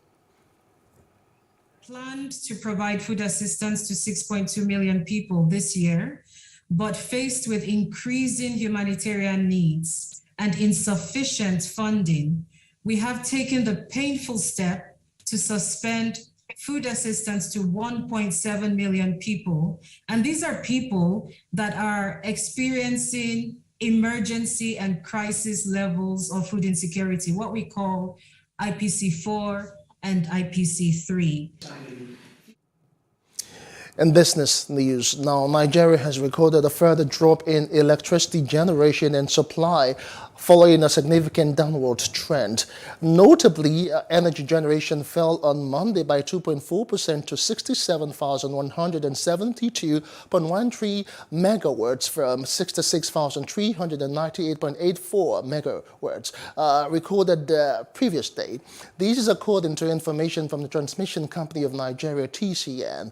Similarly, energy supply declined by 2.1% on Monday compared to 67,790.1 megawatts sent out by the generating companies on Sunday. Meanwhile, energy generation peaked on Monday, while off-peak was 1,490 megawatts. Notably, 98.8% of generated energy in the day under review was sent out to distribution companies. In entertainment news now, Britney Spears has been granted a 3-year restraining order against her first husband, Jason Alexander, after he crashed her wedding with Sam Asghari last week. Jason has been ordered not to contact Britney after prosecutors in Ventura County hit him with a felony stalking charge, in addition to battery, trespassing, and vandalism. Jason pled not guilty at his arraignment on Monday. Now, the judge ordered him to turn over any firearms. And finally, in sports news, Burnley has appointed former Manchester City skipper Vincent Kompany as the new manager to take over from Sean Dyche. The 36-year-old former Belgium defender left Anderlecht last month after 2 seasons as head coach, having joined in 2019 as player-manager before retiring from playing in 2020. He guided them to a 3rd-place finish last season and sealed European qualification and reached the Belgian Cup final. Kompany has plenty of experience playing in England, having captained current champions Manchester City to 4 Premier League titles, 2 FA Cups and 4 League Cups. And that's the news update. For more stories, please follow us on our Facebook, Twitter and Instagram, and do subscribe to our YouTube channel at Plus TV Africa and Plus TV Africa Lifestyle. I am Justin Akadonye. Many thanks for watching.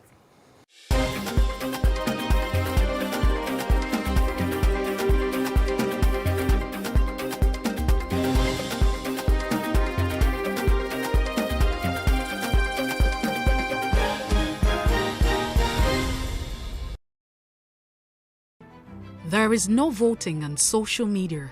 To vote, you would require a permanent voter's card. To get your PVC, visit cvr.inecnigeria.org. Create your account with a valid email address and start the registration process. An activation link will be sent to you. Click on the link and activate your account. Fill out the form, pick and submit a convenient date and time for your biometrics. Print the application slip, which should have your QR code. On the appointed date, go to the nearest INEC office for your biometric capturing. Thereafter, you will get a registration slip to pick your permanent voter's card when ready. Get your PVC today. This message is from Plus TV Africa.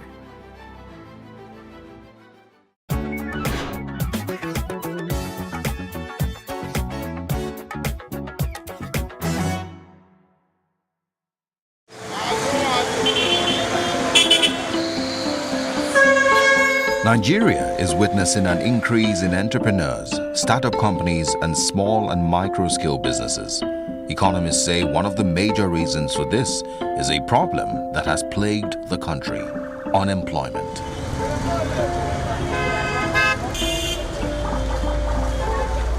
Many Nigerians spend several years at home jobless before securing their first jobs or settling for other options. The National Bureau of Statistics puts the country's unemployment rate at 33.3%, the highest on record. Rather than sit at home and complain, more young people are becoming innovative and turning their hobbies into businesses. Olayanwaju sold clothes in his undergraduate days to make extra income. He now does the same thing, but this time around to make a living. It came as a motivation for me since my university period, because I actually went into selling of NYSC kits, selling all these basic minor clothes. Then after a while, after going to service, it occurred to me that the kind of set of people I roll with, this is what is going on in town. This is the fashion store. This is the brand. And I've been known as Roger Wears. So why is Roger Wears still selling this? Why can't he just move up from this business into the main industry? Samuel Joy learned to cut hair during her days of unemployment. It's now what she does for a living. Actually, it hasn't really been easy though, but a lot of challenges ahead of it, and some I've faced though, and it's cool.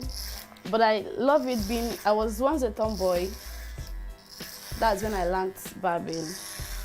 And ever since then, I think I've been able to convince people to believe my skills.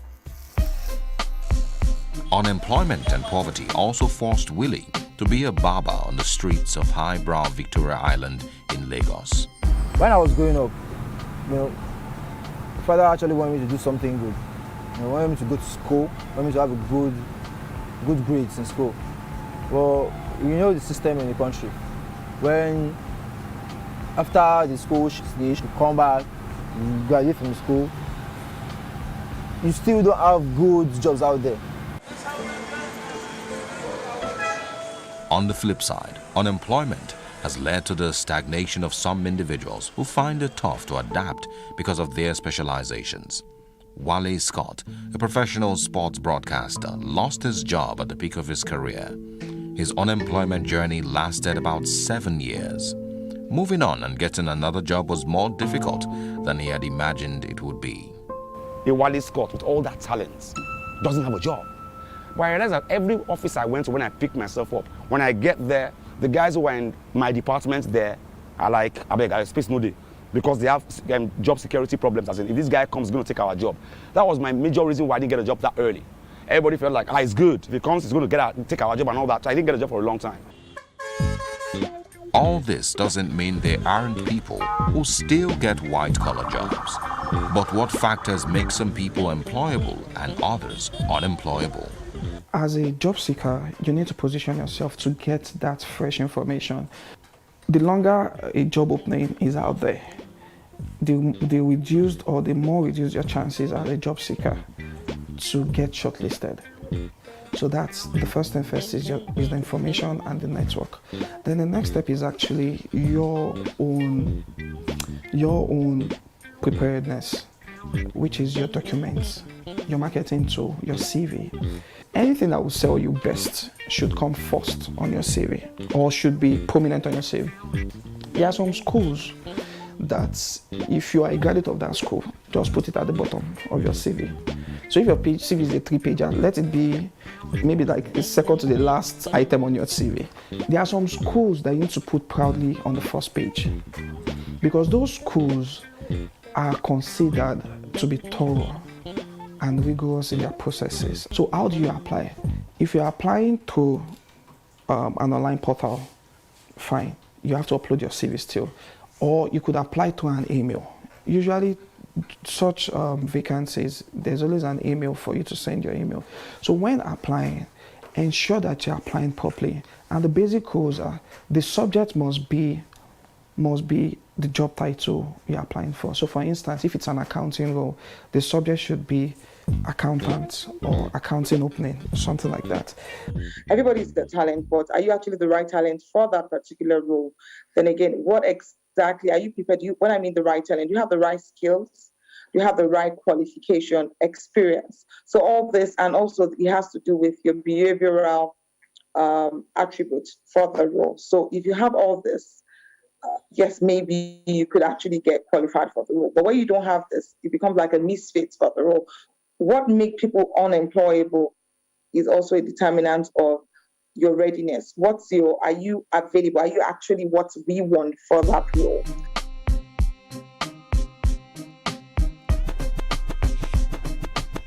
At a point in my life, I actually did consider it, and I was back in school. I did consider going into Yahoo Yahoo. All right, so what changed your mind? It's something that when I tried to, I felt this adrenaline rush of being scared of being caught, being scared of sitting in jail. It's something that I did try for like a week, not even, it didn't take up to 2 weeks, just a week. And within that week, it's something I understood that no, this is no way for me. Because, for example, there are a lot of youths that are just like me in the same markets that were into this business. And I've seen a whole lot of them that have bought cars just from this business, that have gotten a house just from this business. There is no lady that is willing to do something that is illegal. Yeah. It's just due to the, what is it called? The bad economy in our country. Because I see myself as somebody that has really been focused from my childhood. There are some ladies that doesn't have patience in doing some things they do. That's why you see some runs girls around. Our Nigerian youths won't try because go easy. That's bẹ̀rẹ̀ kan lọ primary, from primary to secondary. Secondary, most of them are university, not graduate. After graduation, wọ́n lọ serve ìlú bàbá wọn. A year, ẹlòmíì ò lò tó yà tó fi serve. So wọ́n serve tán, most of them wọ́n ṣiṣẹ́ ní federal, wọ́n serve ní federal, àwọn kan serve ní state. Instead tó yẹ kán rìn mí wọn síbẹ̀, wọ́n da gbogbo wọn lẹ̀. So àwọn ọmọ yà wò pé kí làwọn fẹ́ ṣe, most of them wọ́n online business náà ń ṣe. Tó bá wo ní ọjà ń sìn, àwọn youth náà pọ̀ jù ní business náà ṣe. So I feel a lot of people actually have this mindset of they want to go into legal ways and make it out of legal ways. So one day they can always say, back then, I never had it, but today I have it because I set my mind into this market business and not the other shady business because no one knows tomorrow.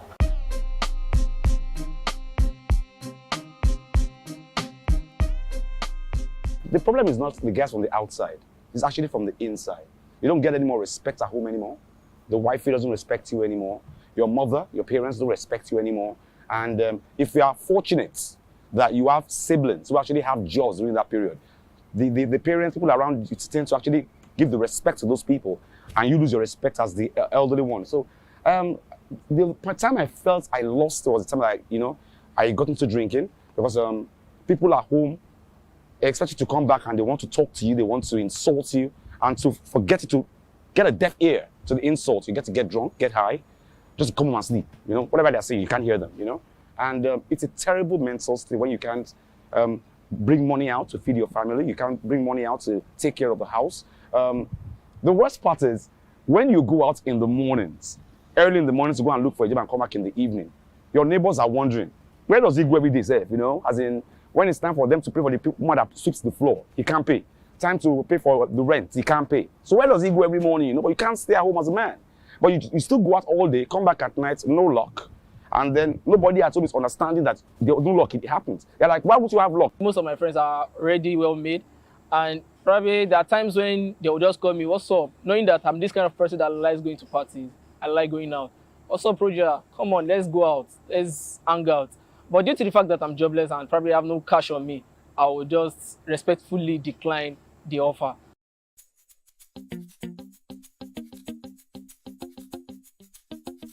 Both the private sector and individual have roles to play as far as employment-related issues are concerned.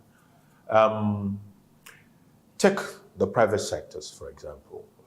Private sectors, or private sector rather, not sectors. The private sector have, they have to help to drive the public sectors in every area where it is failing. I give you a very good example.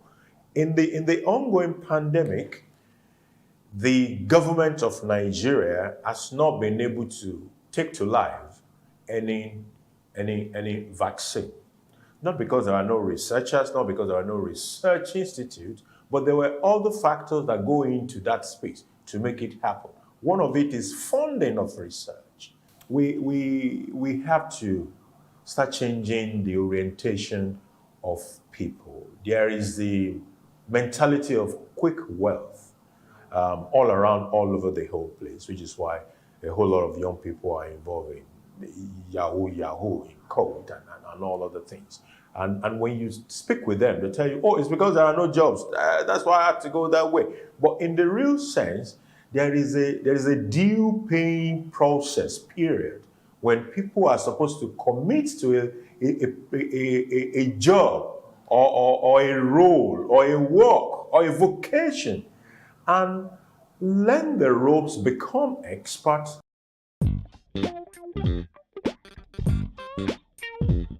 Everybody has a skill. Yeah. But it's just sacrificing the time and creating the time in making that thing grow in you. When we talk about vocational trainings, right, I've come, just like you said, not like white collar jobs is not for everyone. I mean, we've come to realize that. At the moment at Jobberman, we are in partnership with the MasterCard Foundation. We are upskilling about 5 million, well, the mandate is 5 million young Nigerians over 5 years, right, and place 3 million of them in work. And of the 3 million of them that we're upskilling, some of the things that have come up is the importance of gig work, the importance of internship. So it's not just having a full-time employment, but having dignified employment, right? And blue-collar jobs also fall under dignified employment. However, because of the country that we're in, a lot of blue-collar jobs are not regarded as dignified, right? So you go anywhere outside the country, so maybe the developed world, and you have like a plumber, you have like a carpenter, and they are regarded and they are respected, right?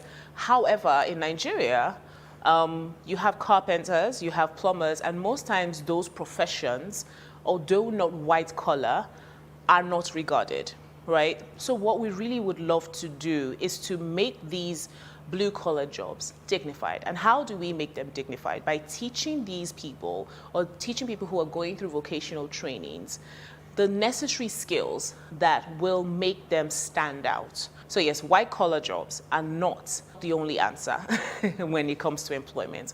Blue collar jobs as well are our answer to unemployment.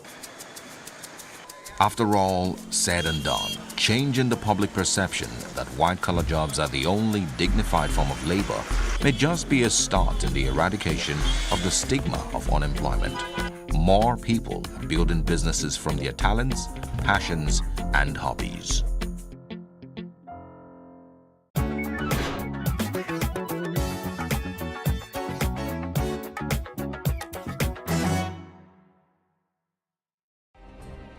Nigeria's Niger Delta region, from where the black gold fuels Africa's largest economy, where the lines between wealth and poverty has never been thinner. Conflicts, poverty, insecurity, and environmental challenges daily confront the region.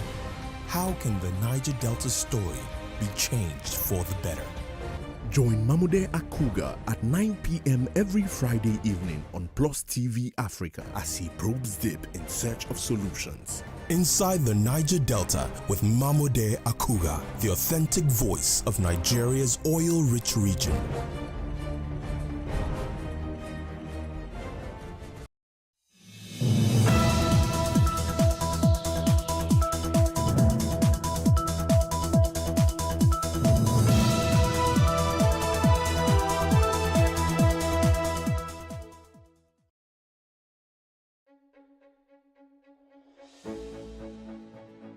Hello, welcome to Timeless Conversations.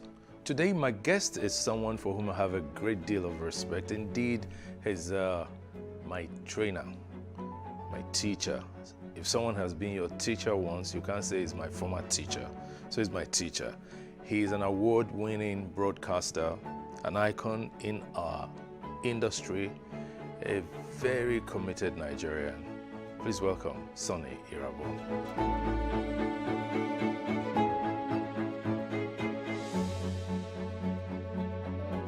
I've been here over 50 years. Believe it or not, I've seen Lagos change in different directions.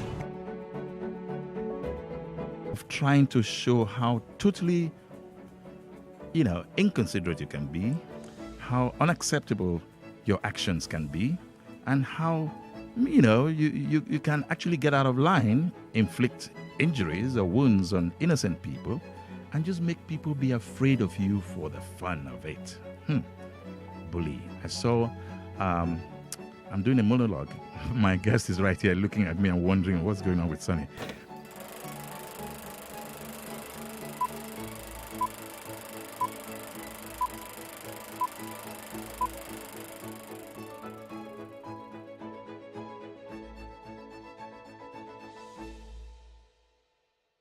Thank you very much, and welcome too.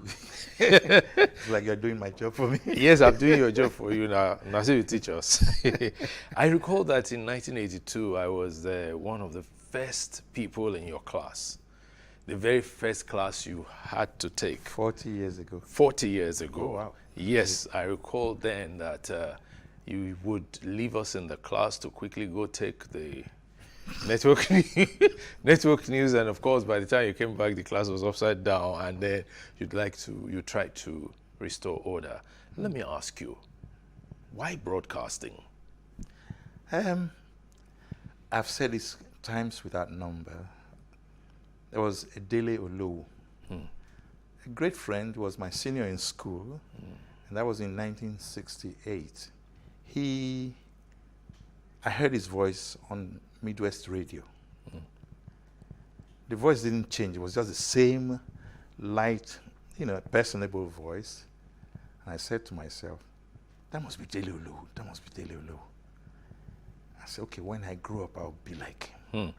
But guess what? He came back to school that same day. I said, did I hear your voice on radio? Those days of rediffusion. Rediffusion, yes. And he said, did you listen? I said, yeah.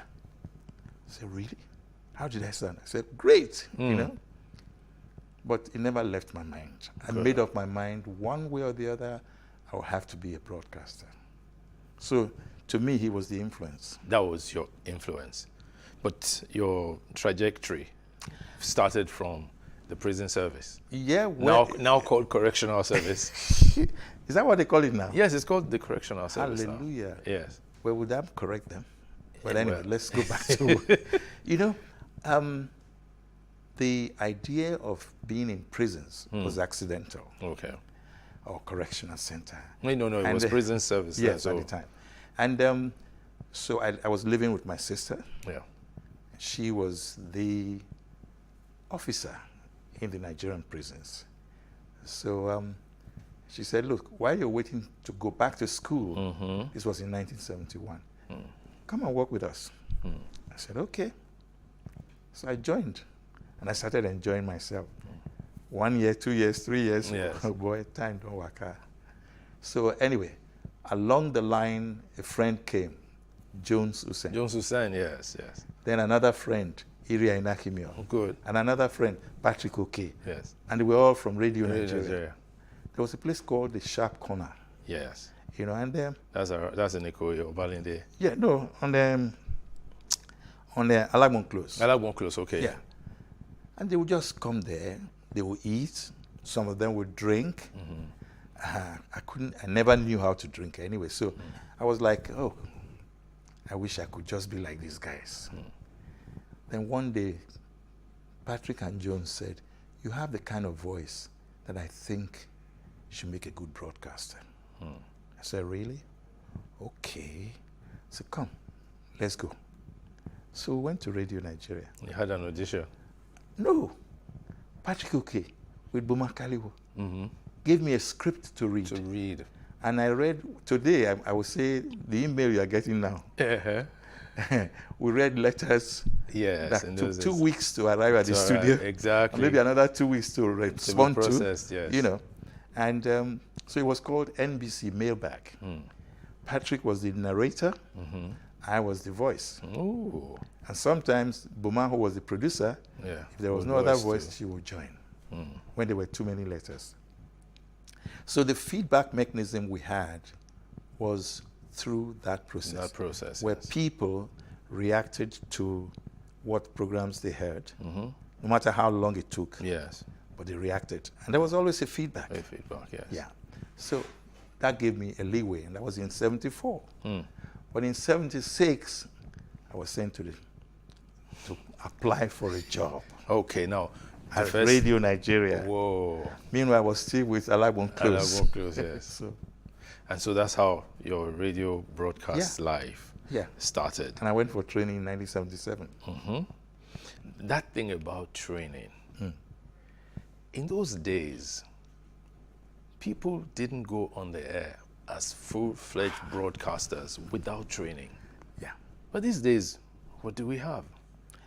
Well, talk about speed and time, you know, because in those days, people looked at perfection, and you have to be ready for the job psychologically and physiologically. Yes.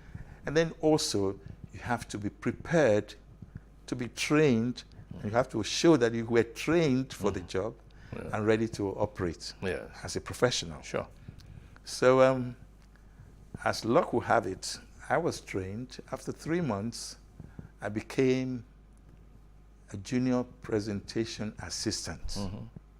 Can you imagine? Junior presentation assistant. Yes. And then they said you could not go on air. Me, I was ready to go, but they said you could not go on air. You'll be looking at the microphone like I'll just be looking at, and then they now paired me with the likes of Jones Hussein. Yes, your what friend. Now the Citizens Jones of Max Radio. Radio, yes. And I brought him down because of what he did to me. Yes. The first baptism of fire I had was when Jones started to read news at midnight. And then 1 minute into it, he said, "Sonny, finish the news." He had cut off the mic. "Sonny, finish the news. I'm not feeling good. You just have to finish the news." Me? How? I'm not allowed to finish the news. I can't. You're wasting more time. And this is midnight. Midnight. So grab. Where did you stop? There. So my voice was so tiny. Yes, then. I wasn't sure whether I was hearing myself. I was really scared. And I said, okay. That was fear.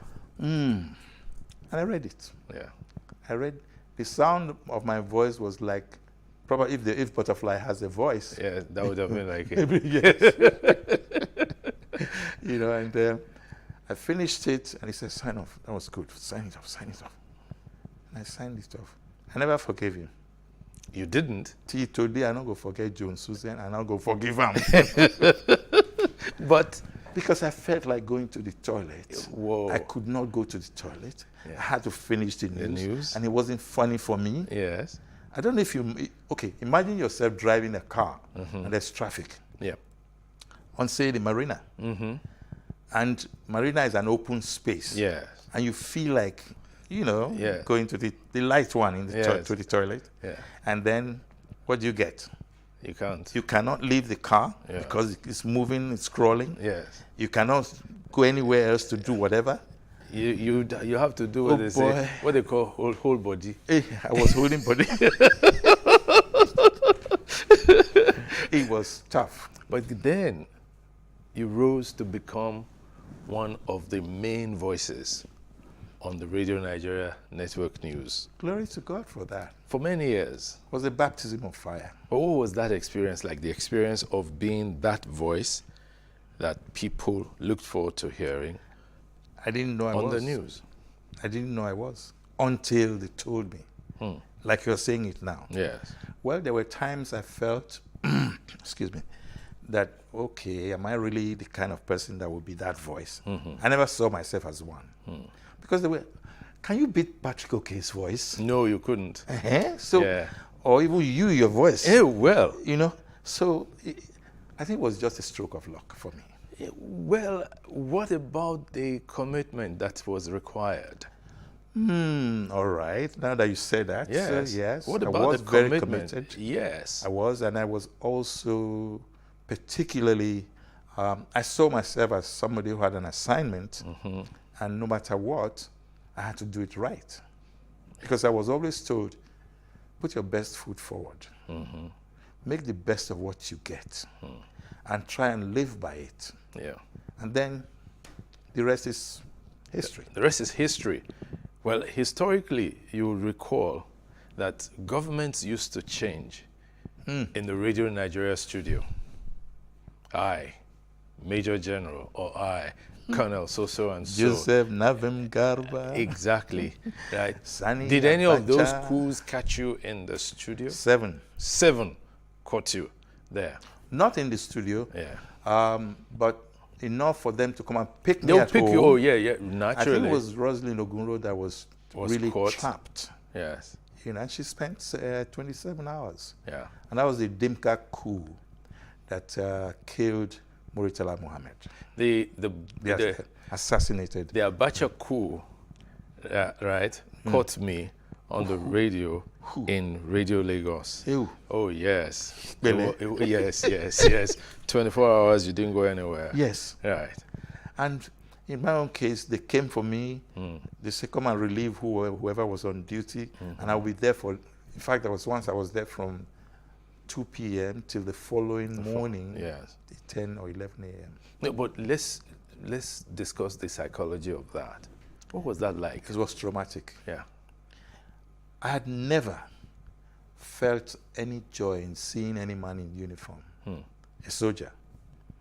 I say this not because I don't like them, not because they do not represent the importance of protecting the integrity of, was it the territorial integrity of the country, nation, yes. sovereign, but because over time I just saw them abusing the privilege of holding the gun, owning power, and then you just take it as, seize it as you liked. That was what I saw, and I wasn't too happy. But then I interacted with them. Yes. I did. I had no choice. Yeah, especially you, a popular newscaster. Go call that man. Where's Sonny? As though they knew you. You know, okay, the one that brought in President Ibrahim Babangida. Yes. Myself and Tombra Abarowe. And I think, who was it again? Tulufa Toimbo, or thereabout. They asked us to go to NTA to record his voice, yes, and come back to Radio Nigeria to play it back. Yes. Okay. So, Tombra was the studio manager. I was the announcer on duty. And Tulu, I think, was well senior to us. Yes.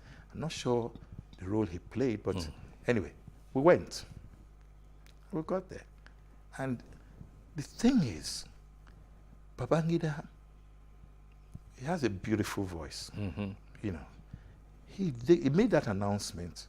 The first announcement was very fast. And I called Tombra and said, boy, I won't take this for a broadcaster. It's too fast. In fairness to Babangida, he asked, is this okay? I said, no, sir. Then everybody looked at me. Who are you? But you were being professional. But in fairness, the man offered to take it again. He never even met me. He didn't even see who said that. Just said, look, if they don't like it, let me try it. You know, he took it a second time, and it was better. Yes. Yeah, made some impact there. Exactly. But then, it was with all of that apparatus of power there, all those guns and stern-looking faces and all that. I don't know what gave me the strength of character, the boldness to say, no, sir. But I did. And he listened. And he retook it. He retook it. It was a better broadcast. It was better. Yeah. And that also gladdened my heart. Good. That you could speak up where you had to. Exactly. Yeah. Many people on the radio today, they use words that were taboo for us to use. NTBB. Yes. You're a trainer. What can be done? You said you're a trainer. What can be done? As if I'm the cause of the problem. Oh, no. Let them send them to training school, first and foremost. Yes. If they send them to school, they will have a chance to see things the way they are done. They will be scrutinized. And they will be given a chance to say, did I do it right or wrong? Not. Yeah. But now, get out of school, if at all you went to school, then you take him to the studio, so your voice sounds good. What about his mental capacity? Yeah. What is about his psychological state of mind that can tell him, listen, you're talking to people who are more knowledgeable than yourself. Yeah, true. So, true. Involve them. Talk to the beggar on the street and the professor in the classroom, and in between, the leaders everywhere, because you're talking to someone, one person. But that person has a brain. Yes. And he can process things. And he might even be smarter than you. So In why fact, talk he's to him most as though he likely were to be not? smarter than you. Exactly. Now, you've had a checkered career in broadcasting. In fact, let me say in media practice. Part of that was a 13-month stint as commissioner in your home state, Edo. What was that experience like? Well, it was an interesting experience. It's just that I didn't see myself capable of playing politics and being a professional at the same time. I couldn't. And good thing, the governor then, Lucky Benedion, he's a man, I should say, he listens, you know, and I think he just found that, because he came on Sonny Rabo Live, by the way, and from there he made up his mind I was going to be in his cabinet. You know, and I felt honored by it. But after 13 months, it became a bit tough. The day I left was the day Mrs. Stella Basunjo actually came to launch Radio Nigeria Benin, you know. And before that, I had done a bit of short trip because I was not, things were not just going the way I had expected. But was there any particular thing you wanted to say it was like, or compare it to? In the 13 months? Yes. Yeah, a lot of good things should have happened, but they didn't.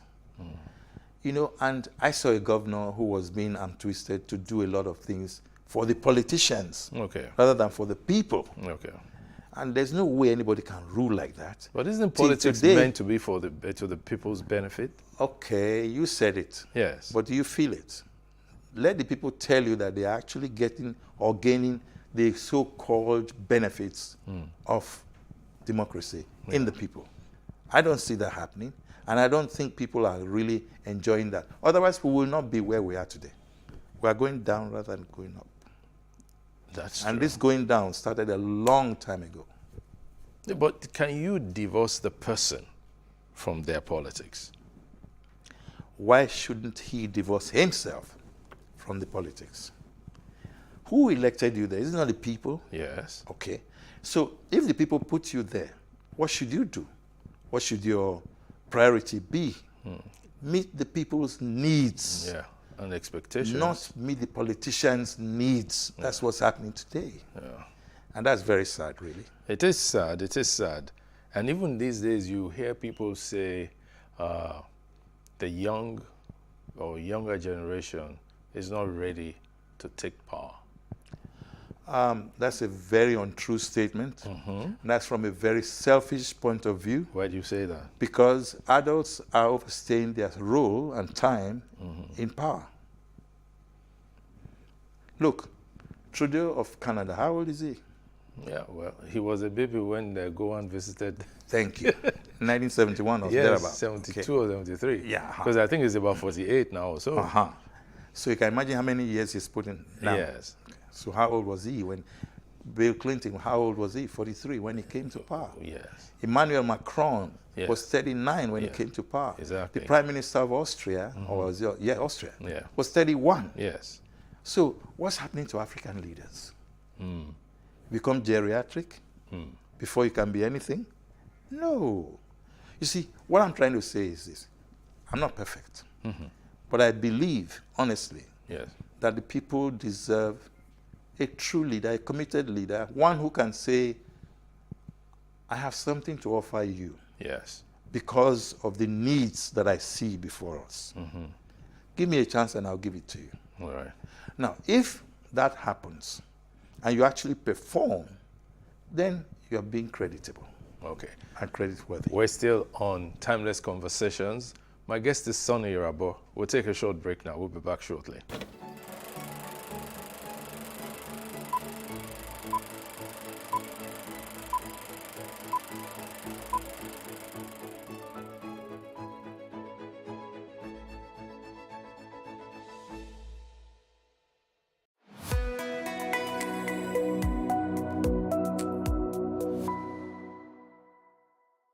You're welcome back. It's still Timeless Conversations. My guest is Sonny Irabo. We're talking about the role of the youth and the older generation in politics. And you've expressed this salient fact that the older generation is overstaying its role or its position in power. Both. Both? Yeah. Because, look, at this stage, there should be elder statesmen advising the young ones. But if you are not giving the young ones a chance to rule, to give them the benefit of the doubt, let them experience life at that level. Yes. You might see that they have a lot to offer. But APC brought out its presidential form, a nomination form, at 100 million naira. How many young people would be able to afford that? And then they said they reduced it to 50 million, even 20 million. How many of them have it? That is part of the four power we are talking about. Yeah. Because you're now making people to go towards facing the wrong direction. I have no money to offer, but I have leadership, which I'm endowed with. And the 100 million is now standing between me and truism. Even 50 million? Even 50 million. It's not proper. How many people have 50 million? In fact, how many people have 1 million? How many states have that money today? Yes. States. States. Yeah. Do you know how many of them are begging? Yes. Is the country not begging and borrowing now? That's true. That's very true. So I think, you see, maybe we should not misplace our priorities. I think that's where the problem lies. Yeah, but you know it's about practice. It's about saying something and doing the same thing, or saying something and doing another thing. Yeah. Why must politics be one where people say one thing and then they do another? Yeah, why? There used to be one Olu Obaseki. Yes. Many years ago, he said, "Do as I say, not as I do." Not as I do. And yes. the children know, no. Yes. You do it, we must follow you. Exactly. You know. Excuse me. Now, that question is salient. But do we have conscience? If we have conscience, we should be able to understand that the reason there is politics is because of the people. Yes. You see, government of the people, for the people, and by the people. Is that what it is? Yes. Democracy. That's what it's supposed to be. So why should it be otherwise? Why should the National Assembly earn far more than their counterparts elsewhere in the world? Yes. It came as an aside, but it's the truth. It is the truth. Why, for example, should we now see a situation where there's no money to do certain things? I say, okay, don't worry, we'll go and borrow money to do it. When the money is brought, you divide the money into different bits and take it for other things instead of what it was meant for. Yes. Why should anybody that borrowed me money come and tell me how I should spend the money? Yeah. It's because they don't believe I will spend it the way I said I was going to. Should Nigeria be like that? No. But then, what's the role of integrity in power? What's the meaning of integrity? Yeah. Integrity is not supposed to be, let me even put it bluntly, somebody who is able to respect the rule of law and respect his own level of commitment to truth. Yes. And believe that he's not above the law. Then integrity can come in effortlessly. Yeah. That is not happening. Because if that were happening, then what we are going through now, we shouldn't be going through it. I'm not casting aspersion, because this started a long time ago, and it's continuing as it is, and we don't know when it's going to end. But you know, the younger generation, they say things like, "Daddy, uncle, your generation has failed us." Yes, they're right. And those uncles will now say, "But is your generation ready?" Why would I take advantage of the loophole that I see there? Did they give them a chance? NSAS came. What happened? There's a report on NSAS. Yeah. And it told the truth the best it could. International media came. They saw everything. Yeah. Now, when it came to a climax where people were killed, now we started looking for truth. Why should that happen? The children or the youths had a chance, and they proved to us that they could do things well. They could organize. Organize. And you are telling me they are not ready? Yeah. bros, I beg, get as it be. Not be say it be as it gets. At all. It get as it be. Now, truthfully, the younger generation has a great deal working for them. Yeah. Technology, information dissemination. That we wrestle with them over. We always wrestle it with them. Yeah. Yes, because again, older people don't want to relinquish power. But do we even know how to use the computer that is in front of us? Yeah, We don't want to relinquish power. I think we don't know what information is in that computer that is in front of us that we don't know how to use. That we don't know how to use. So, but really, shouldn't there be a deliberate attempt to nurture, mentor people who will take over in different strata of life? Start by respecting the rule of law. Let the constitutions, the 79, the 99, let them play their roles. Let us see how far we can manage it. Let's stop amending constitutions when we don't even know the meaning of the constitutions. Our lawyers should honestly help us. They should not take advantage of the situation. They should help us interpret the laws. And then the law enforcement should do the best they can to make sure that things are done properly, creditably, and effectively. But this thing you're saying, it sounds so utopian. Well, why am I saying so? Sometimes in traffic, you find vehicles driving against traffic, and they're blaring sirens, and they're not ambulances or fire brigade vehicles. Do we respect ambulances? Well, some of us Have you ever seen an ambulance being respected on your highway, Lagos Highway? I think it's beginning to pick up. I've seen that. I've seen beginning that. to. You are a retiree now, Yes, I am. Yes. Beginning to pick up. It's beginning to pick up. When did it start? That's what I'm saying. Okay. Right? And then there's a fresh breath of air. You see an RRS vehicle filled with policemen stop for the traffic light. Then that's leadership. I saw by that. Example. I was happy. That's good. I chased them. I said, thank you for stopping for the traffic light. Because when they stopped, everybody stopped. That's the point I'm making. Respect the rule of law. Yeah. You see, we will take a break now. We'll take a break now. We'll come back soon. Thank you. Welcome back to our talk with Sonny Rabo. Now, you have had the unique opportunity of being a public and private sector broadcaster. What's that experience? Can you compare both? Well, it's interesting to talk about. It's rather intriguing because for the public, which is the government-owned, they see us as civil servants, but we see ourselves as private servants or private sector people. And the reason for that is because we still try to maintain some form of professionalism, which is required. So I entered broadcasting at a time when the competition was not that strong. But in 1992, which was halfway through, Babangida opened up the floodgates. So private radio stations, private TV stations, they all came up. But don't forget, there was always private print. Yes, that's always been there. Yes. In fact, that's why they've been seen as bolder than the rest of us. Now, when you look at it from that point of view, you also see that the private sector radio, which I really got fully involved in with the advent of the establishment of Inspiration FM, yes.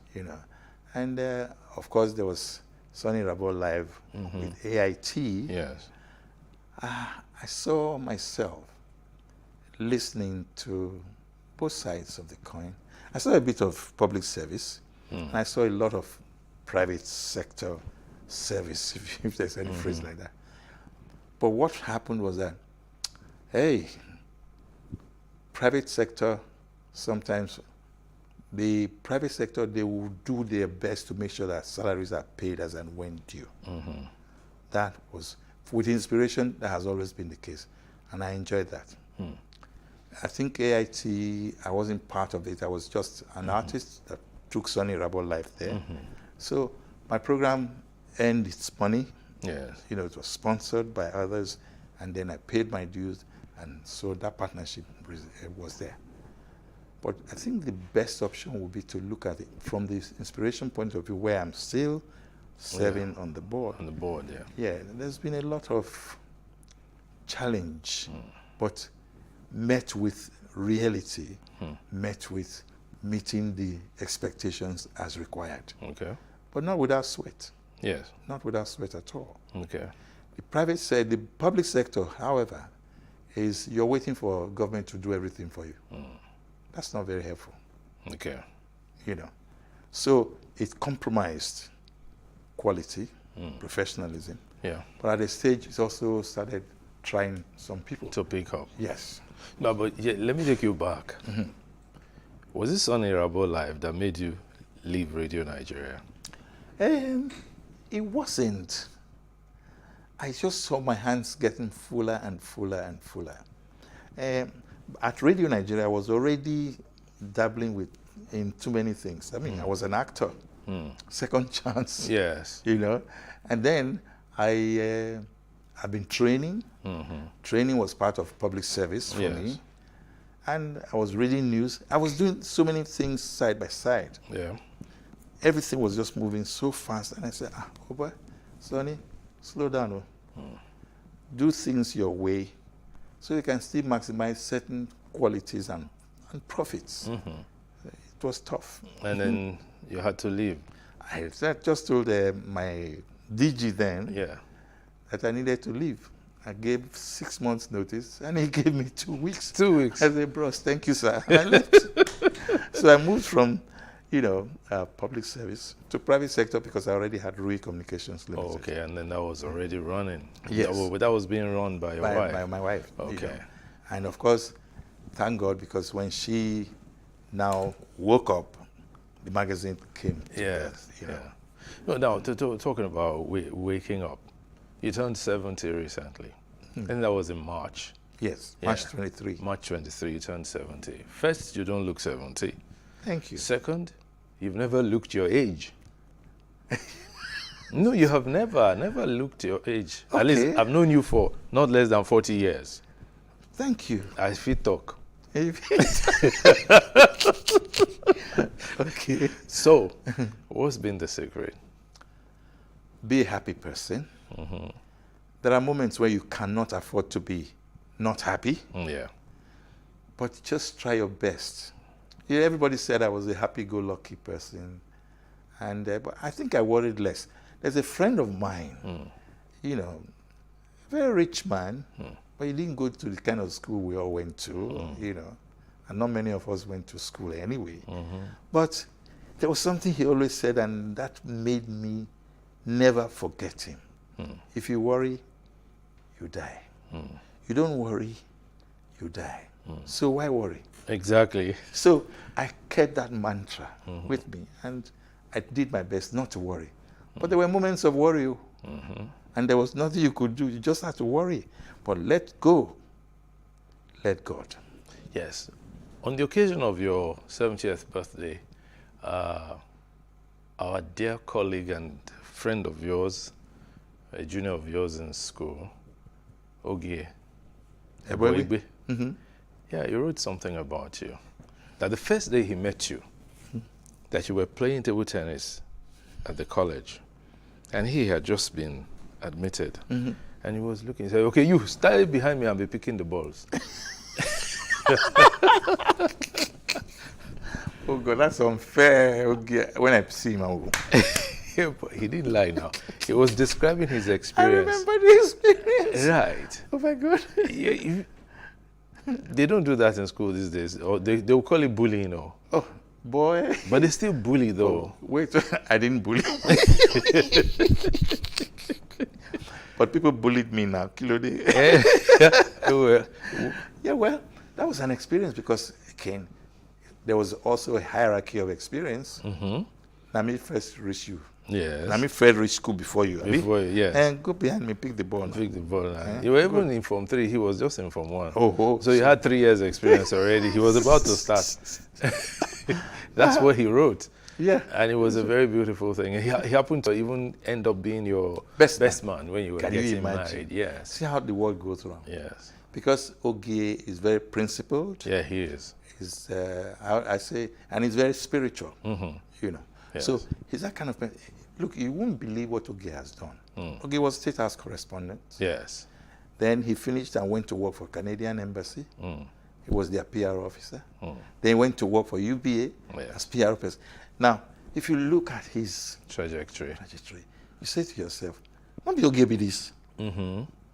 But he maintained a cool mien about it. Yes. If you worry, you die. You don't worry, you die. So why worry? Yeah, we won't worry, but we'll talk about something. Yeah. A few years ago, about 2 years ago, you had a fall. Yeah. 2020. Oh my God, clues. That year, pandemic year. Yes. I think the world stood still. In my case, my world almost stood still. On August 25, 26, maybe, I'm not so sure.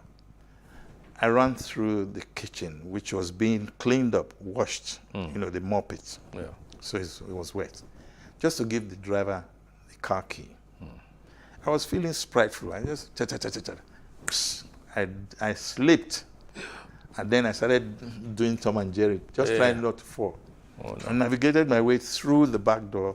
I zoomed. I hit the sharp edge of the steps. My chest at the back. And it was bang. I saw, well, I don't know if you can look at elephants as stars. That's what I must have seen. So I recovered and just got up and sat there. Poor drivers, they were just looking at, sorry, sir. They made poor girl almost crying because she felt she caused it. And I got up and I just went back in as if nothing happened. A few days later, I was not feeling my best. And Betty, my wife, said, "Why is your shoulder slumped? It's like your one side was, you know." And I said, "I don't feel it, but somehow I just feel one kind." She said, "I know. Call the doctor, blah, blah, blah." Anyway, I felt good. I thought I felt good. Then I said, "I'll call the doctor later." And I didn't. Anyway, what then happened was that all of a sudden, I started feeling uneasiness and kind of heat wave around my system. Wow. So I now called the doctor. The doctor said, "What's wrong with you?" I said, I don't know how I'm feeling. But I had a fall. And when? I said, some days ago. "Did you hit your head?" I said, "Well, no, I didn't." "Are you sure?" I said, "No, I didn't." "Okay, come to my house." So we drove to his house. My son drove. My daughter I was at the back. No, I was in front. The two women were at the back, my wife and my daughter. So we got there. And his wife was having, this Dr. Sheyi Roberts. Okay. His wife was having her 60th birthday. Yeah. And so they didn't have any major, because pandemic, there was really no noise making of any kind.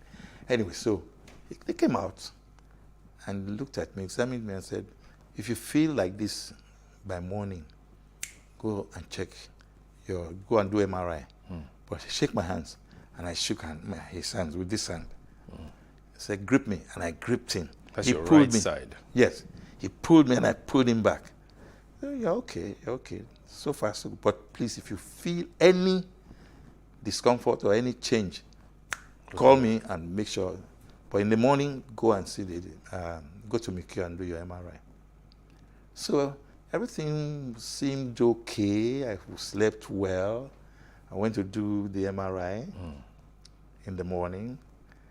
By then, I was beginning to limp, and Betty said, because Betty, who had done surgery some years back, her clutches that she used. So yeah, take. So I started using that, and then got to do the MRI. sitting down waiting for the MRI must have taken about 5 hours. And my system was degenerating. Oh no. So I felt something was really not the best for me. I said, it must be that fall, it must be that fall, it must be that fall. Anyway, I finally went into the MRI. One noisy machine like this, oh God. Kai. And 20 minutes later, I came out. They said they would send the results to the doctor. But by the time I came out, this hand had gone limp. And oh wow, Betty was upset. My children were very upset. They didn't know what was happening. Because everybody sees me as like, I've never ever been admitted in any hospital. Wow. So by the time she saw the MRI results, quick, St. Nicholas, I should go to them. So I spent 9 days there. And I already had what you might call it, almost a full-blown stroke. On this hand. Yeah. But luckily, that was the only thing that showed there was any stroke in. But, you know, she had called it evolving stroke. That discouraged me. I said, no, don't worry. Make sure you drink a lot of water. Make sure you do this, you do that. You know. And then it put me on medication. And so the hand started coming back to life. Okay. Over now it's 2 years. It will be 2 years. It will be 2 years in August. Well, August the 4th. Okay, but the stroke was second September. Wow. You know. So that was it. What has it been like for you? You're somebody who is on the go. Hey. On the move. It was. It's been tough because even my family, they don't want me to do anything at all. They don't. But then when I insist, they say, no, it's okay, but you have to obey the doctor's orders. I say, you're right, it's true. So we've done a lot of physiotherapy. The hand is a lot better now. I can now lift up a little bit. You know? Yeah. But sometimes if I keep it for too long, I just start feeling so you just have to keep it mobile. You need to keep moving it. Yes, that kind of thing. So, well, here I am.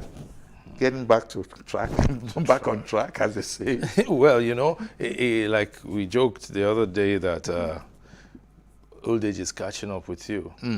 So it sent you a message thue that phone. Oh boy, the guy needed joke because I never would.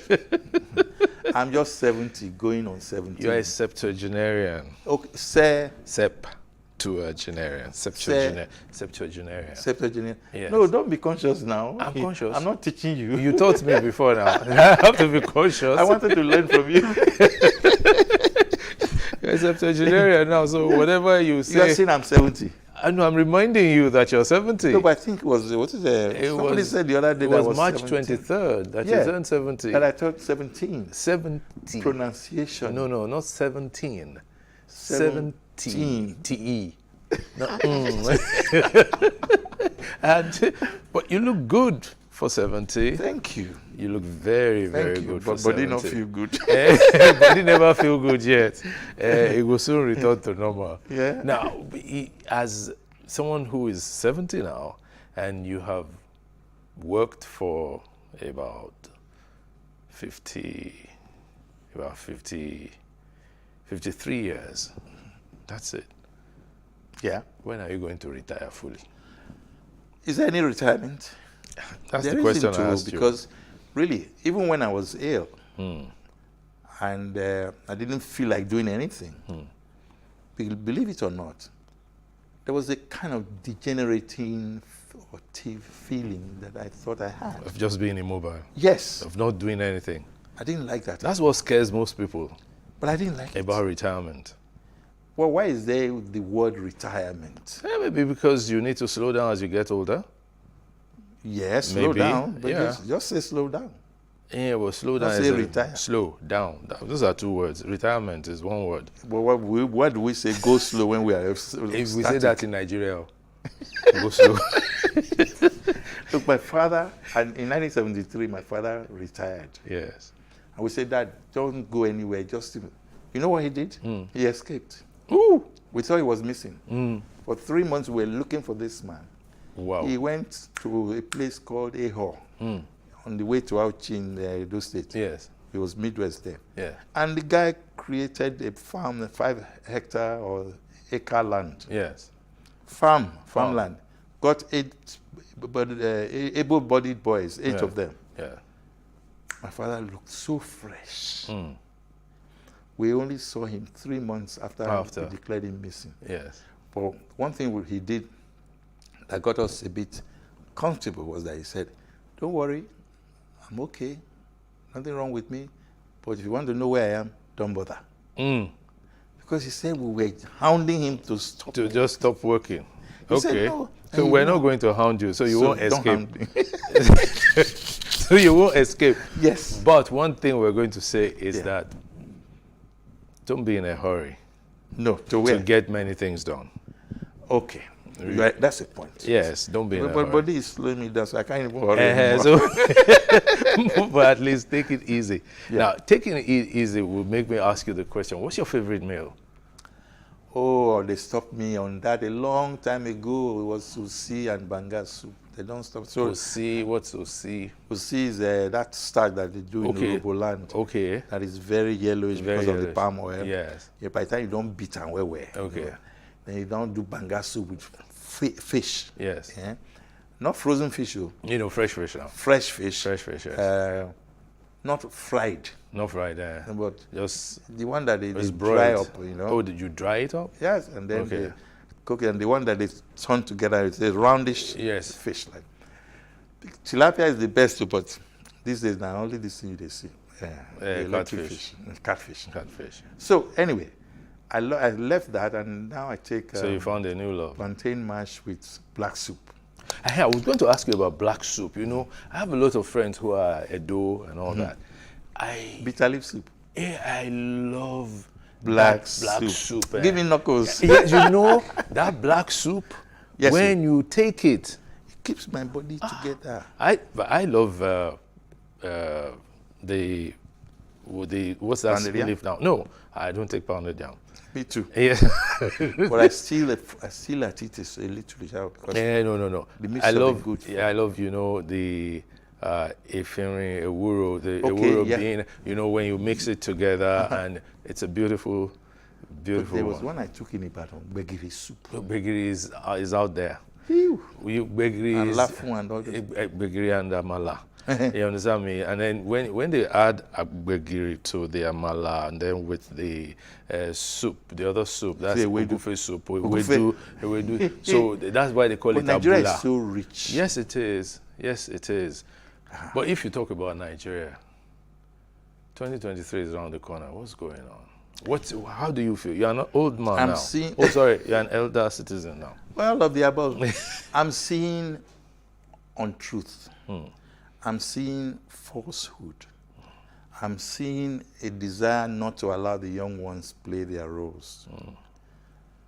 People who should not run, there's no need for them to run. Come on, they've had the best of times. They should slow down and give others a chance to roll.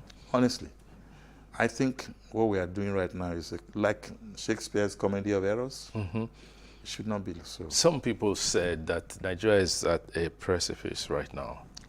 We've been there too many times, and I hope this time we'll be able to get away from it. We were in 1993. Yeah, we were in 1993. And that was very scary. We were in 1979. Yes. See? And we were in the 1964 wet year. The truth is, 64, I wouldn't have been aware. I was just 2 years old then. Right. So I was one of those they were carrying around. Not so for anything to happen. Don't crawl out there. No, but seriously, why is it that every election year we heat up the politics so much? Some people enjoy that. They want the world to see. You see that fear-mongering? Yeah. Fear factor. Yeah. It doesn't help anybody. It takes us back, actually. So if we can tell the truth to ourselves and respect the rule of law, I keep saying that. Yeah, but you keep saying rule of law. Yeah. What is the rule of law? Who is going to lead in the respect of rule of law? There is something missing in the Nigerian political space. It's leadership, good quality leadership. Because the right people have not been given a chance to rule or lead by example. And so somebody makes a mistake, he's at fault, he's taken to court, he's guilty. Let the judiciary handle their case themselves. Yeah, but talking about going to court, people don't get punished. People steal money, huge sums of money, and then they do a plea bargain, slap them on the wrist 6 months. And then, why is the money so available? Shouldn't the money be in the banks? Yeah. Should it be in houses or bullion vans? The truth. Should any individual own bullion vans? Should anybody even say why? Look, I don't see why our money should be doled out the way it is being doled out. But the point is that there is a law, there is the EFCC Act that says you cannot withdraw more than so much in Nobody's cash. obeying it. Why? No, nobody is enforcing it. The banks, the enforcement should start from the banks. The banks, really. that's right. Because the moment you are withdrawing more than so much in cash, it should be reported. Absolutely. You can't do it in other countries now. And if it's reported, who should follow it up? Yeah, but they should do the reporting first. True. Absolutely. They I agree with should you. do it Completely. up to today. Many arms of government, local, state, and even federal, they withdraw huge sums of money in cash. And that should To never do be. what? That shouldn't be. It shouldn't be at all. And there's no reason why anybody should bring us so low. Yes. Because I think it's because of that attitude of, I can get away with it. That's why all these things are. There's even more than I can get away. We are getting away with it. That's it. Nobody is being punished. So there is a dearth of leadership. And then we have leaders. Supposedly. They call themselves leaders. Supposedly. But you see, it transcends those in public life. Even in private lives. Who put the people there? It's not us. Yeah, we do. So, well, how many good people are coming out? You have never come out to run for election. Was I given a chance? No, did you try? I tried and ran. So then you didn't try? I tried and ran away. No, you didn't try. Okay. You didn't stay. You have to have a fighting spirit. No, but I was appointed. I wasn't elected. Yes, that's what I'm saying. That's what I'm saying. So it's not really a case of live and let live. Yes. It looks like it's a case of live and let die. Oh, not die. That's what's happening. No, it's a case of standing by what you believe in. For us, yes. Yes. But for those who are there now, who don't want to give anybody a chance, what are they doing? They're living to let die. Yeah, but then me myself first. But the whole thing will crumble. That's where we're at the precipice. That's what led us to this. It's scary. Yes. Because from what we've discussed so far, I'm almost giving up saying, no matter what has been said, there's nothing I can hold on to as being the solution to the problem. I've heard Peter Obi give such a beautiful analysis of our economy. I listened to Soludo at the platform. Yes. You know? But I was asking myself, on the Rewani, Bismarck, who is listening to these guys? Who is willing to take the advice they have given? So everything's adding up. And it's coming to the fact that me, supposing I try, who would join me? I think that's the fear. Hey, well, see, should it be so? This is what it should be. Me, I would try. Okay. I will be known for trying. Okay. And we've had examples in the past. Okay. We had Aminu Kano. We had Tai Sholari. Yes. You understand me? Yes. We had other people, and I'm not mentioning the big names. I'm mentioning the moderately respected names. Who stood for what they believed in. Principles. Yes. Yeah. That's what we're missing. That is seriously missing. Yes. And there's no, I don't see any, no light at the end of the tunnel. Well, if we say there's no light at the end of the tunnel, then what are we handing over to the younger generation? That question you've asked so many times. Yes. And honestly, I can only tell the world, give the youth a chance. That's all I can say. And on that note, I'd like to thank this is how he calls me, my brother, my colleague, and then I add my EGMO and my trainer. This is the first time on the air I will say Mr. Sonny Irabo. Usually we'll just say Sonny Irabo. Thank you so much for your time. Thank you very much. And thank you for sharing your passion with us. And thank you for still training people. Thank you. Thank you. You don't old though. If you worry, you die. Yes. You don't worry, you die. So why? Why worry? Okay. On that note, we want to thank you so much for being with us on Timeless Conversations for this episode. We look forward to joining you soon. Thank you.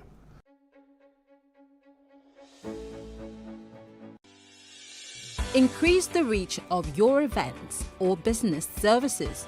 To advertise on Plus TV Africa, please call 0906 000 5719 or 0909 040 8408, or send an email to marketing@plustvafrica.com.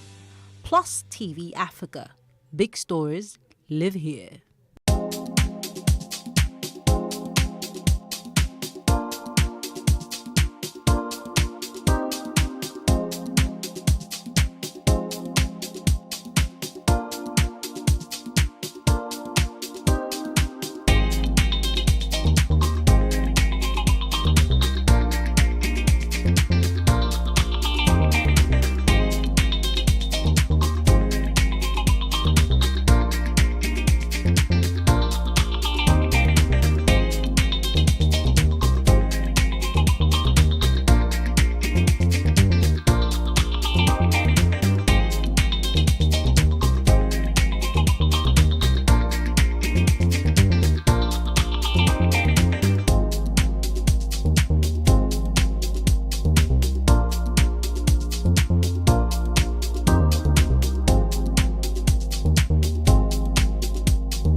Just when things were looking up, everything shut down. Again, the first lockdown was a nice chance to take a bit of a break for us lucky ones, and if you managed to remain untouched by the virus, fix a few things around the house, read lots of books, learn to bake bread, but it did drag on.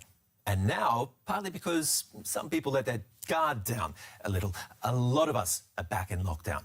The thrill of life in the big city is dwindling. In fact, urban life in general is changing in a big way. Is COVID-19 redefining cities as we know them? Well, besides getting people to accept that masks, good hygiene and social distancing do actually help in preventing the spread of diseases like COVID, there's just one thing I'd like to ask my workmates, friends, family and everyone else out there. Let's make this work. This is a once-in-a-lifetime chance to change our working world for the better. Lots of us probably never thought we could do our jobs from home. What a great opportunity to free up more time instead of commuting, be more creative and productive. It can take a lot of discipline, though, not to get into lazy habits. This is a totally new way of working. And there's also a lot more that could change besides. Will life ever return to normal? Cities teeming with traffic? People moving freely with no fear of COVID-19? How will this pandemic shape the future of our cities? Since the coronavirus outbreak, up to 40% of people have been working remotely. It's an opportunity for us to rethink, how we live our lives. What does that mean for our commute? What does that mean for the nature of the office space? Because if people are going back to the office part of the time, that means other coworkers are not in the office when you're in the office. It's not just the world of work that's changed. Transport habits have too. I do worry a lot that the mobility that occurs is likely to come in by a single occupant vehicle. That in fact, if people are anxious about being in public transportation, and that will make traffic congestion actually worse, not better. The increase in automation far predates the pandemic. But some researchers say the pace of change is picking up speed.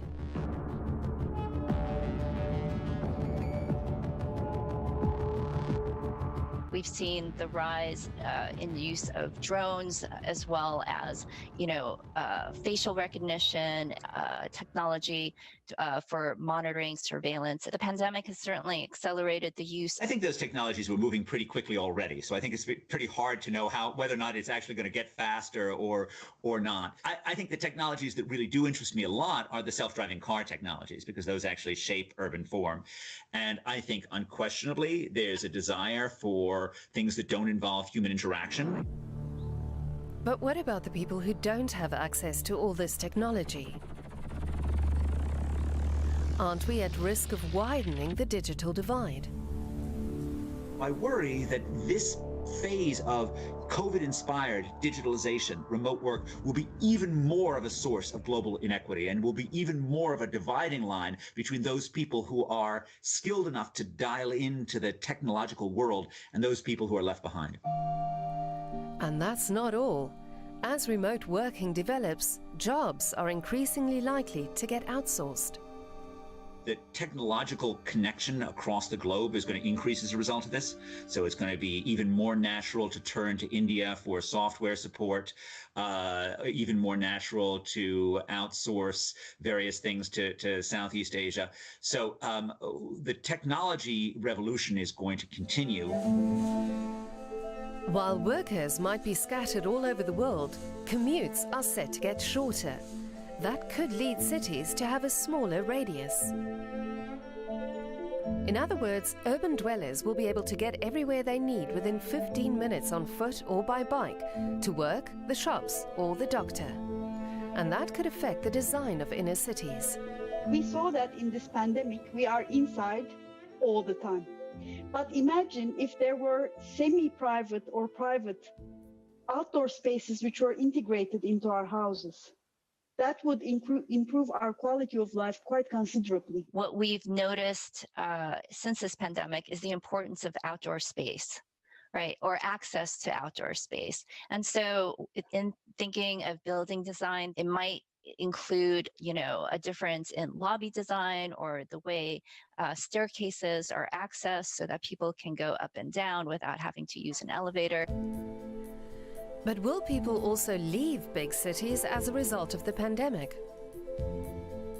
I think that cities will definitely remain very much as lively, booming places of human activity. And big cities will definitely stay, especially in Asia. This trend will go on, but the cities will change in the sense that they give access to their citizens, to their users, to many different things like green, like access to work, access to technology, health, etc., on a much more local scale. Poor world megacities are likely to continue to grow, at least unless things become really absolutely horrific. I mean, remember that as terrible as COVID-19 is, the death rates so far are far less than they were, say, during the cholera pandemics of the 19th century. And despite those cholera pandemics, the cities like, Berlin or Paris or London continue to grow.